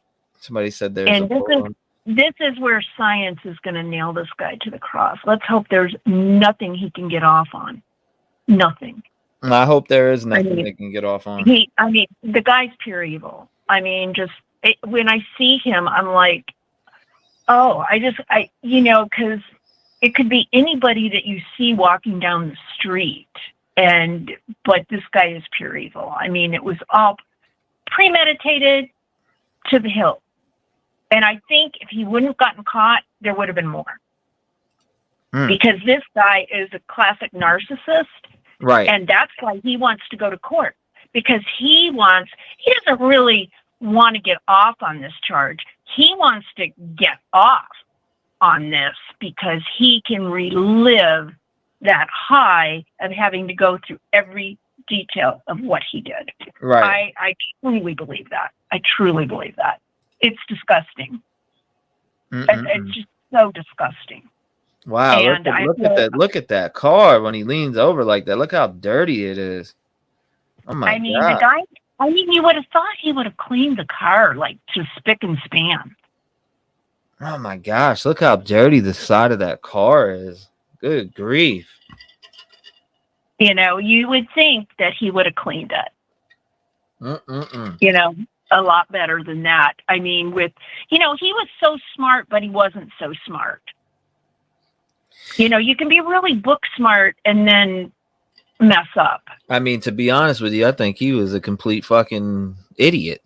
Maybe book smart. Maybe he copied the person next to him. I mean, He was living in some kind of fantasy world of murder, is what I think. It was some kind of fantasy world, and Lord knows how long he was living that in his head. You know, who knows? But right. I think it was a whole fairy tale thing to him to do. I can only something. imagine what the inside of his house looks like. I mean, damn, that car is dirty. Yeah, I wonder if they'll eventually show pictures inside his apartment. You know, a lot more is going to come out, and I think it's going to be shocking to everybody to know the real truth. The fact that he had a police officer right next to him, and then he sped up like that, and that's why I don't know why they pulled his ass. I mean, and you know, I can't imagine that he wasn't crapping his pants. I can't imagine he wasn't, because unless he's that arrogant, you know, oh, well, I'll get by with this too. I got by with that for a month. Of a month he sat there right down the road. I can't believe he stayed that long. Right. That boggles my mind too. I mean, this guy there's really something wrong with him. I mean, bad. I mean, really bad. But most of these people that do this, they've got some deep-seated stuff that cannot be fixed. It can't be fixed. I don't believe any of those people can be fixed that are that deep into it. Somebody, you know, it's something they know Bryan. Well, send his note. Tell him to email his number, guys, and I'll call him. But yeah, I mean, this guy is, I don't know, he's egotistical from everything that we've heard about him. Yeah. I personally don't know him, but if he has a friend in chat right now, I mean, email me your number. I'd be interested on hearing about what you think about him. Well, I'll get off and let you talk to that person because we need to know more about this guy. I mean, I just want to see justice for these kids and their families. I can't imagine Steve in that courtroom today having to look at that piece of trash. I mean, my heart just breaks. I mean, I don't know how he can do it. I mean, and not want to go up and choke him. They're saying, please pause on the back of that. There's what? No, they're asking me to pause on the back door. I'm trying to figure out why. Yeah. Well, that's all I have for now. I'm sure. Thank you so much for calling in. I appreciate you calling in, and God bless you, ma'am. Okay. God bless you too. Thank have you a good so day. much. Bye-bye. You too. Shout out to her. You said a friend is in the chat? Chris K, what's going on? Chris K in chat. Email me your number. And I'll give you a call right now. Chris K in chat says he's a friend. Let's see. Let's see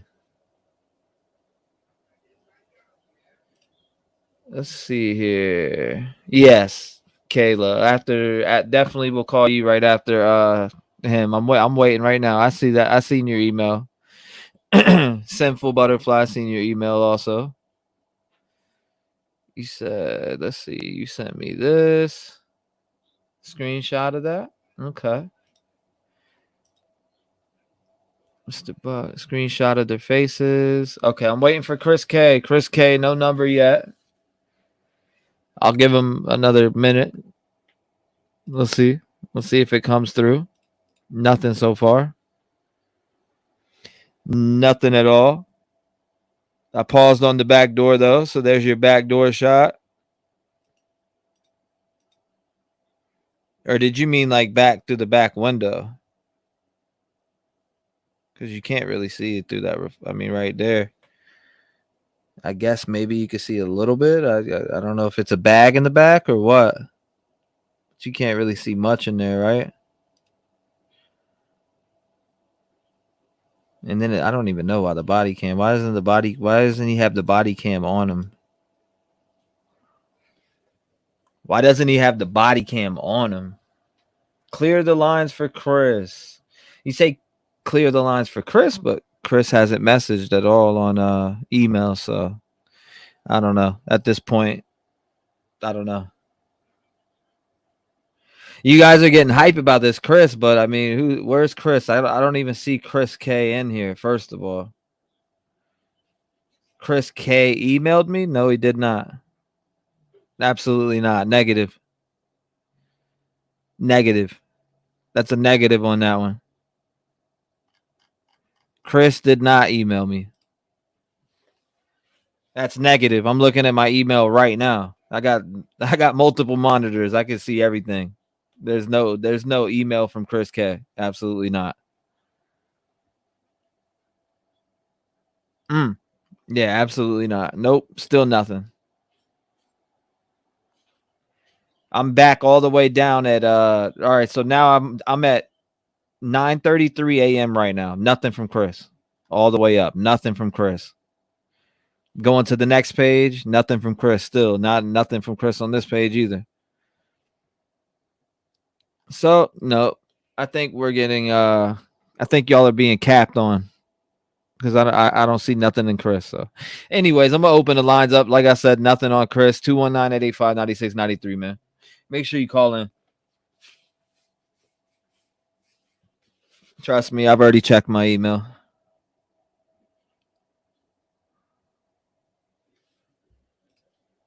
You said check that email? Okay, I'll check it, but still nothing. Yeah, nothing. Negative. Negative.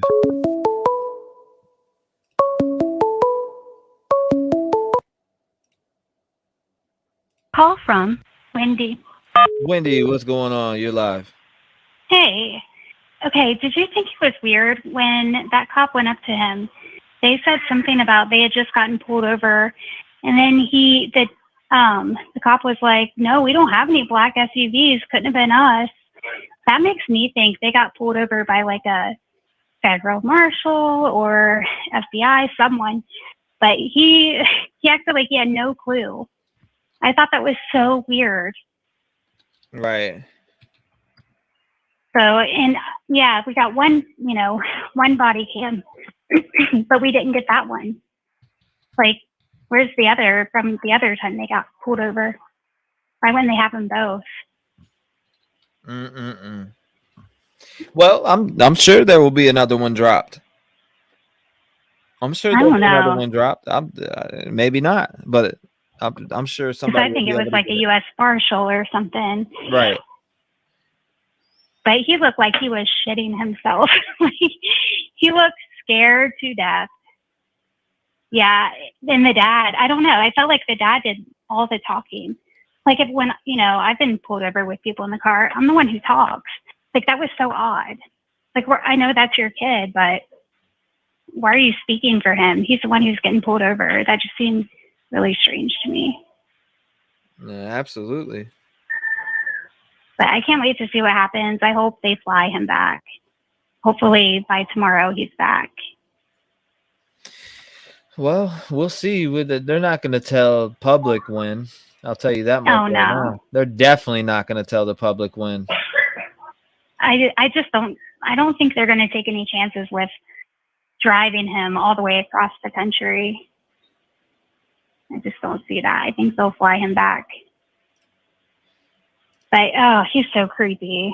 So you're saying you don't think they'll fly him back, as in or not fly? I'm sorry, drive him back. I don't think they would drive him. I think he'll get flown back probably tonight, overnight. It'll probably be, sometime early this morning. Mm-hmm.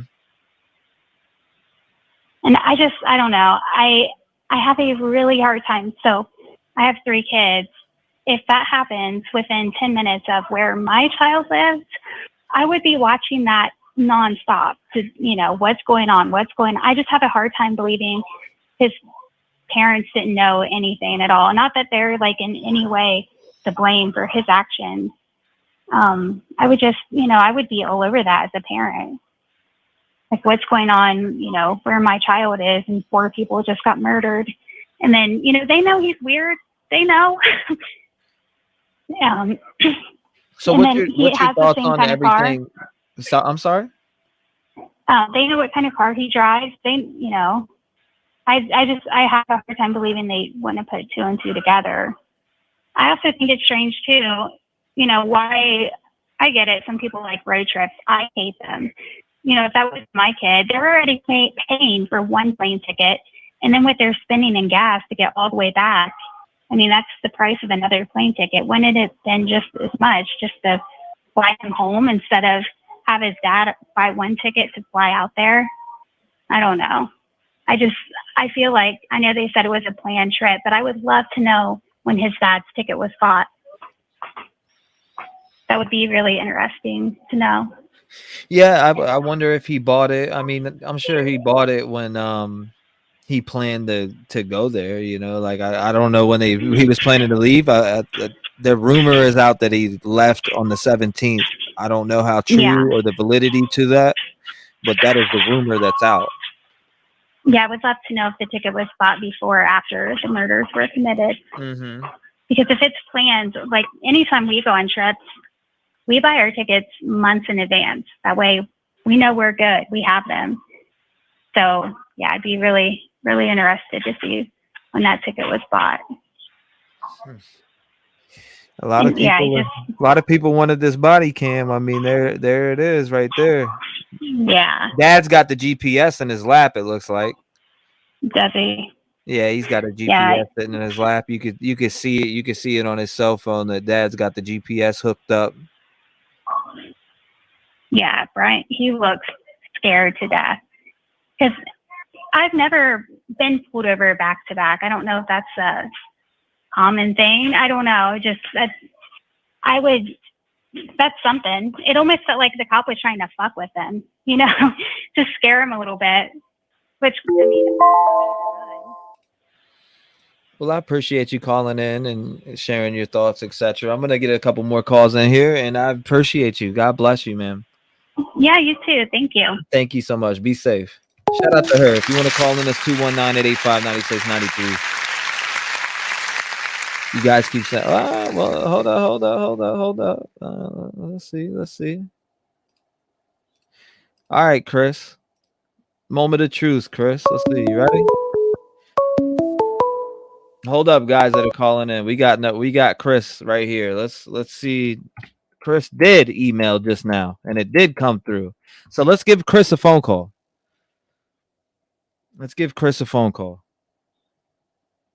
Please leave your message for. Try again. Let's give Chris a phone call.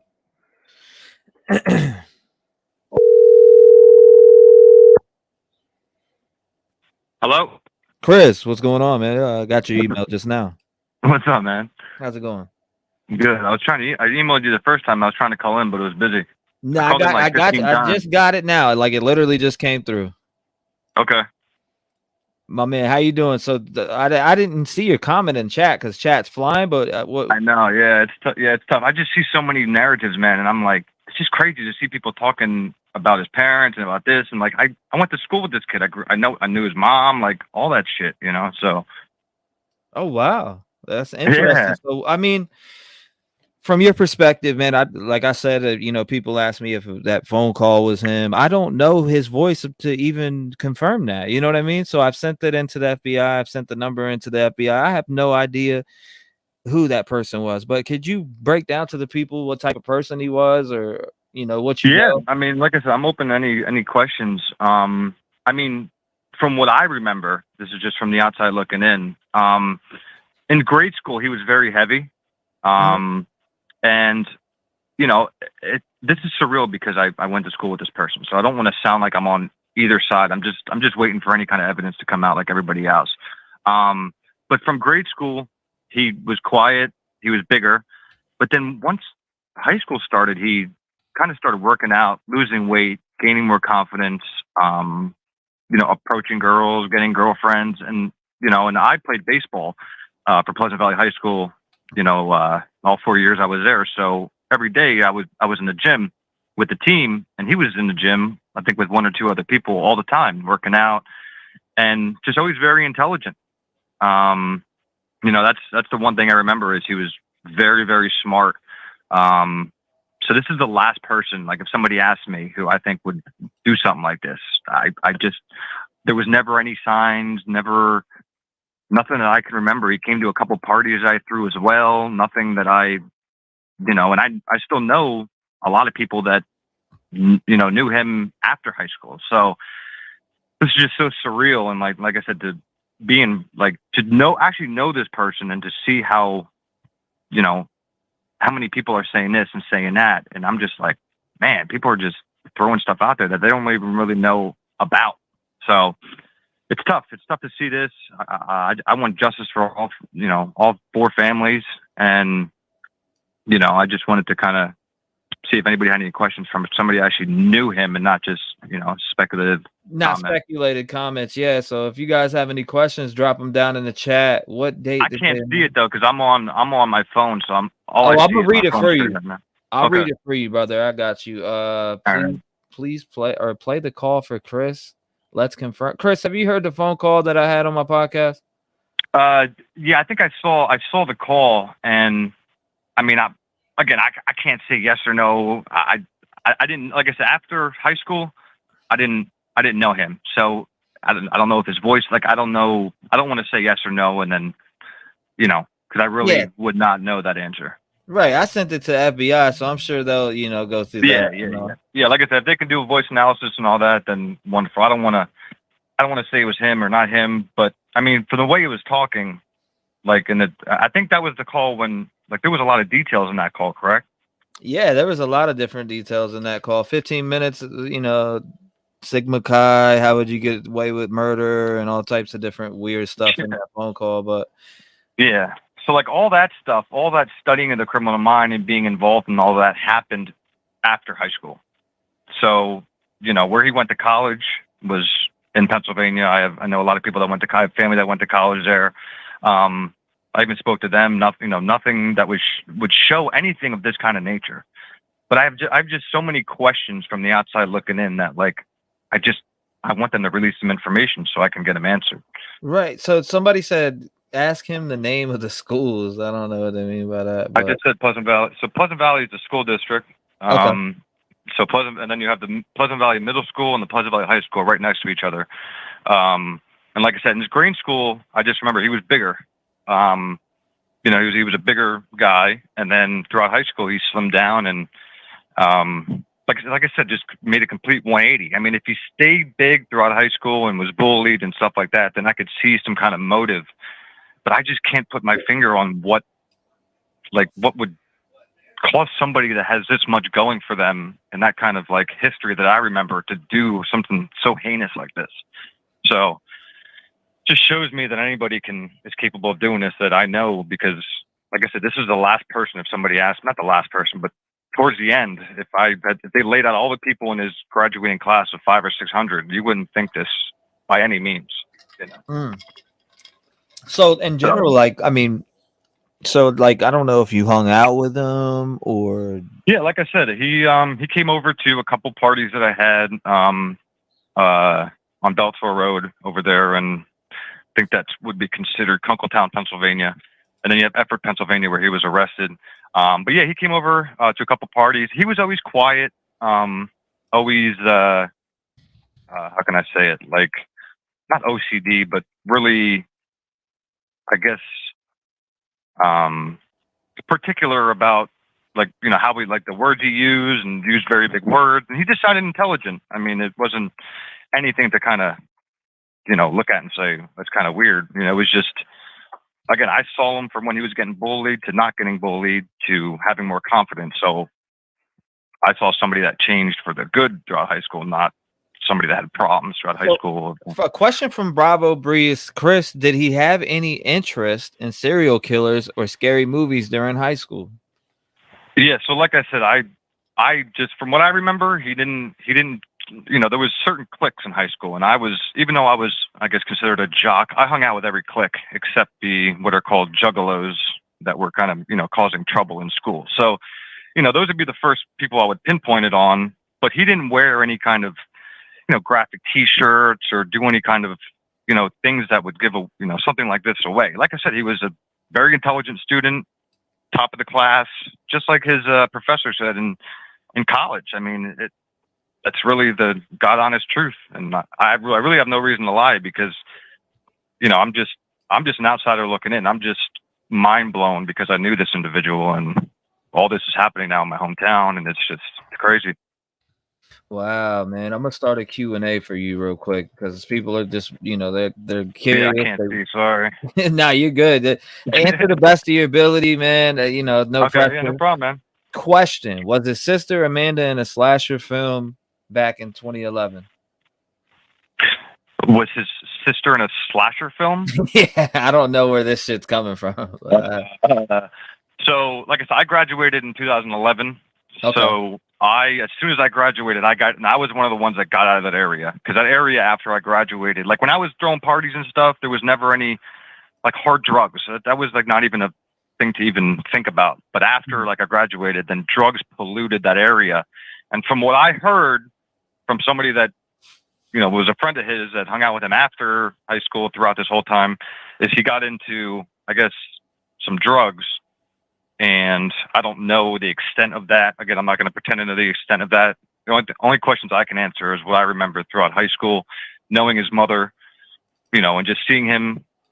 I mean, almost every day. Like I said, it's just when I saw who it was, right now there's people that I remember in high school, but I don't remember the thoughts. But if I saw them and something was brought up, then the thoughts come back. And that's where you start remembering occasions where you interacted with this person. Like I know everybody saw the interview with Skylar Jacobson when he was talking about jogging with him. Yes. Yeah. So Skylar I know very well, and even he said, like, he texted him to go jogging with him to have somebody else to jog with. So obviously Skylar felt comfortable. Nobody saw this coming that actually knew him from school. But after high school, people change. So I don't know if something changed. I believe if somebody asked me what the motive was, he got too involved in his criminal studies and studying serial killers, and and he's taking it to a next level. That would be my guess, because this is just crazy. So, all right. So Tracy said drug use, ? What type of girlfriends? What type of girlfriend? The drug use was heroin, and type of girlfriend was a normal, I guess. She was also intelligent. Like I said, there was like certain cliques. So, he was in like groups after school, like, for instance, like the chess club or after school academic studies and stuff like that. So he was in all those groups. So I can't remember who it was, but I just faintly remember how long they were dating and kind of what she looked like, and just a regular, average high schooler. Nothing, nothing crazy. Somebody asked, okay, so coming in from Courtney, she says, was Bryan incel? Is Bryan incel? I need some definition on incel. Incel, I got you right now. Hold on. It's incel. I'll break down the meaning for you. That way, a member of an online community of young men who consider themselves unable to attract women sexually, typically associated with views that are hostile toward women and men who are sexually active. Oh, wow. Like I said, I wouldn't doubt it if how it was in grade school continued, but I'm just telling you flat out, he made a complete 180 in high school, and he was involved in like the after school academic clubs. Grades were always the best, got one of the highest scores in the Pennsylvania state assessment. So, not that I saw, I mean, like I said, I knew everybody in the school, every clique I knew. So if anything happened, like if anything was going on, because remember, this guy came to my party, so I didn't allow anybody to just come to my parties. If you were a troublemaker or you were a sicko or anything of that nature, or an incel or whatever it's called, you weren't allowed to come and be around other people. It's just not how I operated. So, but I never judged anybody. I never judged a certain soul in high school, other than, like I said, the people that caused trouble. Everybody just kind of steered away from them. So, Yeah, I didn't see nothing like that. That's Yeah, if okay. anything, I figured it would be the complete opposite because of he's like I said, he just got more outgoing and started dating girls and completely different than what was going on when he was, I guess, heavy and getting picked on throughout So the grade school. heroin So thing's true. The heroin thing's true.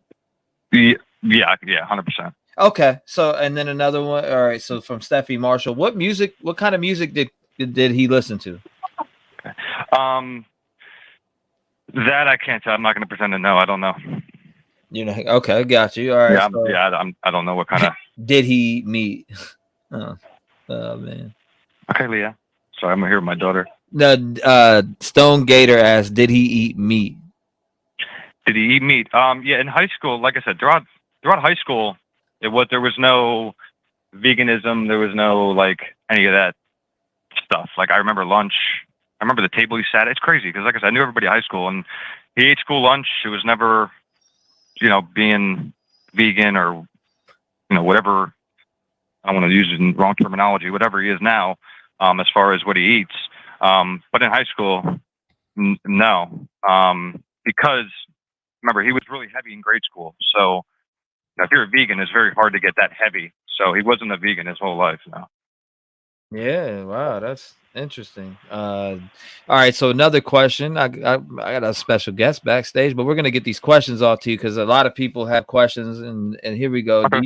Do you think allegedly he killed them? Says Elizabeth Polkowski. Yeah. So like I said, this is why I haven't really talked about it too much like this because I don't want to be labeled as anything. With what I'm seeing and what evidence that they're allowing out right now, and then just looking at how it was done, I personally, I want to say if they have the evidence and they're doing all this and there's this much news, yeah, they have overwhelming evidence. But on the other hand, again, you just remember that person in high school and there's just something that tells you maybe he didn't do it. Maybe this is just, I don't know. It's very hard to answer that when you actually know a person. So if everybody can just imagine, just close your eyes, imagine somebody that you know from high school that was a very good student doing something like this. That's exactly how I feel. So, Wow. I don't know if that's the answer you want, but I mean it's something. It's an answer. Did he? Or no? Okay, that they already asked that. Do you know of any girlfriends you can name that he's had in college or anyone recently? Negative. Like I said, after high school, it was just, I got out of that area. But like I said, there's a good friend of mine that was a good friend of his after high school that I spoke to just very briefly because he's getting bombarded by news and so many outlets trying to get in contact with him. So it was just a quick one-liner. Nothing that would really tell me anything. I don't want to bombard people with questions and stuff because again, it does nothing for me to do all that. I'm just hope that, like I said, justice is served for these 4 families. And, if he did it, then he deserves a death penalty. If he did this, he deserves a death penalty, period. I don't care if I knew him in high school, even if I was best friends with him, he deserves a death penalty. So I will tell you, I don't have any remorse if he did it as far as what his sentence should be. It should be flat out death. Absolutely, man. Amy says, do you think his parents would know anything and cover for him? I don't believe they do. No. But you might have more insight. No, his mother was very, very nice. She's one of the only people that I really remember from high school, Miss Kohberger. And she was a substitute, worked at the school. She wasn't a main teacher at the school, but she was very nice. I mean, very, very nice woman. So personally, no, I don't think his parents had any knowledge of it or any involvement because if they did and they owned the car, the first thing I would have done if my child did something like that is get rid of that car, sell the car, trade the car, do something with it. Don't drive it across the country with your father. So, there's a lot that I'm looking at that if he did this and he's trying to commit the perfect murder, he did a lot of stupid stuff. Right. No doubt about that, brother. And Marissa says, Have you been contacted by police or contacted them? Yeah, I called in and gave information, but like I said, everything I say is just how I remember him from high school. It's nothing that I can give them as far as how he acted recently or in the upcoming weeks, years, days. It's just more of what I remember, and whatever I told him, I'm guessing doesn't really help because I'm telling him exactly what I told you guys, and I don't want to paint him out to be this perfect person, but I'm just telling you my opinion from going to school with him, how he was, and how I perceived him to be when I left Pleasant Valley. Because again, I thought he was going to be a surgeon or doctor or something like that. He was very intelligent and one of the few kids in the school that you knew was intelligent. Like you knew he was smart. You could tell. So again, was his nose ever broken back in school? Negative. Okay. Yeah, his nose was always like that. You just couldn't really tell his facial features like distinctly until he lost weight. So I remember his face looking like that. So whoever was saying like his nose might have been broken during the fight back or whatever, to me, that's a possibility. But in reality, if he went to school the next day or he went to class and he was a teacher's assistant, like how do you like my big question is, I guess my question to you, now I have a question for you or anybody, is how does somebody stab 4 people up close, obviously, and they're saying they have defensive wounds, but he went to class the next day without gloves on. He didn't wear gloves. He went to class the next day and was a teacher's assistant, which means he was visible to everybody, and he had no defensive wounds, no scratches on his face. All I hear is he was quiet and different afterwards or something like that. But nobody's saying anything that they visualize any defensive wounds. How is that possible? Right. And that would be something totally He's not a big noticeable. dude. The video today of him walking through the courthouse, he had a vest on underneath that. He's not a big, muscular, overpowering person that would have 0 defensive wounds. I mean, if I felt a stab, I'm fighting, punching, kicking, spitting something to leave some kind of trace on him. But to go to class and be the teacher's assistant and actually be visual to everybody, that's, like I said, there's just certain things that I'm looking at it that make me think maybe he didn't do it. But then they say this and you see that and you're like, maybe he did do it. So that's why I'm kind of just waiting to see that actual big piece of evidence that they have. And then I can say, oh, wow, But until then, I'm just kind of calculating everything and asking questions on how that could be.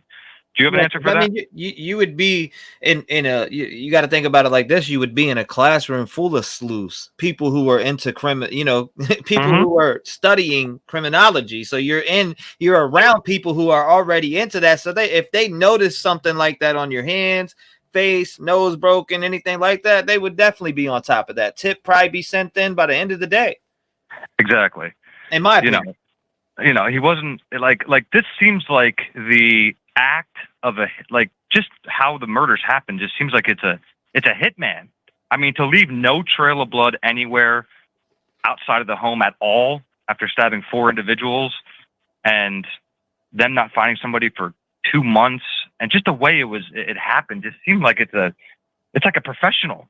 That's what it seems like. Now, I didn't really know anything about this case until it was all over the news that it was Bryan Kohberger, and then I started, looking into what happened 2 months ago, and I don't really know.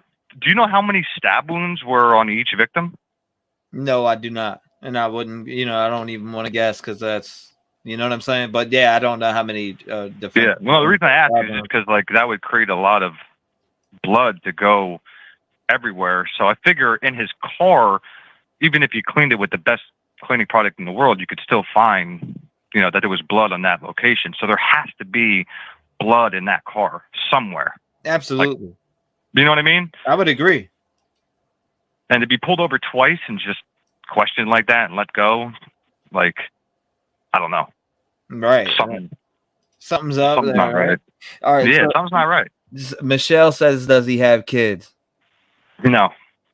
Greg says, did Bryan have, we already answered that question. Did Bryan play high school sports? No, he did not. he was more, like I said, into the academic side of school, but he became very active as far as losing weight, running, but he never played like track and field or anything like that. So like I said, I played baseball, so I know who played what and stuff like that. So and then another question right here. Let's see. BBN Turner says, was Bryan prone to mood swings or go through phases of hanging out a lot, then move on to isolate for a bit? So like I said, back in grade school, there was a lot, he was very, I guess you can say, isolated. He just didn't really interact with a lot of people. Picked on a little bit. I was picked on myself in grade school. I was a little heavier. But then in high school, after he, it was a transformation, which everybody remembers. Like if you ask anybody that didn't really know Bryan, they'd still remember that he lost a lot of weight in high school. No,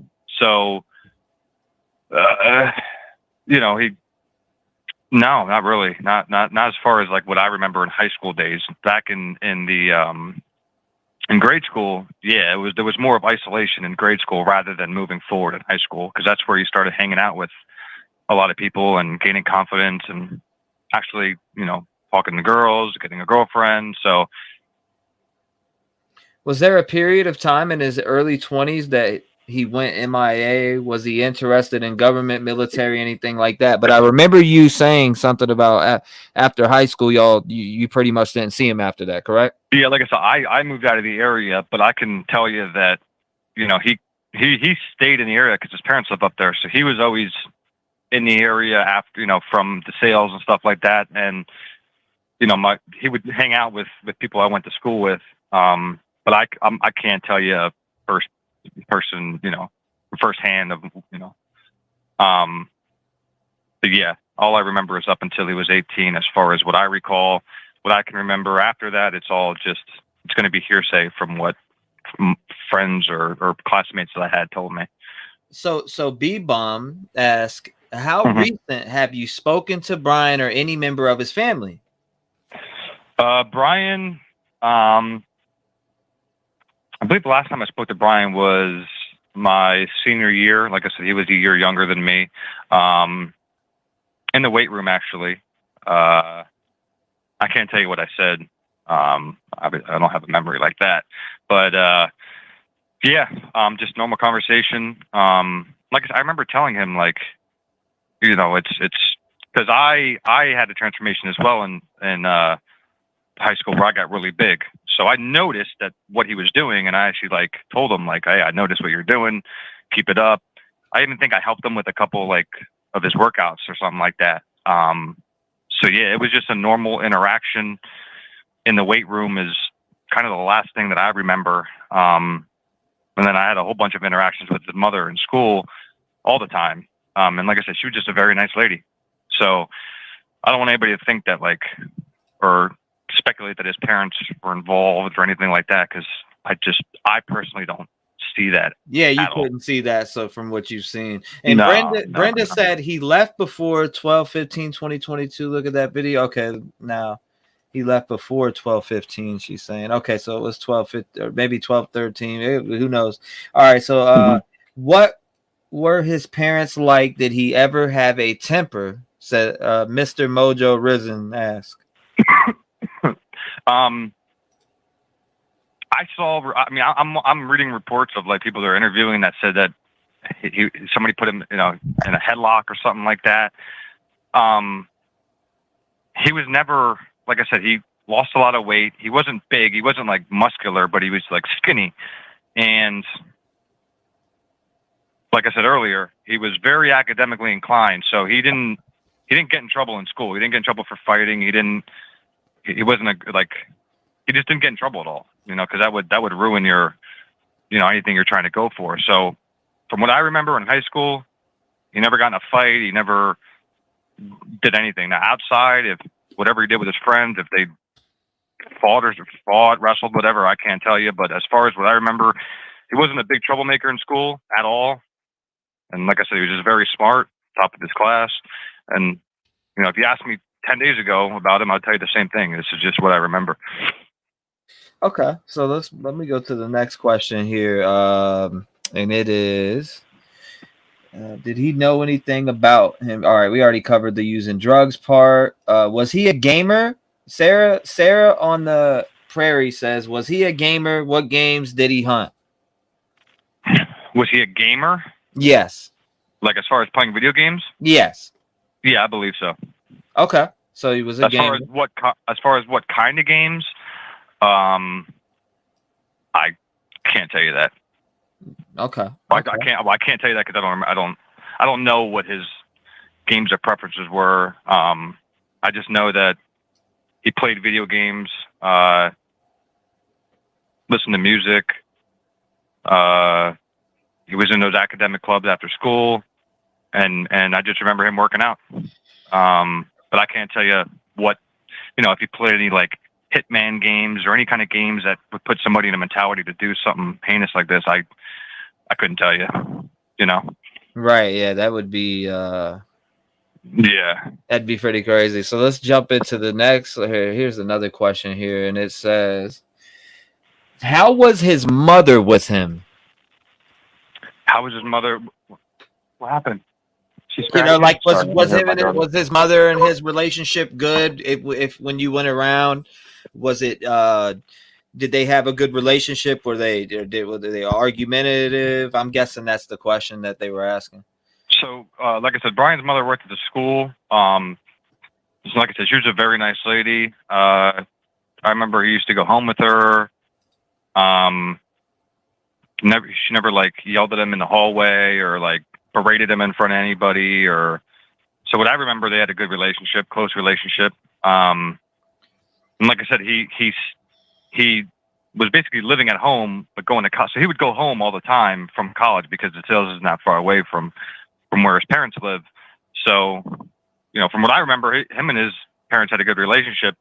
Again, I can't tell you after I left there, but from what I heard, he was going back home all the time. So if he had a bad relationship with his parents or something like that, I'm assuming they wouldn't, let him back to the house or fly all the way out to Washington to drive back with them. So what I remember, they had a good relationship. And then from what I heard, they had a good relationship afterwards.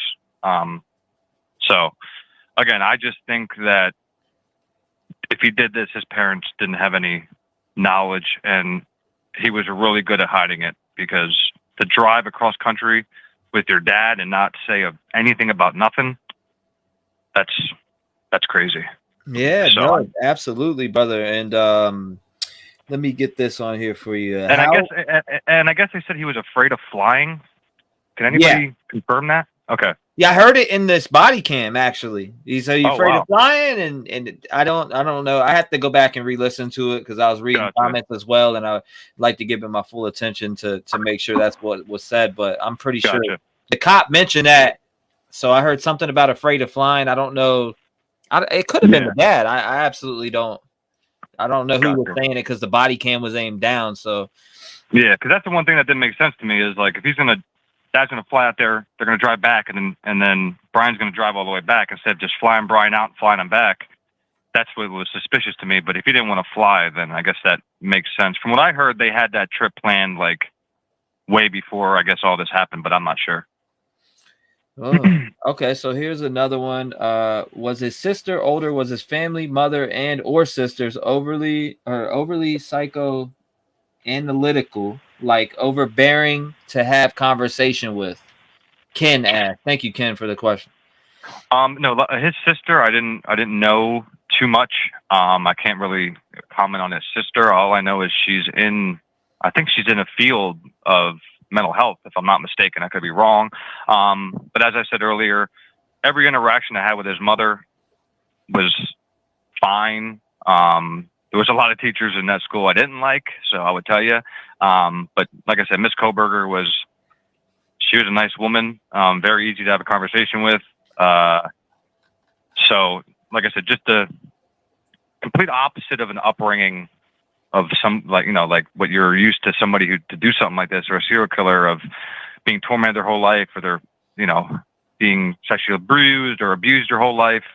There was none of that from anybody that knew Bryan, knew his mom, that would even think that at all. So that's what just makes this so mind-boggling, is where did something go wrong? Mhm. You know? So like a lot of people are asking, like, Mhm. how was his parents and this and that, but I've already asked you that. I'm yeah, pretty like sure. I said, I mean, I don't know. Like, I mean, I know people want to, they're looking for somewhere to blame, but his parent, I mean, his mother was a very nice woman, very nice. His dad, obviously, his dad worked a lot. I had obviously 99% more interaction with his mother than his dad. But his mother was a very nice woman. And like I said, very helpful, cheerful, and, I mean, obviously, like, they loved their son because his dad flew out there to drive however many hours across country with him. My dad probably wouldn't even do that for me. So, I'm assuming he had a great relationship with his parents, but I can't tell you 100% for sure. I'm just, from what I'm seeing, and the events that are coming out, make sense to what I remember. You're 570 area code, right? Yep, Pennsylvania. Exactly. I used to stay out in Allentown, Oh, Northampton. nice, yeah. Yeah, I'm sure you know exactly what I'm talking about. Yeah, Alexa, I actually went to, I didn't even think of that. I didn't see him, though. I'm not going to say that I saw him, but I actually went to Northampton Community College, which is where he went after Pleasant Valley High School. Yeah, no, I seen something on that.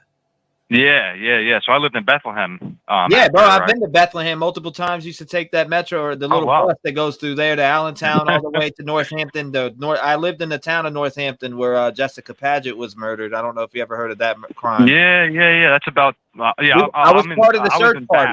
I was part of the search party for Jessica Paget.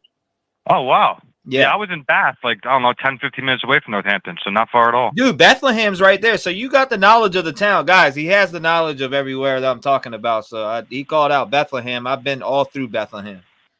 Yeah, like, I can't see the comments. Why do they think I'm not, like, just pulling this stuff out of my ass? Yeah, I don't know. Some people were like, I call Cap, he doesn't know Bryan, but I mean, the area pretty well. If anybody wants to, I mean, I don't mind anybody, if anybody wants to ask me more questions after I'm off here, you can have my Facebook. You can see where I'm from. Like, I have nothing to hide.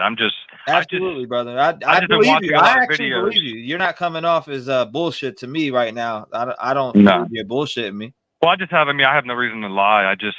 I'm watching people say all these things, and I'm just like, listen, if anybody wants to know what I remember as far as factual information from up until, leaving high school, then here I am. Because I just hate to see people putting down his mom, putting down his parents, putting down this, putting down that, when that's not at all true from my account. But again, after high school, I can't tell you if his mind went crazy. It's just somebody that has that much going for them, that is literally going for their PhD, to throw it all away like this. It's just, again, I can't wait to, like, figure out the motive, because that's what is eating me. Like, what is the motive? Now my thing, somebody asked, Danny Van Sickle said, did he have a fascination with knives? Not in high school. He didn't have any kind of fascination with weapons, but from what I heard, or what I'm seeing and what's coming out, is I guess he had a knife collection or something like that. So, but like I said, from what I remember, the ones who had knives and were into, like, the gory and all that kind of stuff, you could tell from just how they carried themselves in school.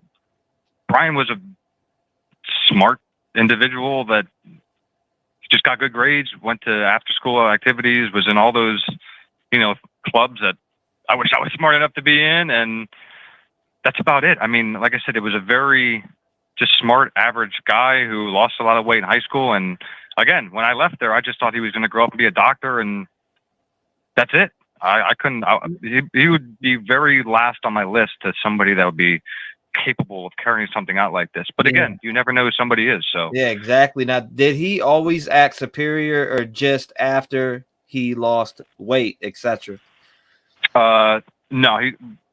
Before he lost weight or anything, he didn't act superior at all. After he lost weight, I mean, to like if he lost weight and became very big, like muscular, and was able to, like, bully people and, like, bully the ones that bullied him, I would tell you. But he never, like, he just lost weight, became skinny, so he wasn't really like violent. Was that the question? Yeah, it was sort of like that. Like, did he act superior? It was. I would guess that. Yeah. So yeah, he didn't. He just started hanging out with, like, more of like the popular people. So for him to like act superior after just having a transformation really wouldn't make sense. So from what I remember, like I said, it was just all normal friendships. He had a relationship, smart kid. When's the last time that you spoke with him, Susan? Or Suyan, Alessandra, she wants to know. When was the last time you spoke with Chris? Spoke with Chris? Yes. When's the last time you actually, or when's the last time that you? Oh, that's what it says. When's the last? Maybe she's asking that Chris question right now. Hold on. When was the last time that Chris spoke with him? My bad, I misread that. Okay. I was reading two questions at once. That's fine. Yeah, like I had said earlier, last time I spoke to him was in the weight room before. I graduated. So my senior year, I talked to him in the weight room about a workout he was doing or something like that. And I think I answered that question a little while ago. Yeah, so that was the last interaction I had with him, was in the weight room at Pleasant Valley High School my senior year. He was still working on himself, and like I said, it's just crazy because, like, knowing this person, remembering this person, and then seeing what this person potentially done, it's a tough position to be in. It kind of makes your mind just go crazy because anybody is capable of this in my mind now. If he did this, and anybody that I ever meet in my life again can just snap like that because there was no signs, in my opinion. Okay, somebody asked, did you think you seen him at the vigil? And I don't know if you watched the Idaho 4 vigil, but there's a lot of claims out there that he was at the vigil. Oh yeah, I can't. Like I said, I'm not gonna sit here and pretend like I know anything. I didn't. Like I said, I knew something happened in Idaho, but I didn't know how heinous and disgusting of a crime it was until they came out and said that they have the suspect, and that's where I started learning about it. So. Was he at the vigil or not? I don't know, but I mean, just from what I know watching stuff, like, people always like show back up to like the scene or do something like sick like that. So it's a possibility. But I mean, just the fact that he executed or murdered 4 people and then went to school the next day as a teacher's assistant is allegedly, right? Allegedly, he murdered 4. Yeah, but for sure, man, I get what you're saying. It blows your mind because he wouldn't strike you as that type of guy, and that is what you said, right? I mean, and also, but then also, if somebody that I remember, if that person killed 4 people, they wouldn't be that calm. Like, they wouldn't just go back to class and. Like, his mind had to have been racing, freaking out every second of every day after committing those murders. Like, the fact that he even went to class all the time after that, they're saying, is crazy. Like, I don't, like, that's serious mental problems, like, in that aspect. If this is all true and this is exactly what he did, it's just, like I said, I just want somebody to tell me how there's no defensive wounds anywhere for anybody to notice. And people keep telling me he was wearing gloves. If he was wearing latex gloves in class, somebody would have called on him. So I hear somebody say, "Oh, is that something on his knuckle in the body cam?" Like, I'm talking about the day after the murder when he walked in as a teacher's assistant. How nobody said, "Hey, what's that big scratch in your neck?" or "Why's your nose broken?" or "Why this?" or "Why that?" Absolutely agree with you 1,000% on that. I mean, come on. I mean, this happened on the 13th of November, ladies and gentlemen. We're looking at a whole damn near. We're looking at 30. It's pretty much 30 days over right here in this body cam footage. Yeah, and then I hear somebody say blood on the car. Like, obviously, if he's a major in something of the criminal aspect, he's not going to keep blood on his car. If there's no blood in his car, he's not going to keep blood on the outside of his car. So, again, there's just so many people saying so many things, and I think it's because they're withholding so much from the public that, like, we're all just sitting here like, tell us something. I mean, that news conference that they just had, press conference they just had, didn't answer nothing at all. Not even nothing. Sliver. The only thing it answered was 3 search warrants, and Yeah. I mean, I'm just fearful of, because here's the thing. If he did it, his life's ruined. If he didn't do it, his life's still ruined. So, any way you cut this, like, I just hope they had enough evidence to know they had the right guy and not rush this just to have somebody because they haven't had somebody for so long. That's what I'm fearful of. But again, I want that person to be caught. And if he did it, he deserves a maximum, which is death. But I can just account from what I remember from this person, from what I know, back in high school and grade school. So I'm not here to blow any smoke or because I have no reason to. I gain nothing from this. After this phone call ends, I'm going to go back to my normal life, and so are you. Yeah, absolutely, brother. I appreciate you actually reaching out and answering the questions to the best of your ability. It's good to actually have somebody who knew him instead of, we're up here speculating and going off things that, we think or, and like you said, you never know what somebody's doing when they close that door and they're by themselves. And that was a great point. That was a great point. You just know what you've been around and seen from him, and you're explaining that part of it. So when you guys hung out or anything, he didn't distance himself from people. Was he just like a normal guy? Like if me and you were hanging out, talking, and just having a normal conversation? Yeah, but it was like a slow conversation. Like it wasn't like me and you were back and forth right now. It was more of like a slow conversation. Like he didn't talk really fast or anything like that or loud or anything. So it was more, and then that he kind of had like a stare, I guess that people are saying, but that stare, I just remember he always if he was looking at you, it just looked like he was like mugging you, like mean mugging you. Right. What? Yes, you can. I'm making a little bit. Okay. But, so that stare, whatever, that's just how he looked at everybody. From what I remember, that's how he looked at me, and I'm like, does he like me or not? But then I realized, that's how, he kind of looked at everybody, and that's just who he was. So, but again, I'm not sitting here defending him. I'm not sitting here saying he didn't do it. This is all BS. I'm just here, just recounting what I remember and giving you my side and trying to figure out for myself as well. I appreciate you, Chris, man. I appreciate you because it takes a lot of integrity and it takes a lot to come out, and for somebody that knew him to even speak on his character. And I knew I was going to get some flack in chat, but that's fine. You're You're always going to get that. I mean, I even get it. Yeah. I'm just not used to all this, Oh no, you're good, brother. You're good. I mean, like I said, man, I appreciate you coming up and elaborating what you do know, because we know there's a lot of questions from people that I've looked in the question part of the section that I have right now. It's a Q&A that I know you can't answer.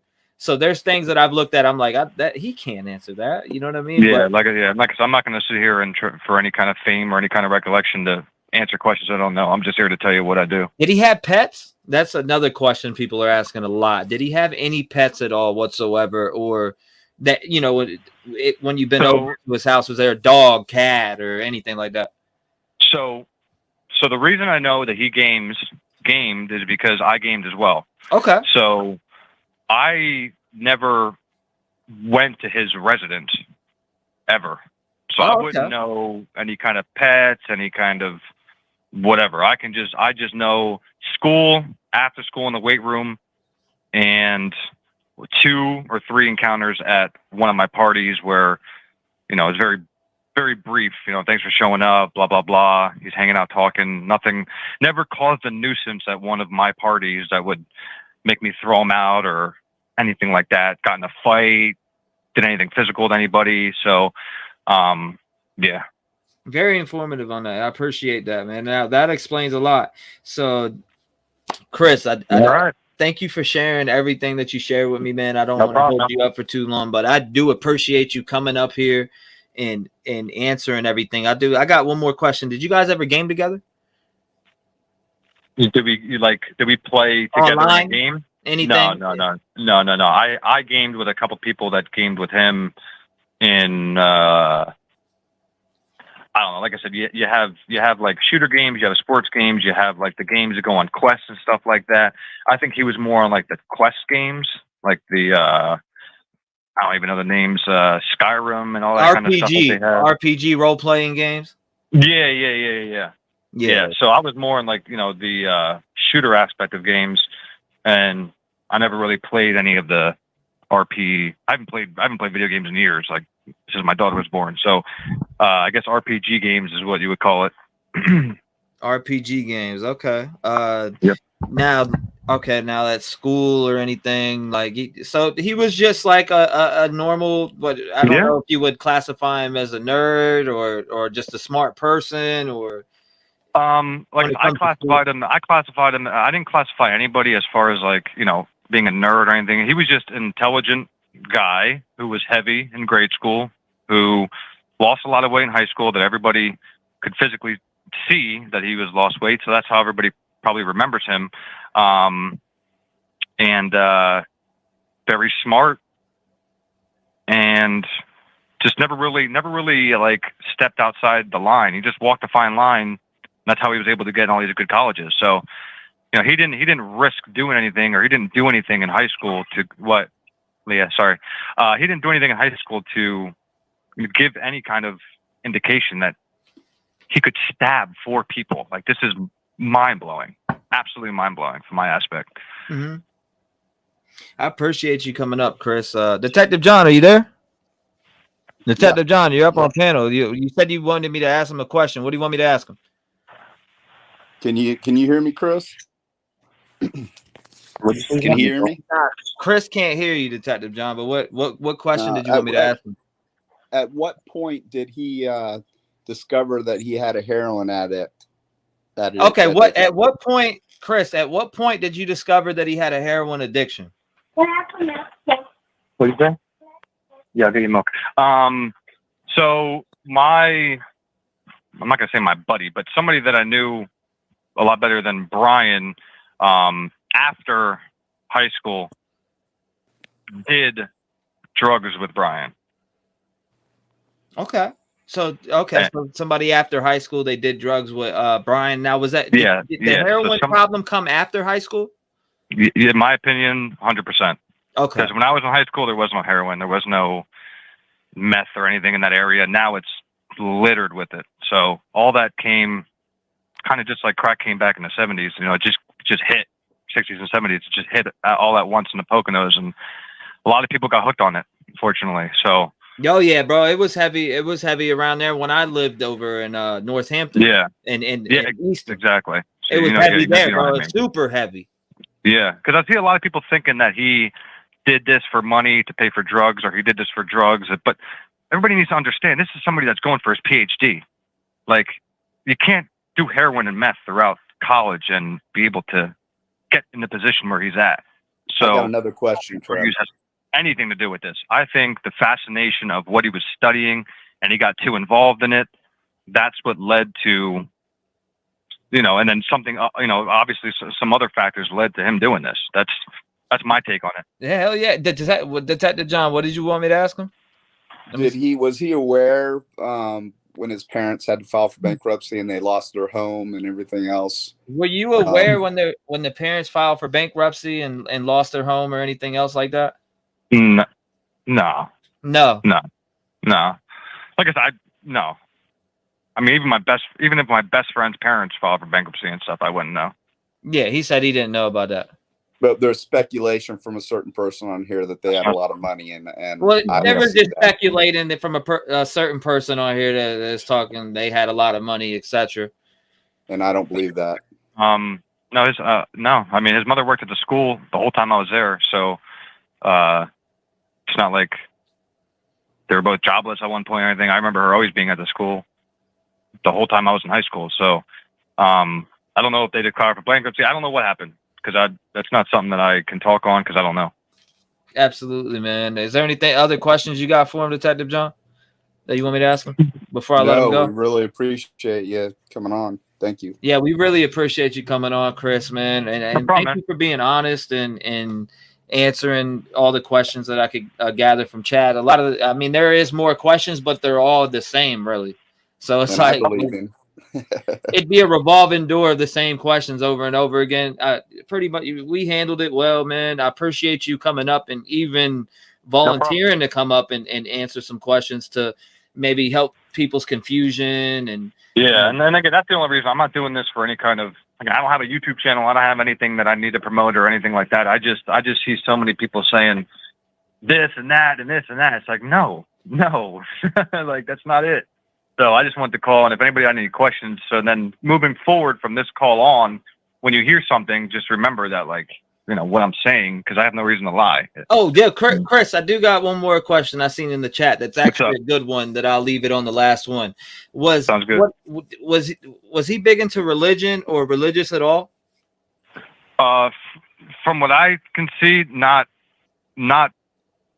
particularly, like, not like religious in an aspect where, like, I went to church when I was a kid because I had to, but I wasn't like religious. So I can't speak on what kind of religion he was, you know, he had, and, you know, if he went to church every Sunday or anything like that. Like I said, I wasn't that close to him to know, you know, information as far as other than what I, you know, remember activities he did and stuff like that. I don't know what religion he was or how religious he was or anything of that aspect. Well, I appreciate you, brother. I appreciate you coming up. Like I said, man, thank you for coming up. Now some people can go back and listen and get some insight onto what somebody who actually knew and went to school with Bryan Kohberger actually, you know, now they can get a little outlook or inside look on, you know, what you knew about him, etc. Thank you for coming on to the podcast, brother. I appreciate you for reaching No problem, out. man. And God bless you and your family, on here, man. You too, man. Thank you very much. Yeah, thank you, Chris, man. You have a beautiful day, my brother. You too. I got you, honey. I'll get you right now. Shout out to Chris. Shout out to Chris. Shout out to Chris. Thank you for coming up there, Chris. I'll talk to Chris after this too, and get his social medias, and I'll chat with him a little bit, maybe do a side interview or if he wants to. That way, for people who didn't get any other questions or anything that they want to answer. But yeah, man, what do you think about that, Detective John? I think it was commendable of him to come on, and the guy isn't, you know, very articulate. I believe him 100%. He's got no. I thought it was a troll at first, but nah. No. No, I believe him 100%. The reason why I called it is like he started naming off areas and where he went to, and I knew immediately that's that area, bro. I used to live right there, go through Bethlehem, Allentown, all those areas, Strasburg. Where he went to court today, I've been through that area. Like I've lived in that area in 2013, all the way from 2013, all the way up to 2017 or 20. Yeah, some in that range. I was in that area. So right, I saw you working, man. But yeah, no, there was a lot of great questions from chat. Thank you guys. But man, what did you get from today's presser, Detective John? What can you explain to everybody what's going on right now? I haven't seen everything, to be honest with you, Trev. I mean, I'm not sure. I've caught bits and pieces. The internet went down in this neighborhood for a while, so I'm trying to catch up. I see that did you get this body cam footage because you requested it, or did somebody else get it before you posted Somebody else got it. Somebody else got it, and it hit the internet in a wave. Is this the following too closely traffic stop, or is this the speeding traffic stop? I'm pretty sure it's the speed and traffic stop. We'll take it to the beginning here. Boom. So here's the beginning of the body cam footage. It'll show right there. You'll see. It's the beginning of it. It's a whole 6 minutes. This is the speeding one, so it's not the close one. I'm pretty sure it's the speeding one because if you watch the other angle, it shows. But yeah, it's a Washington plate on that Elantra, by the way. Yeah, that's the car. It's pretty nasty. It looks like they haven't stopped. Look, dude, look how dirty it is when it goes down. Yeah, it's filthy. But did you see right here? A lot of people are like, it's knuckle. But in general, I feel like, what do you think on and I want your opinion here. Do you think that he would have been fully healed this is on the 15th of December, by the way. And he's in Indiana, so that means they left. If it and from Indiana, you're at least between 12 to 8 hours from Pennsylvania at this point. Right, and I know that for a fact. So this was on the 15th. This is on the 15th.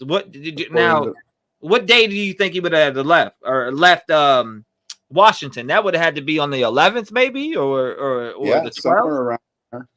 any superficial wounds, like the search warrant, when they executed the arrest warrant, they busted in the front door of his parents' house, and they went in there. They had 3 warrants, and it's like I said the other day, one's going to be for the house, the car, and obviously I didn't think they would do the search warrant then on him. Maybe when I got him back to Idaho, but they did it then for his body. So they wanted to strip him down. He was totally declothed and photographed from head to toe. So they're looking for any superficial wounds. Of course, if they're not bad wounds, they would have been pretty healed by now. But any scratches and stuff would still show a residual. You would still see the healing process in a 3 to 4 week period. Yeah, so I mean, that's what they said that they, for his person, so they got everything that they needed right then. They wanted to get that, I guess, ASAP. Like I said, I would not fly this guy back. I would put him in the back of a secured patrol car, and I would drive his butt all the way back, and I'd just let him have diarrhea of the mouth. I wouldn't ask him anything. I'd just make small talk and let him talk, let him ask questions, but it's called res gesti, which is spontaneous statements. As long as he's not being asked questions, let him ask the questions, you answer them. He's spontaneously making admissions. And people are jumping on this hand picture of his hand in the somebody said in my DM. What DM? I got about 6 DMs, bro. You got let me know. Let me know, my man. I appreciate you, Jay. But let me know exactly what DMs you're talking about. Emails. And blow it up. Yeah, I can blow the picture up if he sends it to me. He said DM, so I'm trying to find out where what DMs he's talking about. I haven't watched this whole thing. Does he get a citation or does he get a warning? Warning. He's like, if you are, because he's talking about you've already been pulled over. Hold on, I'll play it. Let me see. So hold on, let's play from when he goes up to the window so you can hear. Twitter?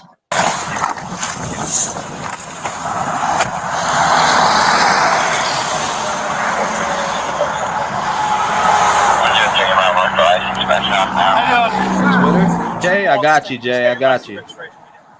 I stopped you, man, when you're driving by me there, you're a little too close to the back of that semi. About one car in the back of this trailer. About one car in 10 miles an hour. So we're going 60 or 70 miles an hour. About 6 or 7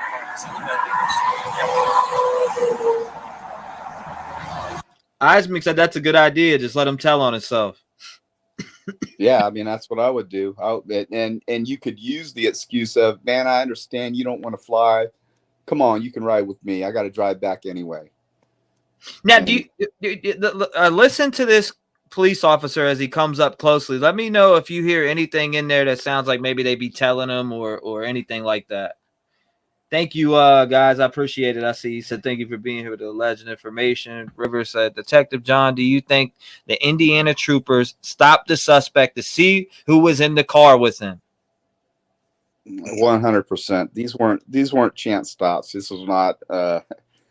This isn't a chance stop. Neither one of those stops were. Not to mention he wasn't issued citations. And this officer, I haven't heard it, but somebody said that he was already pulled over once. Typically, if he knows he had a warning once already, he's going to write him a ticket the second time. Here, yeah, you'll hear it because I'm gonna play it so you can hear it. Send me that. I'm gonna get that shot out of the DM on Twitter, Jay. I got you. All right, so let's go full screen here so everybody can hear. State police got your license and registration. I stopped you, man, when you're driving by me there, you're a little too close to the back of that semi. About one car in the back of this trailer. About one car in 10 miles an hour. So we're going 60 or 70 miles an hour. About 6 or 7 cars.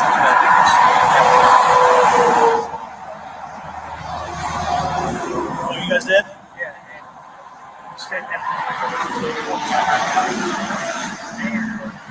So,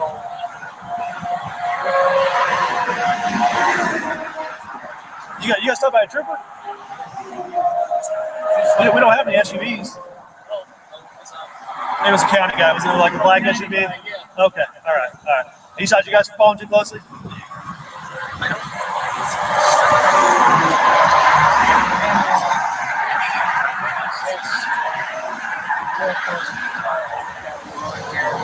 Okay. Hey?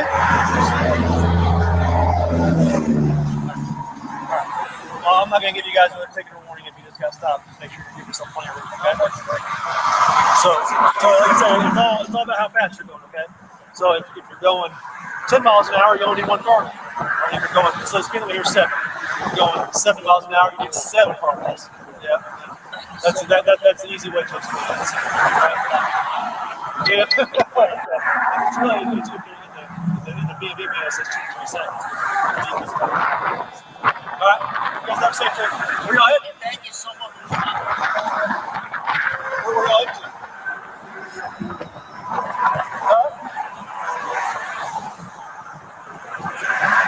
Oh, where at? Yeah, it's a long haul. You guys scared of airplanes?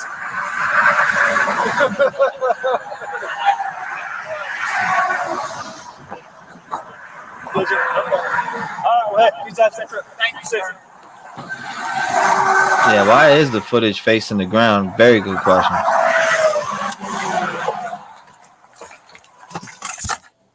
Well, the body cam is right, kind of his collar. They usually wear him right there, down below his chin. So leaning down a little bit, you're gonna get that view. You almost have to be standing pretty much straight up to get the interior of that car. I would have adjusted my better. Let me see. But he's all right. I'm not catching that. So what's your thoughts on that? You think that he's stopping him because he's already being investigated or what? I mean, if that trooper or whatever he is putting on an act, he's doing a pretty good job. But he's also, I mean, how long is this traffic stop? Have you looked? I mean, that's a long traffic stop to be a warning. You know, hey, blah blah blah, be on your way. And he's making small talk, so he's doing that for a reason. I think this is all part of the game. They're feeling him out, they're checking things out, seeing what his demeanor's like. And I said he was leaning down, so it's like aiming at the ground. Yeah, he's leaning over, leaning in, talking in the window. He's got his body cam in a kind of in a bad position. He needs to move it more up on his lapel, up towards his neck. And they wouldn't stop him. He wouldn't stop him with just one cop stopping him if they knew that. Hell no. Sure, that's an unmarked vehicle too. So right, that's probably somebody. He was sitting in the cut, or he was just riding around. He was riding from what we see, he was pretty much behind him and then next to him. Right, and that's why you saw Bryan speed up, because he had no idea that was a cop next to him. He speeds up, and this is where he catches him, because he's clocking him right here, and he's like, "Ah, there you go. There's my PC to pull him over." But that's a pretty damn lame traffic stop. I can tell you that much right now. So, he's not gonna. I guarantee you, he wouldn't typically pull somebody over for that. He'd have to be a very overzealous cop to do that, when he can sit and run radar all day long and catch speeders. Somebody does something petty like that, he's gonna pull them over? No, there's a reason. Jay, what's your name on Twitter, bro? Because I got a lot of DMs on Twitter, bro. A lot. I'm looking for it. You talking to me? No. I'm talking to Jay. Jay said he sent okay, so maybe this is it. I think this is it. Let me save the image and I'll pull it up. Save images.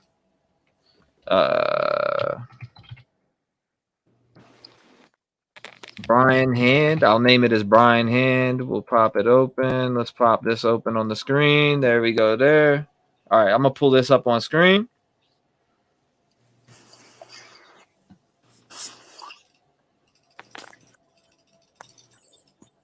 Does this hand look busted right there? It kind of does on the knuckle, bro. I got like a 10-second delay on the TV and my phone. My phone's Nah, look at the screen. Oh, your phone screen Yeah. is small. Yeah, you'll see. Yeah. Hold up. Look at this shit. What do you think about that? Thank you, misbehaving.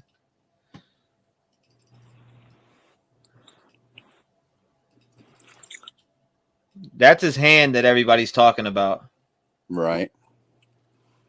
The knuckle and the upside of the wrist. Littlest hobo says, I saw that too. No, it doesn't. Nah. Yes, his hand is. I noticed that. It does. You're watching the biggest case since O.J. Simpson. I said that a long time. Same thing. I feel the same way.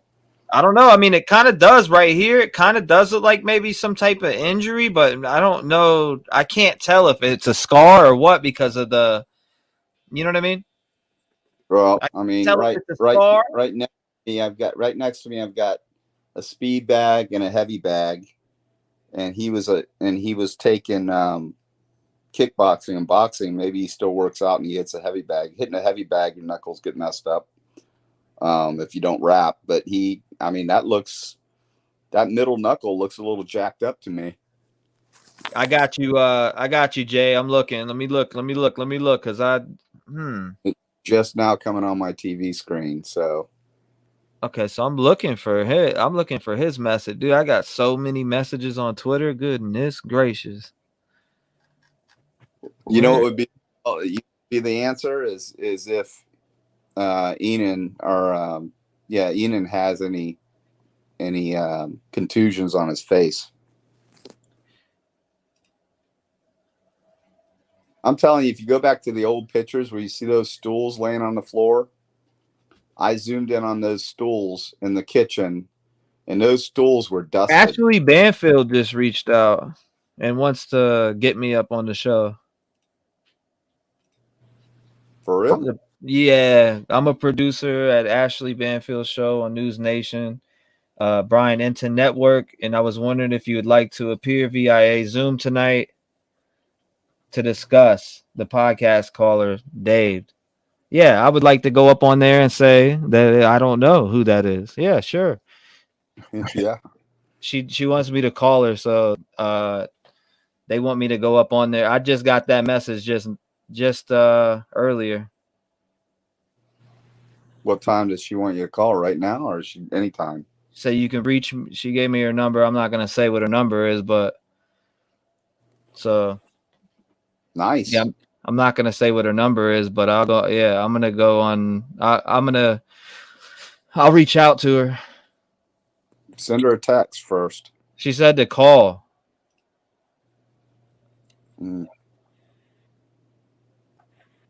She said to call, so I'll go up on there. Post it on the cast. The conversation. Yeah, we'll all be intrigued to hear it. I'm dead ass serious. I just read it. She just sent it before, so I'll definitely go up on there. Let me look though. Let me go to the actual page and make sure that I just want to make sure we're, Yeah, it is. It is the producer. Nice.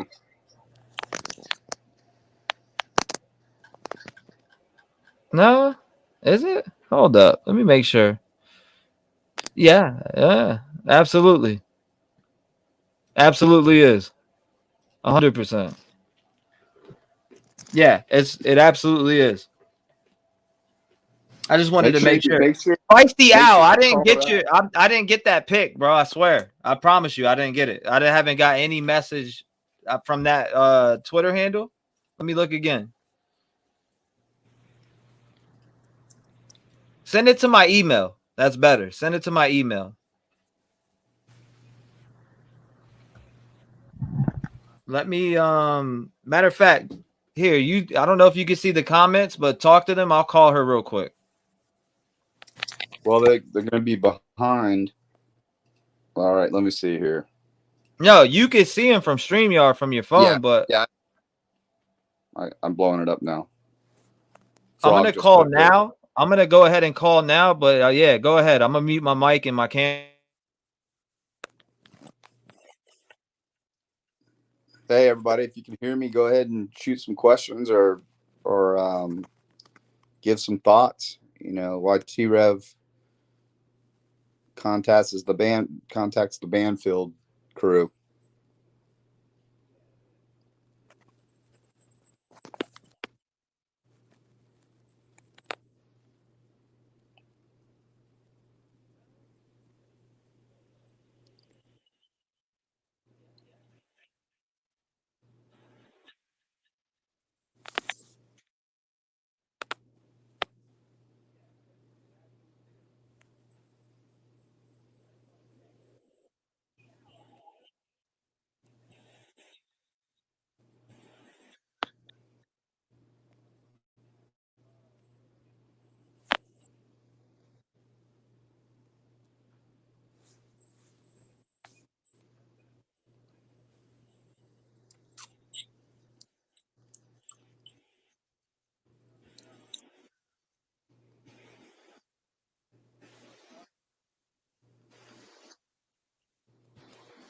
So T-REV's generated a call from one of the Daves. He's allegedly been contacted from potentially the suspect in this case, which Banfield wants to talk about.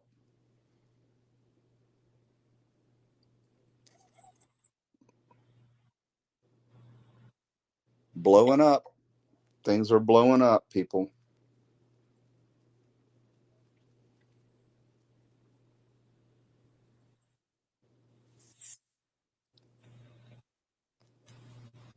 If there's a feed of questions, I'm not seeing them.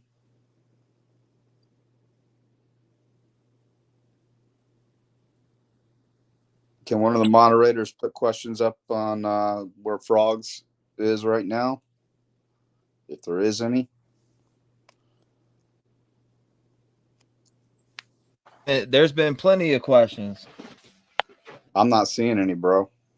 There's been plenty of questions. They're flying by. Dusted stools, chat. I see a bunch of people. Bar stools. John the man. Question. Hold up. I seen a question just now. Why am I not seeing them?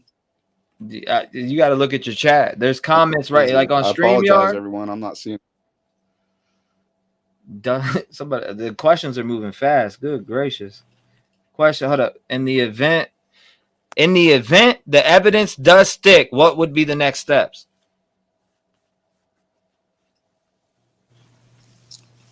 Well, everything's got to be, challenged in trial. Your defense attorney is going to be the one that first thing he's going to try and do. He's going to object, or she's going to object to the admission of the evidence. I mean, that's all elementary stuff, and then it's the judge is either going to allow it or not allow it, and there's going to be, before there's a trial, before anything happens, they're going to have a hearing just on the evidence. They're going to battle back and forth. They're going to try and do suppression hearings. They're going to try and do just prejudicial hearings on testimonial evidence from people that may be deemed prejudicial to the defendant. But they're going to try and get every piece of evidence they can. I'm going to find it very hard to believe that a public defender is going to stay with this case. It's like I said 3 or 4 days ago, somebody pro bono is going to take this case just for the recognition. Defense attorneys are unique people. Yes, what about the stools? The stools, I remember seeing pictures early on, where they're showing the back of the house through the sliders, and the stools were laying down. It almost looked like the stools were being used to block the doors. But then there was another picture that came up, and I zoomed in on it, and I could see the print dust on the legs, on the upper. If you could find that picture, and maybe Jeff can find it, you can see the dust on them. So what I'm thinking is, again, I'm just speculating that there was a brawl between he and Ethan, and bar stools were thrown, things were thrown around. So that very well could be a damaged knuckle right there, and it's still swollen up. Again, we're speculating. We won't know till it comes out. But I believe those stools were dusted and kind of moved over where they were. I think there was probably a struggle in there. It's kind of eerie how he kind of when the officer walks up to his dad's passenger side, how he's sitting back and he just kind of leans forward and looks out. You know, that was kind of eerie. Look into the eyes of a freaking madman. Yeah, the person that the person who hit me. Yeah, that's most definitely. Just making sure. Okay, I'm just waiting. Did you try to call? Yeah, I called. Did you get a voicemail? Yeah, no, yeah. No, I just did some research. I was looking at something. He looked different too. Question Detective John. Damn, these comments. StreamYard needs to fix that shit. He's definitely strung out. He is strung out. He looked like a turtle popping his head out of a shell in that picture. Like he's just been, he's just been strung out. I mean, I can't believe. I mean, unless they're telling officers. I mean, every cop across the country is looking for a white Elantra, and you see a white Elantra that's obviously been through snow and bad weather, been driving for a long time. You're talking about a 35-hour drive, and that car's got Washington. I can't believe he made it to Indiana before getting pulled over. I can't believe that he made it to Indiana before somebody called in saying, look, I'm on whatever interstate and there's a white Elantra here with, a guy in it with Washington tags and we're looking for a white Elantra. I can't believe no one would call that in. So that tells me that they didn't want to mess with them and they were intercepting potentially anybody calling in and keeping cops from pulling them over. They pulled them over when they wanted to.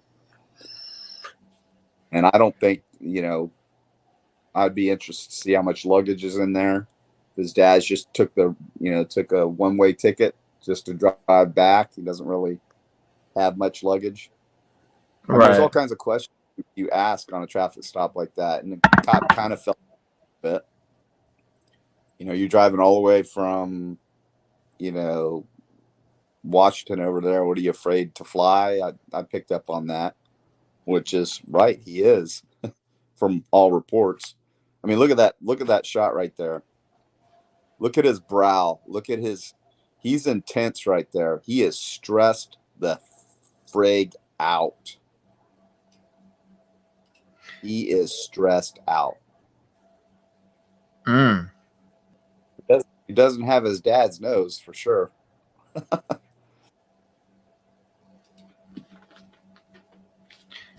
Let's see what's on dad's teeth. I mean, I don't know. We'll leave that to hygiene. Yeah. Chitlin shingles. He said chitlin shingles. His voice, what he said? These comments are flying by, so it's hard to grab. His voice. Placed them there in case people tried to run.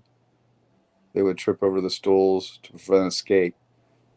It could. The way that they were placed there was kind of, they were kind of how you would stack stools together. So from the picture that I saw, I'm telling you, there was print dust on those stools. So I'm thinking those stools were thrown around in that kitchen area, which is right next to the, the common area. And I'm speculating, but I bet you there was a struggle. I don't know why I'm not getting Jay's message. Did I hear? Did somebody say that? Somebody said he wasn't wearing gloves. Is that confirmed, or is that something somebody just speculated on? Let me see. Listen to the my damn monitor shut off. I I think people probably did call it in, and if they're if they're being tailed by the FBI or who state police or whoever's surveilling them, they could intercept those calls and keep law enforcement from calling them or coming and pulling them over. These traffic stops were initiated because they wanted them to be initiated. If it was anything else, it would be called a pretextual stop, which is a pretext stop is when you have, a premise to try and figure out how to pull somebody over. It's like we used to have a sheriff here called Bob Vogel in Volusia County, and he's the one that was on 2020 and all kinds of stuff for he was seizing all the money up and down 95, in the $1 million. You had back then you had the northbound side of 95, which was that was the dope side, and the southbound side was the money side. So what he got smart, and instead of always working the northbound side and getting people for dope, we have what's called the Florida Forfeiture Act here that was enacted. And when you travel in an automobile and you give a consent to search, they don't have any dope in the car, but you always ask, do you have any large sums of money and any open closed containers containing such? You have any money, that you're traveling with? And they're like, no. Well, you search the car, you find the money, but guess what? It's dope money, and a dog will hit on a dollar bill in your pocket. So that gives them PC to seize the money just because they can articulate that the dog hit on it. But also those monies that they find, it's like I found over $200,000 in the firewall of a Caprice Classic one time coming southbound on 95, and it was $10,000 increments, and they took the blower motor out from on top, and it was a dirty old car. But this is how stupid they were. They cleaned, their fingers went around all the bolts holding the blower motor in, and you can see they just removed it. So I flipped the blower switch, the fan on, and you could hear it tech, tech, tech, tech, tech. It was hitting plastic, and pulled I think it was $240,000, $250,000, something like that out of there. But that money, those monies, 90% of the time they'll say, that's not my money. I borrowed this car because it's not going to be in their name or what have you. And then you seize it. And then when somebody tries to come and claim it, guess what? You ever filed an income tax return, blah, blah, blah. The burden of proof becomes on them. They have to prove where they got that money and how they obtained it. And usually sometimes they get an attorney and it's a civil process, and we give them some back and keep it. But a lot of times we just keep it all. But anyway, you ask questions. I'm surprised. They, that was a lot of small talk for a warning. So there's something going on there. I don't know if I don't see him go down like he's placing any kind of a device on the car or anything. He might just be feeling them out, seeing who's driving, getting ID. Does he ask for a DL or anything? I didn't watch the whole thing, Trev. You there? Hello?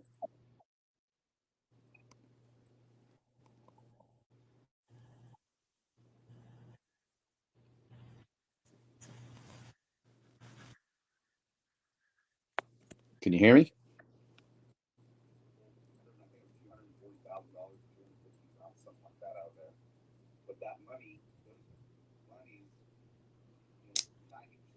Wish they would have made him step out of the car for a few minutes. That would have made him shake. I would have probably had him step out of the car. I would have asked him, hey, do you have any weapons or narcotics in the car? Because from that point to the house in Pennsylvania, he could get rid of the knife if the knife is potentially there. I'd ask for a consent to search. I don't know why they didn't. Maybe they just didn't want to spook him, but I would certainly have asked for a consent to search on that traffic stop.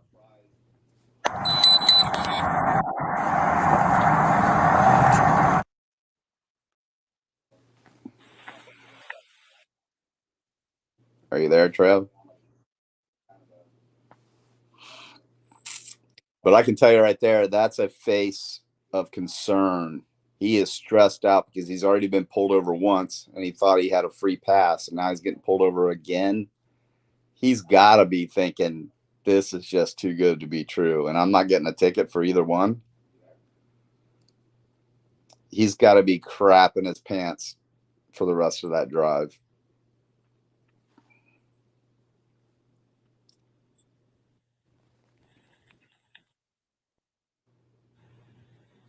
Yeah, I was on the phone, bro.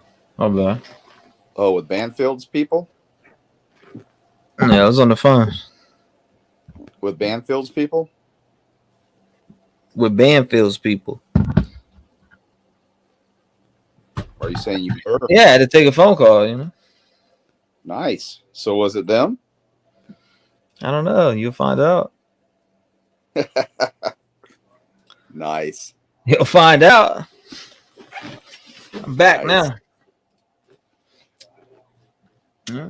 He's scared. The dude's scared as fuck. T-REV's going prime time.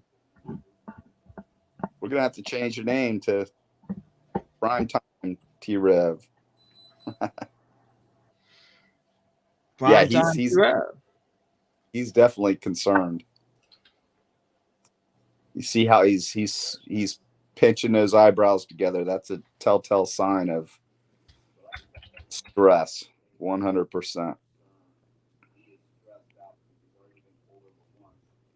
Yeah, homie was definitely stressing in that video for sure. You got it. It looked like it to me, anyways. Hold up, where is? Has Jeff been on lately? I haven't seen him. I just seen him in the chat a couple times.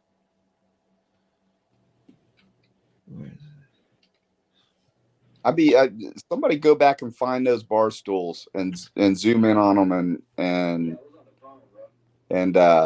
pull up the fact that I can see print dust on them. It's plain as day. Shout out to whoever just dropped something in chat. I seen a bunch of sponsors, so whoever gifted, thank you. I was on the phone when y'all did that. I was on Grizzly yesterday. Yeah, I seen that. I seen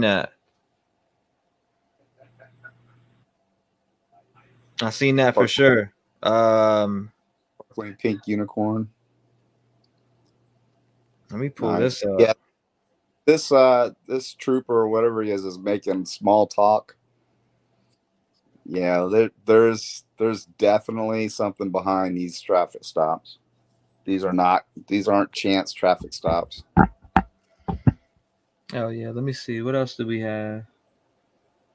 Supposedly PIs. What is that? The chat moves every time I go to pick a damn question.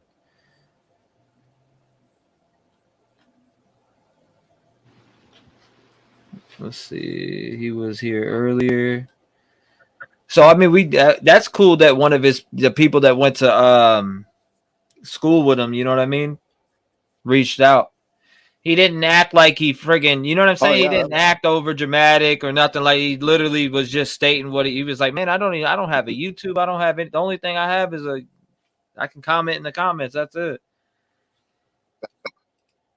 That's a very humble guy with, he's a dad. He's got class. He doesn't care. He just figured he'd put out there that the guy wasn't always a bad guy, At some point in the past 10 years, because I would assume he was 18 or so. He's 28 now. This guy's made a drastic change. What are people talking about? Prime time? I called you prime time. You're going prime time. That's what I said. Oh, nah. Prime time? Fuck that. Yeah. If you get on Banfield, you'll be prime time, bro. Yeah, Chris was cool for sure. He was cool. Per Daily Mail defense PIs at Murder House today. Well, his comments, I asked him about the alleged heroin use, and the female that had the brother that was good friends with him. Mm-hmm. She said in high school that she was asked for a favor for a ride from him, and she wound up driving him around town buying heroin. So at some point, I think I'm not knocking Chris. I believe he knew him, but I think he's probably more of an acquaintance than a close friend, based Spill the on that tea. interview that you did with him.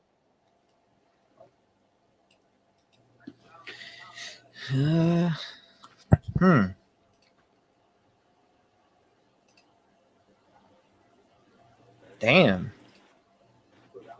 Reaching out to you from a television show, Inside Edition. There's Inside Edition. Like, what?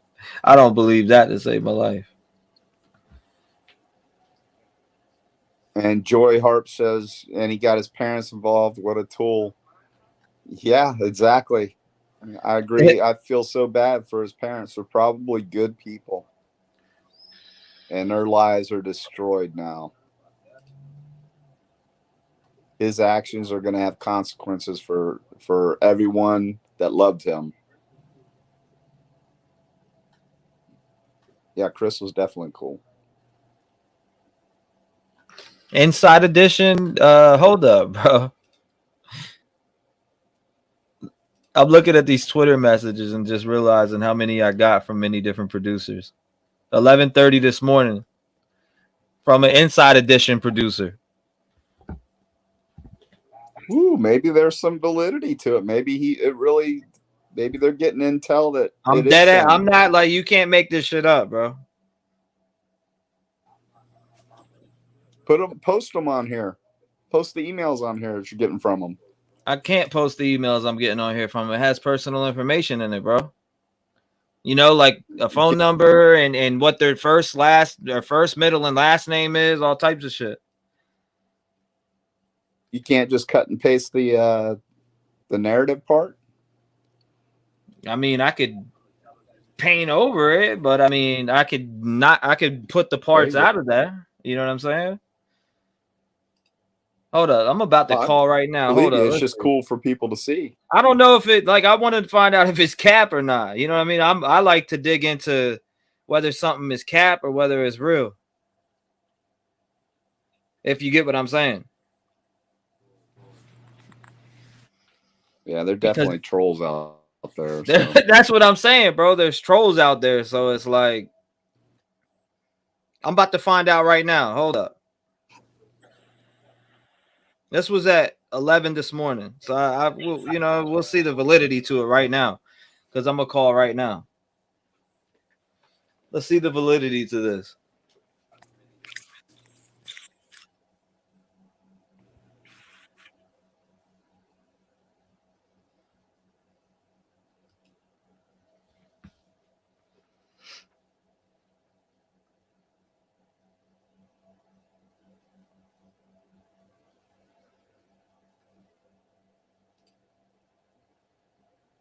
That boy John shook off. So don't abandon the show. Please leave your message for 732. I don't know. I don't know. That's weird to me. For a second, for some reason. Am I back on? Trey Primetime, Detective John, your co-host. No, I'm just making these callbacks because I see a bunch of different.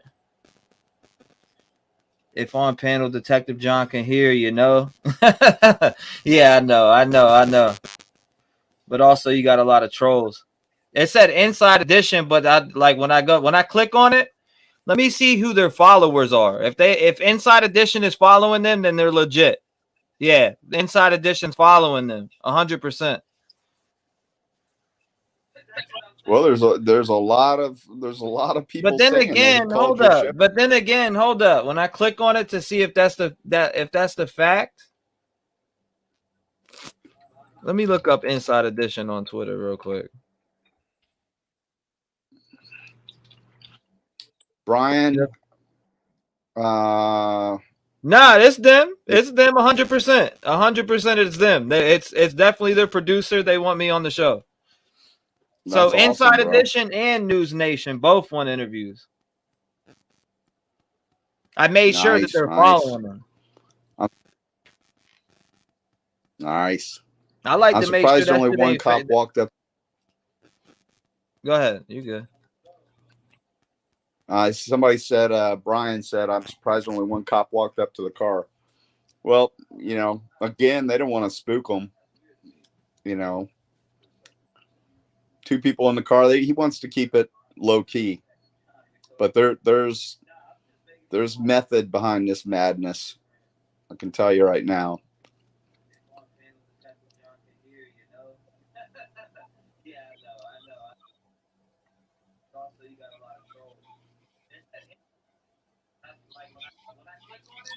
Yeah, that's definitely them 100% verified.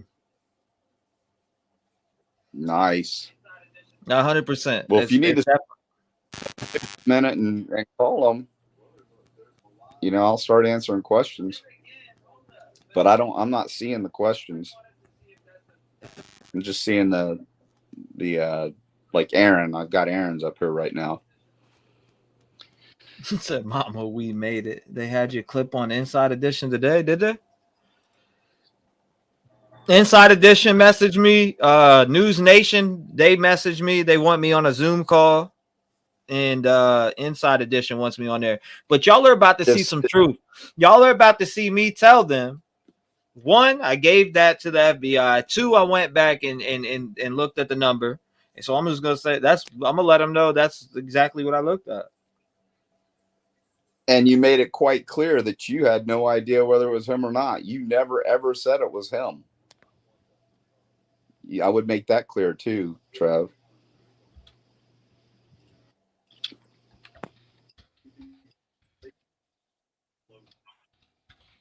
Hold on, let me see if Court TV is on the list.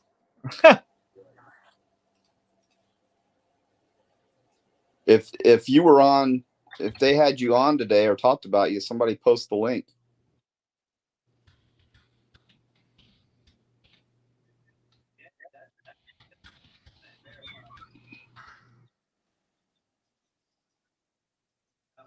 So that's two. Let's see. There's a bunch of spots that have reached out. People are on right now.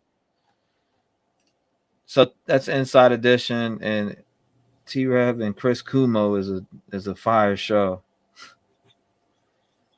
They've been watching T for a long time. You called that out. You called that out, Detective John. Yep. They've been stealing the truth. They've been stealing stuff for a while, man.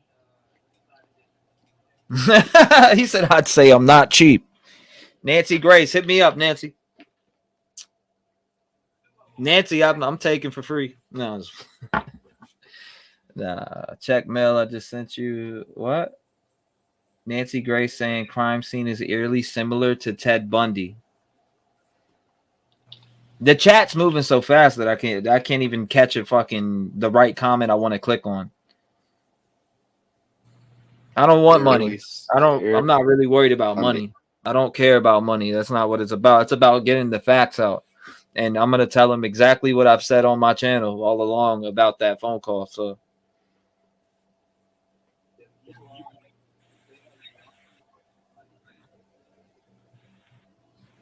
So I've messaged both of them back.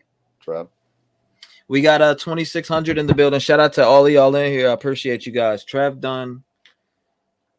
Let's see. Trev Dunn had feds watching his lives, listening in for clues. Come on, Nancy. T, if you told Nancy you would stumble all over yourself. Freebird said, would love to see that. Crush. Yeah, Nancy would probably fucking cook me.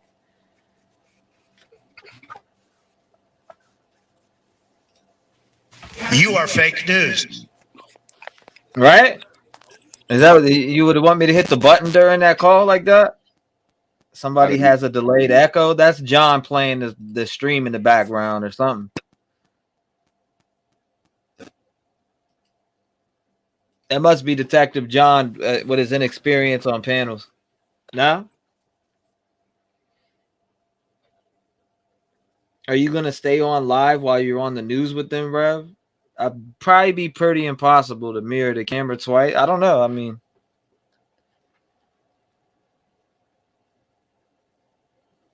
isn't a video in the article and pics? Feds listening to the wrong channel. The tap is a procedure. I hope she calls. We'll find out. No, Bose.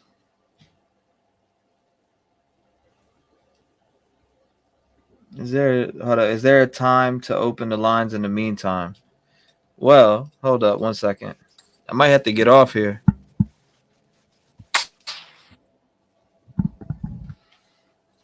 Let me see. Inside Today on Channel 7.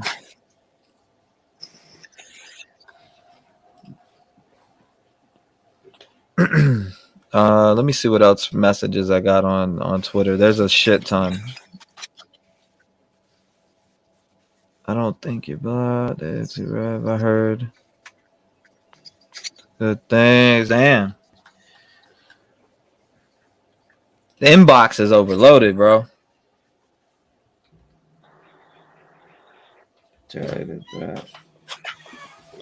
What's up, Boogie, man? What are you doing? Oh, you what? All right, well, let's figure out how to start answering questions.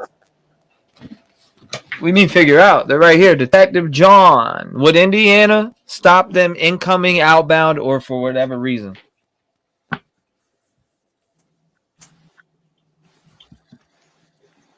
Would Indiana stop them incoming and outbound for whatever reason? Mm-hmm.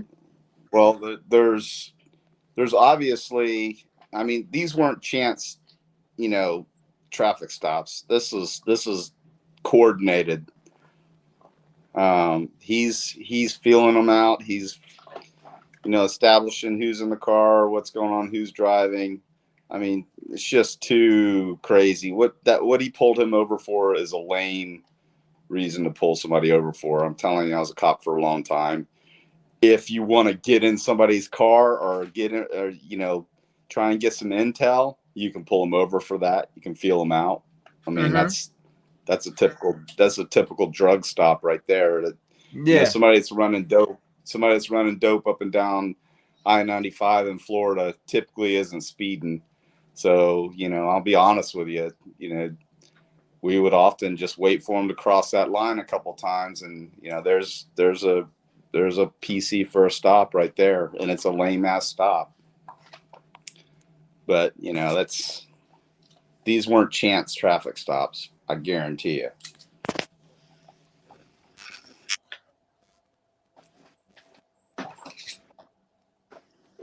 Inspects what?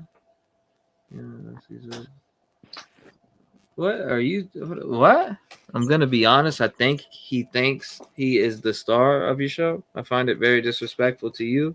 Like he almost expects you to not be on unless he's on with you. Huh? You talking about me? I have no idea, bro. I don't know. You asked me to come on. Yeah, I asked you to come on. Trev says no. Amber? I don't think she knows that I asked you to come on. Oh, okay. That's probably what it is. She don't know that I asked you to come on here. All right, now that I'm able to, chat's not moving on me. Can the dad be charged? Well, it is actually a little bit, but I'm able to stop it. Can the dad be charged? Absolutely. If they can establish that he's an accessory after the fact through maybe text or some kind of they cloned the phones and they heard conversations between the two of them, and they can establish that he had knowledge, absolutely he could be charged. Yeah, I doubt they're going to go that far, but I don't think that's on the table, to be honest with you. So John Carter says there's no way that cop would have walked up to that car the way he did. The way he did it, he knew who was in it. Okay, I get what he's saying. Yeah, there's no way the cop would have walked up to that car. He was very lax. He was fishing. He was on a fishing expedition. He was just looking. He wanted to see what his demeanor was like, what his mindset was. That was definitely 100% a fishing expedition. Okay, let's see. Detective John, did you get paid the $10K? Did you get paid the 10K? No, let's get that guy back on. Let's confront him. Hold on, I gotta Chris, get yeah, my. I think his name is Christopher Perry in the chat. I want to say that's what his name was. All right, let's see what else do we got, guys? Well, he might be a serial killer because he's a damn angry chap. Damn. Allegedly. Allegedly. Allegedly. Allegedly. Hey, baby. I love you. You all right? Baby boy just came in. I'll be in shortly.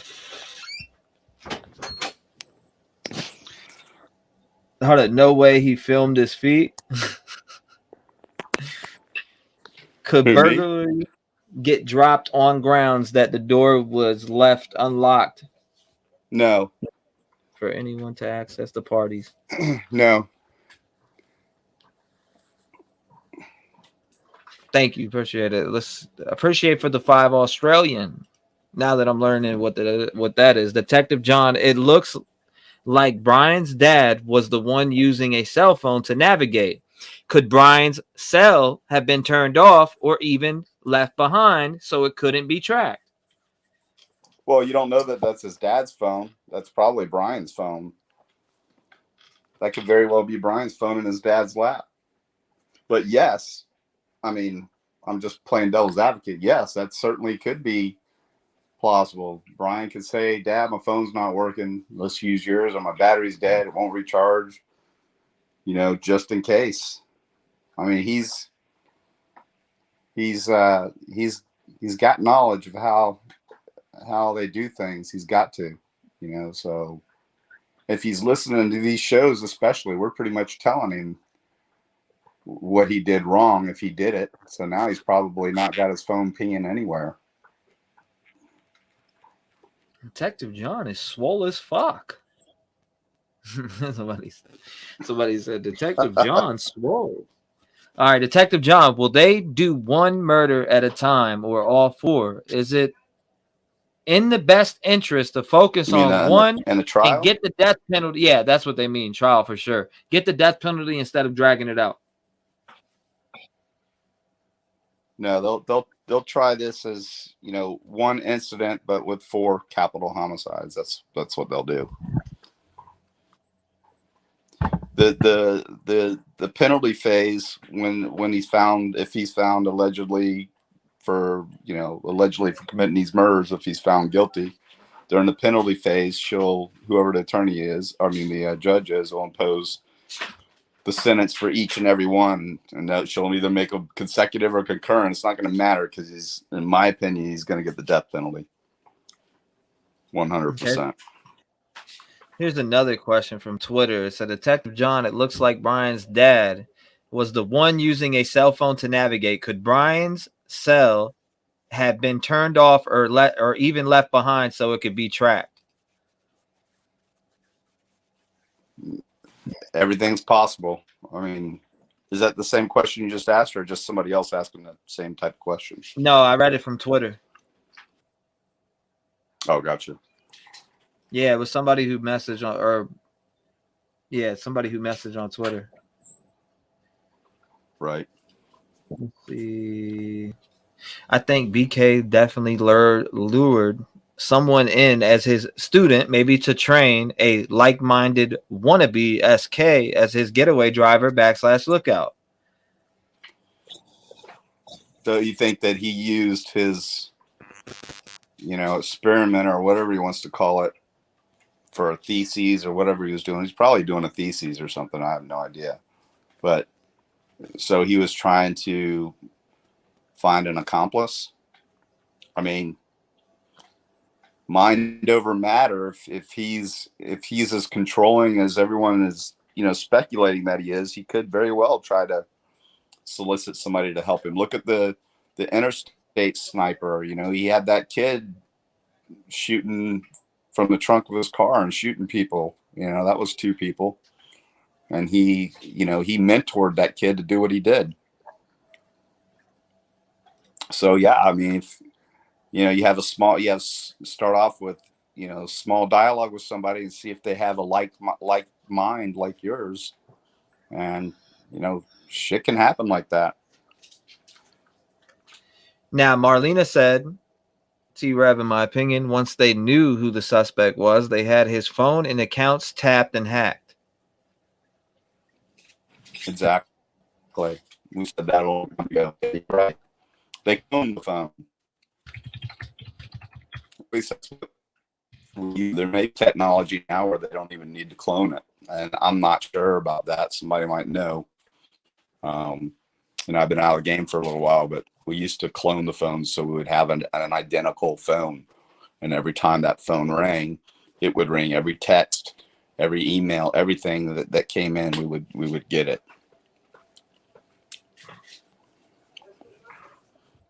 But now they may be able to just triangulate in on the phone through the radio waves and pick it up like they can, like the military can, spy satellites, things like that. I don't know how advanced the technology is now, but we're talking about the FBI here.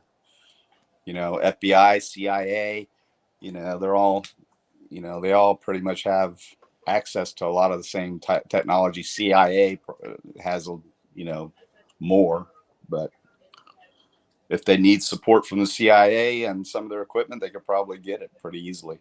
They needed a satellite to track the car. They could have been tracking this thing from space. I mean, it's so easy. They can do it. Okay, so Freebird says there are 2 cell phones in the pic, one on Dad's lap between his legs and one on his left leg. If you zoom in, you can see both of them. From what? What she just said. What she said? She just grabbed a bunch of food. That's fine. Right. So basically, that's probably Brian's phone laying on his leg. Like I said, running the GPS. Boy, them caps locks. He's probably navigating. Them caps locks as big as hell. Yeah, babe. Somebody's yelling.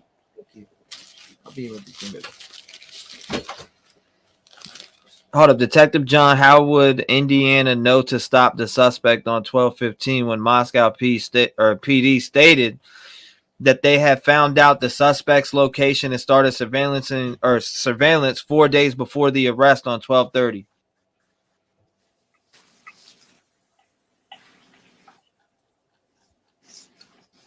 I'm trying to follow that question. So, Oh my God! I never heard. I didn't hear Moscow PD say any of that in a press release, so I missed that. I mean, I get what you're saying. Remember, you got 3 agencies involved here, and they're probably not at that point right there. Moscow PD is probably not that involved in surveillance, if at all. They might have one investigator tagging along, but I doubt it. Well, no, they probably do have one investigator tagging along, but they're certainly not gonna, the lead is gonna be more likely on that once bit. You're breaking up, Doc. You hear me now? It's like blah blah blah. I don't know. Yeah, that's how you sounded a minute ago. Detective John, do you think there is any chance his dad might have been in the car while Bryan committed murders, allegedly? 0. No chance of that, in my opinion. You're frozen in time. All right. There are 2 cell phones in the pit. All right. I already read that one. I don't know why I got it again. Hold on. We give B too much credit. We are all invested in true crime. None of us snapped into a serial killer, or I'm sorry. I said serial killer. Serial offender. If he didn't offend before, he would have, again, he had no links and got caught. Not too street smart. Well, it's like I said. I think he's been premeditating this, but I don't think the night that he did it wasn't the night that he wanted to do it. I think this was an itch that he needed to scratch, and he just decided to do it on a whim. I don't think he put a lot of thought into not having the vehicle near the scene, any of that kind of stuff. The obvious things that anybody today, I mean, if I wanted to commit a murder, I mean, DNA might do me in, but I'm gonna take the steps to make sure I'm not gonna leave any DNA if at all possible. I mean, if I'm gonna kill somebody, I'm definitely not gonna take my phone with me. My phone's gonna stay at where I rest my head. I'm definitely not gonna drive my car anywhere near. I'd probably ride a bike. I'd wear a different size shoe. I'd do all kinds of things. I'd be wearing a size 14 shoe stuffed with, paper in the toes. So they would think I was a big dude wearing a size 14. Just saying. I hope I'm not giving anybody any ideas, but. Detective J and T, are you guys not worried that if there are BK minions out there taking notes while you speculate to avoid being caught?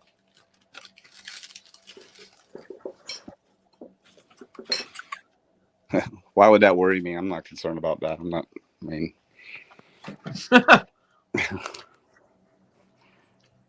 answer to that is nope. That's crazy. Let me see. What else do we got here?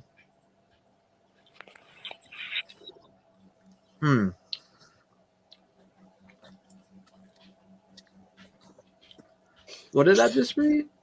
I see shit disappearing quick. Kohberger, independent or public defender.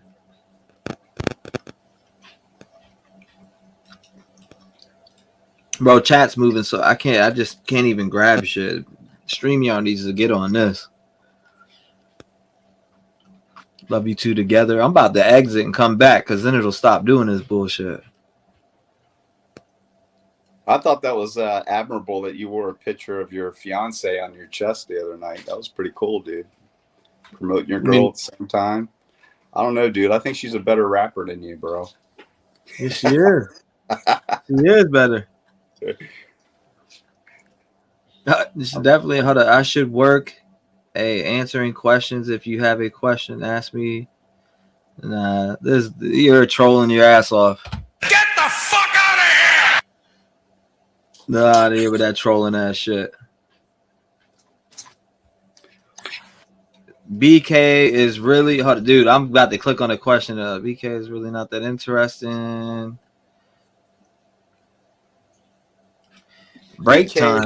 BK was irrelevant. He's been irrelevant his whole life. That guy has been irrelevant his whole life. Now he is relevant. So this is my opinion. He's done the ultimate crime. Again, my theory is he wanted to do this and get away with it and actually be in a position to where he's actually a professor and he's teaching a curriculum on homicide and profiling and psychological profiling, and he's wanting students down in the future. This would be an open case. So in the future, he would have people write papers on what their opinion would be on the mass murder in Moscow. And I mean, think about that. How cool would that be? That would be cool, to actually be the murderer, and you are directing people to tell the mindset of the murderer, and let's see how close they actually got to nailing him. And he would be the only one that knows that. And then he would grade accordingly. Okay, you got an F. You weren't even close. You were pretty close, I think. Yeah, I'll give you a 90. I don't know. I'm just Do you think his dad had a feeling he did this so he flew to meet his son and bring him home? I think so. I think his dad probably became a realist and came to the realization that something was wrong. I mean, if I talk to any of my kids, I know when something's wrong. Most parents do. And maybe he knew without being told, he knew that the shit was about to go down, and he wanted to spend some windshield time with his dad, with his son before he got hooked up. I was going to say that earlier. But we had some technical stuff going on. I was actually, that was part of what my dialogue was going to be for tonight, was to actually go there, be his dad, and think like his dad would think. And he, in my opinion, you'd have to be pretty ignorant to not suspect, knowing what he knows, knowing, you know, how interested and infatuated he is with, you know, criminals, especially serial killers and such. He's had to see some kind of morphing of his son. His personality's had to change. There's something that has happened. And yeah, I mean, I'd be interested to know if he's ever done that before, or this is the first time. It's odd to me. Trev sent you a video. Inside Edition said the call back made to podcast. A friend recognized him. I think it was your podcast. That sounds pretty accurate. I said, the producers messaged me to go on the show, but the that was way friend early. Was the friend the female with the brother that was best friends with him? Is that who the friend is? I'm not 100% sure, to be honest with you. The redhead girl that said that, you know, he drove her around to buy drugs, and then she showed a Facebook communication with him. I think it was from 2014 though. I mean, it's old, where she's actually blasting him.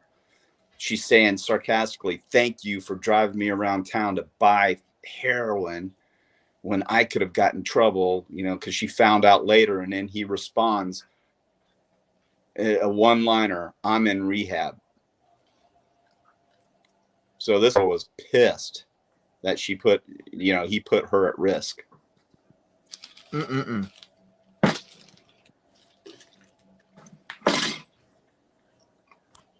Let's see. I don't think the dad knew. Why would he volunteer the info that why would he volunteer the info that they were coming from Idaho while in an Elantra when being pulled over? I couldn't see from here. Did he say they were coming from Idaho, or did he say they were coming from Washington? I mean, that'd be a pretty easy thing to. Statement.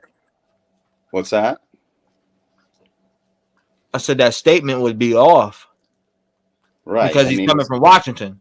Coming from Washington. I didn't hear it. Did he say something about coming from Idaho? Mm-hmm. He actually said Idaho. No. Not that I heard. Yeah, I heard him say, I thought he said Washington, and then the cop said, "That's a long way. What are you afraid of flying?" I mean, of course you're coming from Washington. You got Washington tags on the car. I mean, that's not anything earth-shattering in my opinion. Who said why lie? Who's lying?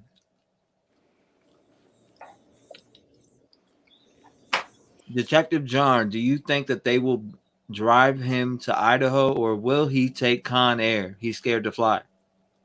What did I say yesterday? I said, if it was me, based on what we've heard that he's afraid to fly, I would be his friend. I'd say, hey, look, I got to drive this car back anyway. Why, you want to just ride with me? You can ride with me. You don't got to get in a plane. You don't got to be all stressed out, bro. We'll go together.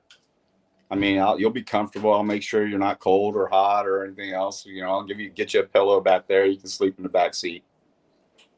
And then, you know, I develop a rapport on that way back, and, you know, see what this guy spews. You know, again, it's called res gesti. Res gesti is a spontaneous admission. and they're admissible in court. As long as he's not soliciting, he can make spontaneous admissions and they can be used against him. And a 35-hour haul, get the guy what he wants to eat because he knows this is his last meal. You know, these are going to be his last good meals before he, you know, think about that. You fly in a plane, you're going to get one meal. You drive 35 hours, you can stop at wherever you want to stop on the way. You know, you want to get some Taco Bell? We'll get some Taco Bell. Right. Let me see. You want to get a Detective Whopper? You want John. to get some nuggets? We'll get some nuggets. Detective John, which do you think DNA they found on the scene? Blood, sweat, or hair? I'd be really surprised if his blood was on the scene because I'd just be surprised if his blood was on the scene. He'd have to be a total idiot to get hurt. But if he encountered Ethan, you know, maybe he did get hurt. I don't know. It's hard to speculate because whatever I say, somebody's going to come back and say, "Oh, Detective John was wrong." You know, I'm not purporting to be right about anything. These are just my theories. I would be surprised if there's blood DNA. Today, you don't need blood DNA to put you there. But, you know, like I was alluding to weeks ago, you know, I knew we had a lawyer call in saying our son, crime scene tech, he was a latent fingerprint tech. I'm not trying to condescend that he's anything less, but he works in the criminal tech field, and he's doing crime scene stuff. She said that you don't have to dress that way. Well, I'm telling you, not down here, not where I'm from. You do not step aside, especially something. I mean, look what happened when I saw that. I couldn't believe it. A defense attorney is going to do the same thing. They can't explain away carelessness.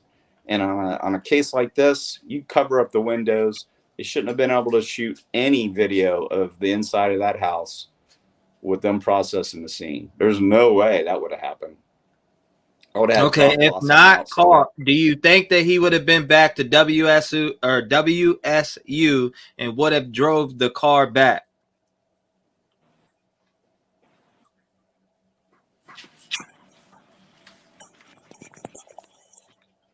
If not caught, do I think you cut out on part of that? Would he have gone back to WSU and drove the car back by himself? Was that the question? If not caught, do you think he would have went back to WSU and would have drove the car back? Says Chris.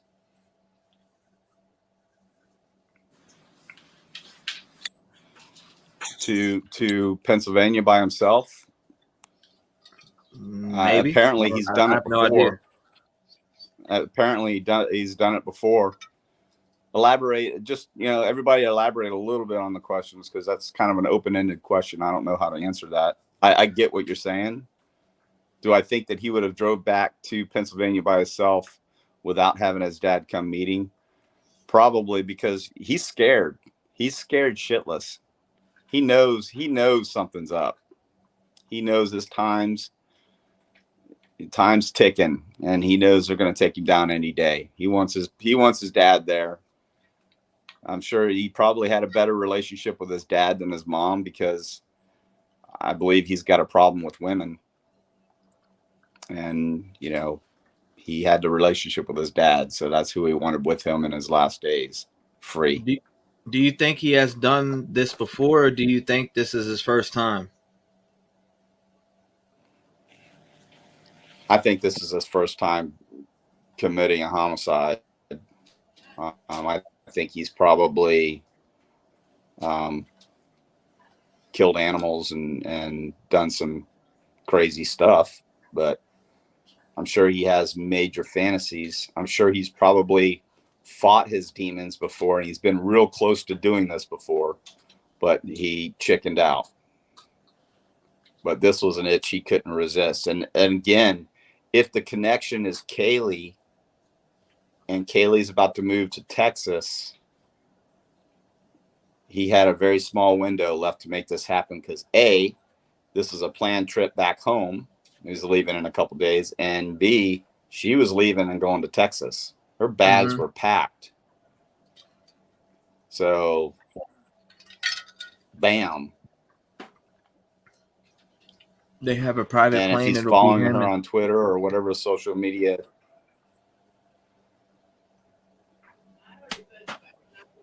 All right. They have a private that plane. about, It'll private be plane? him and 3 people assisting him, most likely. Let's see. Mike D messaged several times what number to call him. I will. I will. I'm not doing calls right this second, but I will for sure. Yeah, it will. Let me see. It will Let be me a see where private his plane. number's at, so I can If they save it take in a my plane, they're not notepad. going to fly. They're not going to fly commercial. They're going to fly on a private plane. But again, I wouldn't do that. Let's I see. would, Brian if this options are guy's done. Brian options are done. He's got no choice. If they say, "Come on, we're getting in this fucking plane," your ass is getting in that plane, and they'll drag you on that bitch.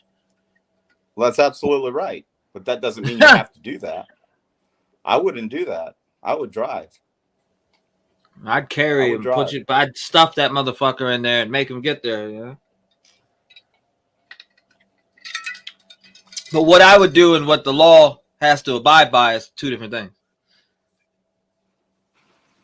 Well, there's a choice: fly or I drive. tie him to the bottom of that motherfucker.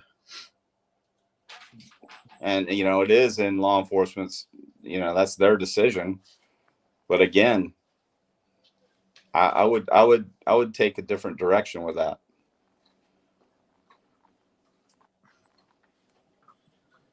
Let's see. Subject line. Well, I do got some things I got to take care of now. So I'm going to have to get off here.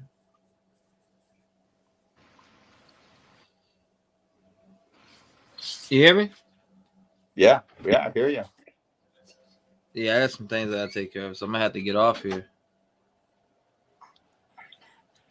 So are we looking at tomorrow, or are you going to try and come back on tonight? If I come back on tonight, I'll let you know. I have no idea. I'm about to go handle a couple things. His nose was always like that. No I'm meals excited on the for you. U.S. Marshals. Thank you, Jay. Check you. I'll definitely check it. I gotta I gotta go make these couple phone calls in private and do a couple things. I appreciate everybody in the chat. Thank you guys. I'm trying to get to everybody, man. This chat's flying. StreamYard needs to. If you need to add StreamYard, everybody, and tell them to fucking fix their chat bar, because I cannot click on a question. It's just flying. It's moving. I have to literally hold the bar and then move left as fast as I can and click on it. So they need to fix that shit. His mom seemed to. I saw her. Hours, greatness.